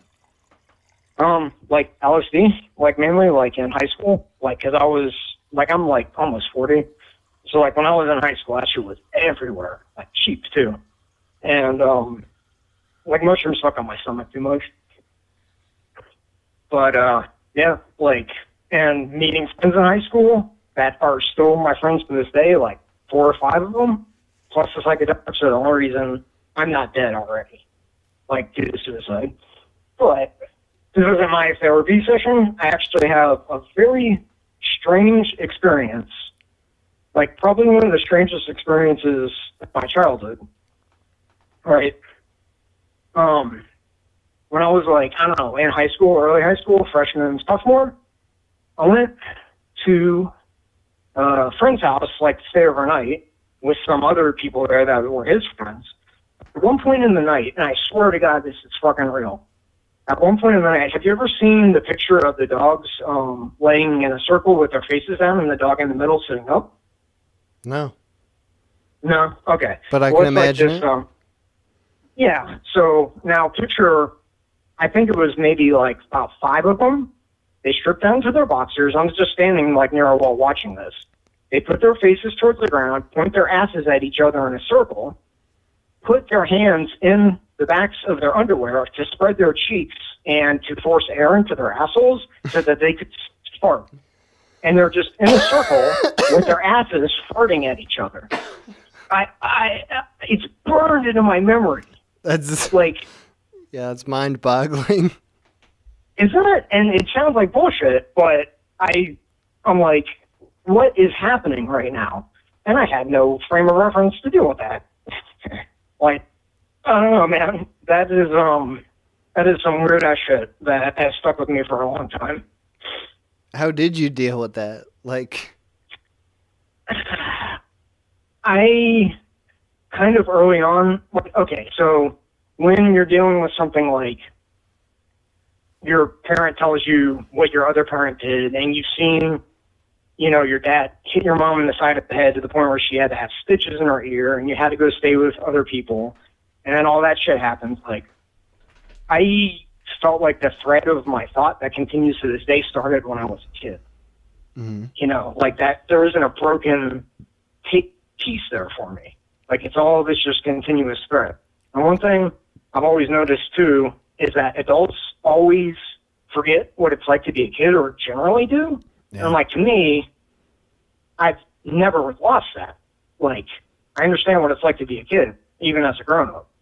But so often, adults treat kids as if they're adults, like both, in their decision making and emotionally and how they treat them. And that shit's like not right, man. You know, like you can't treat kids as adults. Do you feel like that's what was happening when you were a kid? Like you were being treated as an adult before you understood that? To a degree. Yeah, for sure. To a degree. But, you know, my mom was going through her own emotional shit and left me at home a lot, and I was raised by TV in a lot of ways. But, you know, it's just something I've seen, like, throughout my life. And whenever I've interacted with kids, I'm like, I get it, man. Like, this isn't what it's like for me. It's, like, not what's going on for you. And I try to not be that way. But that doesn't mean talking down to them, you know? Right. Or, like, treating them like they're unintelligent. Because that is a big thing. It's like, you know, with people, you know, who aren't thinking of kids as adults, but they're thinking them, like, strictly as kids, they can kind of go too far in the opposite direction where it's like you're just always being, like, very patronizing and, like, you know, as a kid, you can kind of understand that when you reach a certain age where, like, adults are not talking to you in a normal way. They're being very, I don't know if condescending is the right word, but they're just like, they refuse to connect with you in any kind of real way. Yeah, they're not treating you like the small person you are. They're treating you like almost an animal. Mm-hmm. You know. A cute little animal. Yeah, and that's not what kids are. Like, and I don't know, I personally think that having kids is very immoral, like an extremely selfish act, because you're choosing to introduce life into the world based solely on your desires. You know what I mean? And I understand that's a very unpopular opinion, antinatalism and all that, but especially with the state of the world now, like, I'm not on board with that. Yeah, so you don't want to have kids? Definitely not. I knew that from a long time ago. I mean, humanity, as far as I can see right now, humanity is one of planet Earth's extinction events. And it's happening right now. Like in what, 200-300 years, we've completely poisoned our biosphere and showed no signs of stopping. But like, there's, where's that going to end? There's the thing of, like, people are going to be having kids regardless of what anybody thinks about it, because, you know, there's a biological drive there. So there's kind of a, when I think about it, it's like, I want to have kids, and the reason is, like, I want to be part of the solution for humanity in the future. Like, I want to try my best to have kids and raise them in a way that, like, they're gonna help solve the problems. You know, it's hard for me to say for myself, like, I'm helping solving the problems of the world, because I don't really feel like that. I don't think that's true. But, like, somebody's got to do that, or else we're just gonna only have the kids of terrible people rolling around in 20 years. Like, only the people who care the least and are just like, yeah, well, whatever. Like, I'm gonna have fucking kids because that's, like, my biological drive. Like, and if that's the case, then the world is really fucked. Yeah, well, I mean, I hope you're right, and I'm afraid I am, like, kind of deal. But, you know, I get that, man. I totally get that. And, yeah, it's just, it's a very fucked up situation when, like, again, you were talking about the kids that are just fat, like, so fat, because of how their parents, like, do that. That, absolutely agree. That should be fucking criminal. That's very immoral. And how many people, like, even in our country, are like that? Like, all you got to do is go to Walmart, and you'll find them. Walmart and malls fill me with existential dread to be in them. Mm-hmm. Like, always have.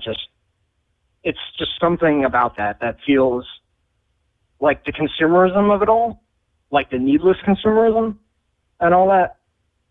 I'm just not on board with the whole capitalist structure. Right. And that's, you know, like, if you were to have a kid, it's very hard to, like, remove them entirely from that, because that is That is what we're doing. That's what we're living in. Like, you gotta. And yeah. Yeah, I mean, because it's not just that we have the capitalist structure where you're pushed to consume and all that. It's the thick of it is unimaginable misery of being like homeless and that kind of, and being degraded, and people look down on you because you don't have money, and a lot of those people just ended up in bad situations, you know, and didn't get the help they need, or simply like lost their jobs for no reason of their own and had no support network. And there's nothing like that in this country. And it's nightmarish, and it's accelerating right now with the way housing costs are going up and all that. And, you know, it's a hard thing for me to wrap my head about bringing kids into this world. Now, the kids that are already here, that need adoption and all that kind of stuff, and that need people to take care of them, that's a totally different thing than to create a new life. You know what I mean? Like, because they didn't have a choice. Like, I never had a choice. And if you ask me, in most of my life, if I had a button that'd be like, never exists, push it or not, I would have pushed it. How do you feel now? I'm all right. Like, pretty good. You know, I've, in this last few months, I've worked out a lot of stuff with my mom and talked about every possible thing that I could about her and me and my childhood and all that. And we cleared the air between each other in a way that I think a lot of parents aren't willing to do with their kids. So, I mean, like, I have enormous respect for her for even having this kind of conversations with me. And I feel like maybe something that comes into play with that is like parents don't often want to like give up that power and control they have over their children. Like they want their children to be their children, and you know, they kind of like they want their opinions to be very important to their children. But it does reach that point where, like, where the children are adults, and it's like you kind of have to get on a level playing field in order to have a normal relationship with your parents, where it's like, all right, I'm an adult and you're an adult. We have a different relationship than we did when you were an adult and I was a child. That's something that is kind of hard for a lot of parents to give up, to normalize a relationship as their child grows up. Yeah, absolutely. And it also comes down to worldviews too. Like, I have a very different worldview from my mom. Like, I'm probably closest to like agnostic or something like that, or like stuff I've seen in deep psychedelic trips. Like, to me, is like, that's like touching divinity of like what these people are talking about when they're talking about religion. And it's like, well, I've experienced something that you never have that seems to me like way more real than what you're talking about. But at this point, I have to be like, well, that's what you feel, and I'm not going to like disparage you for that as long as like you're giving me the same respect the other way. Right. And that's kind of the point I got to, like, with, and that was a big point of contention when I was growing up. And even though when I was very young, I like asked Jesus into my heart and literally felt my like heart open and close, like just riding in a car with my mom one day from like the, you know, a radio preacher or something like that. And by the time I was, I don't know, 12, I'm like, this is fucking bullshit. So like, it's something, man. It's really, really wild, like what parents can do to their kids. Yeah. And what it's just nuts, man. But yeah, I mean, we wanted to just share that story. Yeah, Oh, and everybody goes through it. Like, it's different for everybody, but like you know, that's something we all have in common, is that there are a couple of people who are like giving us the example of how to be a person for many, many years. Yeah. I also had someone in my life too who was like, he had his own family and kids, and he was kind of like, when he could, like, took the time to be like a surrogate father to me. Mhm. And that was like extremely impactful and meaningful, like in my life. And I don't feel like people do that, like really either. And that's something that people could do, like to improve, like, like just having an example for me and like showing me like how you can be. Like that's one thing, like I think a lot of people don't understand about what parenting is. It's not, hey, do this, listen to me. You are teaching a child how to be, how to react to things, what emotional reaction you're going to have. And no child learns that by what any parent says. They learn it by what they see and how the parent reacts to things. Yeah, I absolutely agree. It's like, and that must be, I'm not a parent, so I can't speak with full knowledge or anything, but it's like, that seems like the most difficult part of being a parent is like, it's not just when you decide like, okay, now I'm going to, I've thought about it and now I'm going to set the example for my child. It's like every single second of your life. Yeah. You live with your kids. They see you every second, all the time. They notice how you are in a very real, like moment to moment way. It's not like you get to decide when your kids are going to start like listening to you. They just listen to you all the time. All your bad shit that you do. That's sort of why I was talking earlier about like you're going to accidentally traumatize your kids.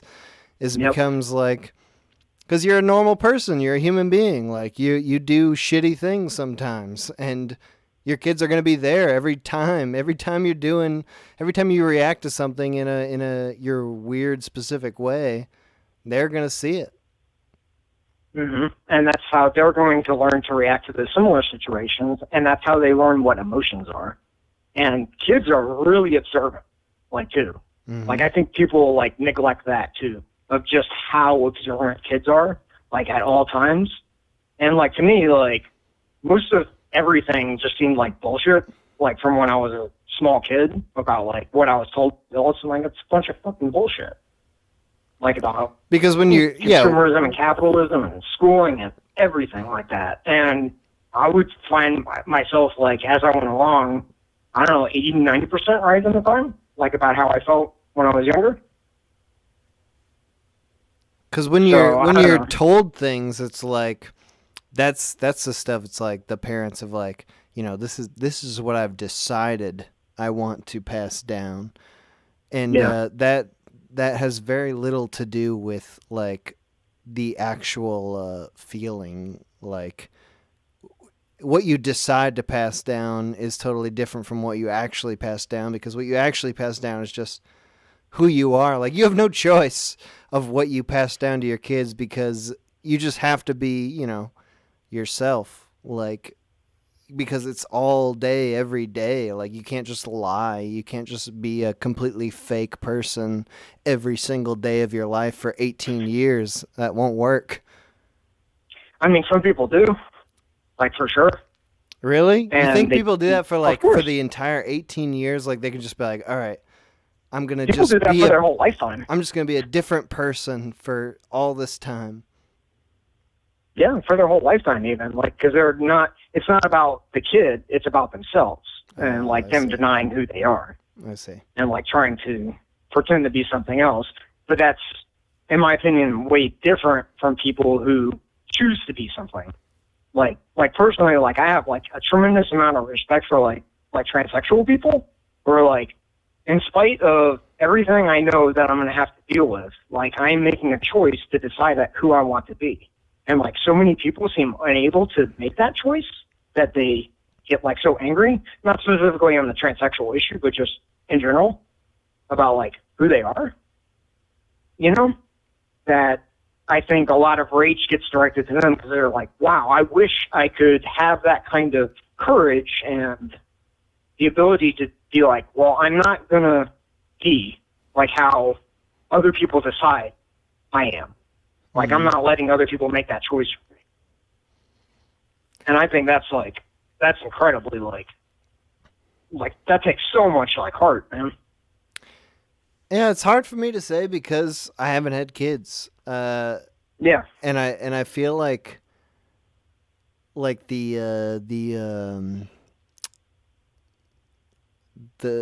problem that I will have to figure out when I do have kids, because I really do want to, is like trying to balance the kids with all this stuff, the minute hour. And, it's like this takes a lot of time, and it's time that will eventually be specifically, time that I can't spend with my kids. And so it's like, it'll be hard to figure out how to not resent my kids for taking time away from this. And that's a problem I'll have to figure out at some point. So for you doing the minute hour and all that, has that been like therapy for you? Has that been like how you kind of like deal with the world and like just kind of help you understand it and in the like sense show people what's going on? In the sense of like, this is what I enjoy doing. Like it's very clear to me that like this is what gives me joy in the world, is to make this kind of stuff. And so if I can't do this, life becomes very, very upsetting to me, because it's like, well, what am I doing? What am I doing with my time? It's like everything is just, this is a complete waste of time. Things that I'm doing that aren't specifically related to this, because this is the thing that when I'm doing it, I actually think is fun. And like, time flies when you're having fun. It's like, that's this. It's like, I do this because I can work on it for 8 hours a day, and that makes the day feel good. Whereas if I spend 8 hours doing anything else in the day, I feel like a fucking loser and feel like total shit. I feel like that'll be different, when I got kids, because it's like, raising kids, that seems like a worthwhile endeavor. So it's like, if I spent 8 hours... Raising kids right definitely is. Right, raising them right. So if I spent my time doing that, like, that I feel like that would feel good. But there would also be like this pain inside me of like, but I may be raising these kids, but I'm not doing what I actually like, which is making shit for the internet. Yeah, the internet's fucking weird, man, growing up with it and like that. But can I say something about the way you might frame it? Because I noticed you just said can't.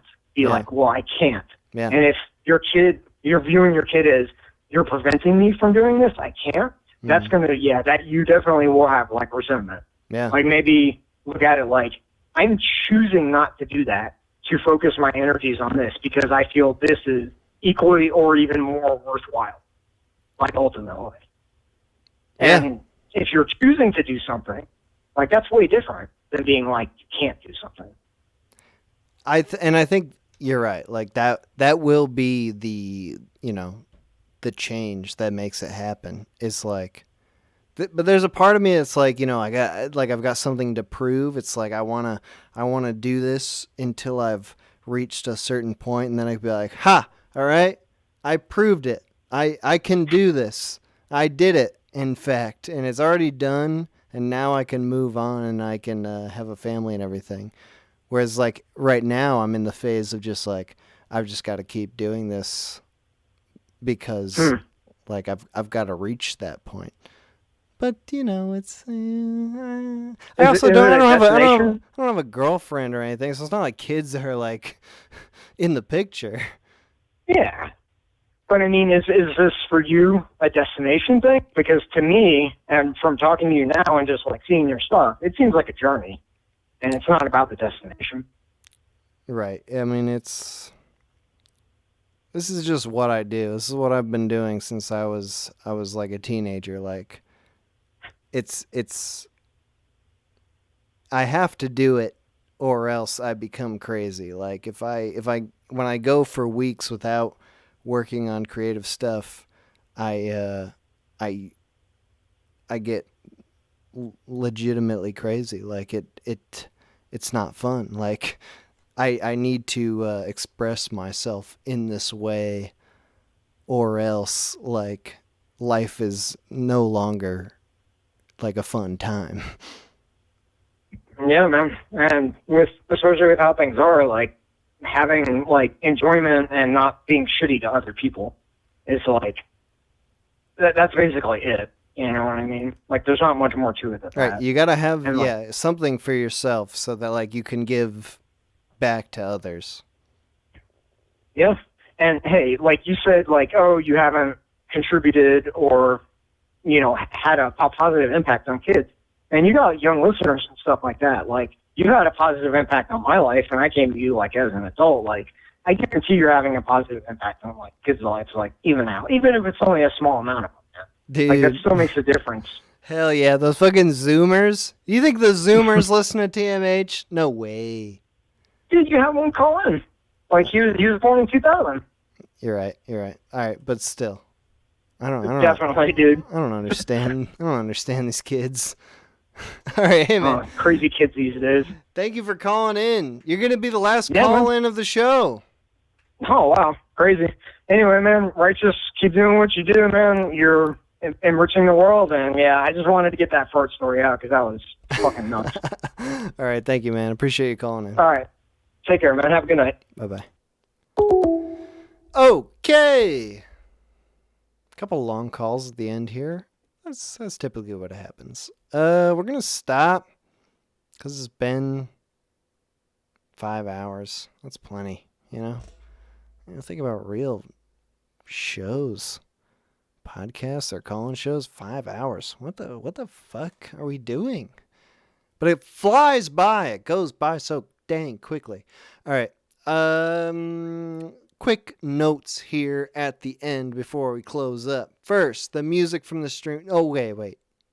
I'll say at the end because we're going to go back into the music. All right. You see here MoxieFamous on the computer screen, on your computer screen, is stapling these issues of the Mighty Lighthouse. The Mighty Lighthouse is a zine. Zine is short for magazine. And our zine is like a magazine, you know, but it doesn't have any ads or anything. It's a little bit smaller. It's just full of comedic writing and art. And for this issue, I put this issue together. I did the design and layout off of a whole bunch of submissions from people on the Discord server. If you would like to submit to the zine through the Discord server, there is an open invite link in the video description of this video. Click that link if you know what Discord is, if you have a Discord. Even if you don't, you can make a Discord in like 2 seconds. Go in that server, you go to the bullpen zine, you can start submitting stuff right away. MoxieFamous is putting together the next issue. For every issue, he prints and trims and staples and folds and collates and all this. But for every other issue, he actually does the design and layout. So like I said, I did the design of this issue. He's doing the next one. Volume 3, Issue 10 is the next one. It's the last issue of Volume 3. The prompt, there's kind of a theme for this next issue. It's going to be pro-tobacco, pro-smoking. So if you submit things with that in mind, you've got, a greater chance of getting in. MoxieFamous is going to put that whole issue together. It'll be out by the end of the year. You can order this issue that MoxieFamous is stapling right now. This is Volume 3, Issue 9. Also in the description of this video, there's a link there. This is Buy the Zine. Click on that. It's like $5 plus shipping. They look great. They feel great. You should definitely buy one. You don't have to, though, because if you don't have any money, you can just wait till the end of the month, and the zine will go online. There's a digital edition, full PDF, totally free. If you go to theminutehour.com/zines right now, you'll find every single issue of the zine that's been made in the past. There's like 27 issues. They're all freely available. You can download the PDF. You can print it out yourself if you want to. It won't look as good as ours, just so you know. So buying them from us is obviously the best solution. But, you can just look at them if you want. You can read through them. Okay, again, the invite link to the Discord where you can submit to the zine. The next issue of the zine, the last issue of Volume 3, is in the description of this video. You can buy the zine, also in the description of this video, the link for that. The HUD/overlay from this stream that you're looking at right now with the hands and the microphone, that's from Slouch. His channel is also linked in the description of this video. He's a very, very talented animator. Highly recommend you check him out. And lastly, the music that played during this stream is from Stomach Book, the artist formerly known as Jibral, who was played during the Sub TV stream last year. Stomach Book has a new album out that we've been listening to this stream. The links to his SoundCloud and Bandcamp are in the description of this video. All the links you need for anything that's related to this are in the description of the video. And, yeah, I'm going to just play a couple more songs here. And then we're ending the stream. Thank you, everybody, for calling in. Appreciate it. We'll be doing another call-in show in a couple weeks with some more interesting things. I've got lots of things to announce. We're working on lots of things. I'm not going to tell you what they are now, but you will see. And, yeah, I guess that's it. All right, bye-bye. In my little space,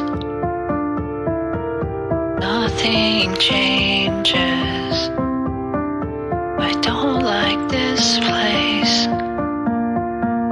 I wanna escape this. I made all those promises to distract myself from the meaninglessness. Does anyone else see how scary it is to exist?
Disappear.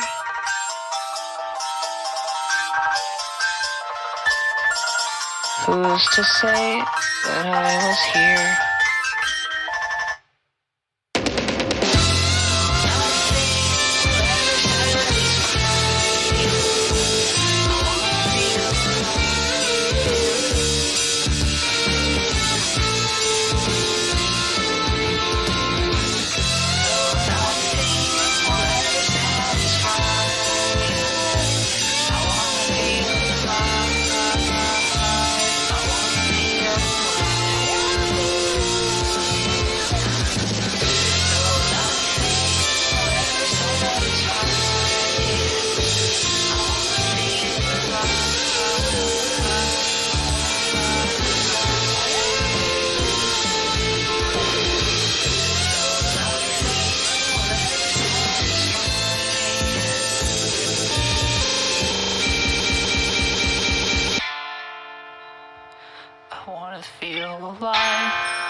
I wanted to feel alive.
Screams with regret.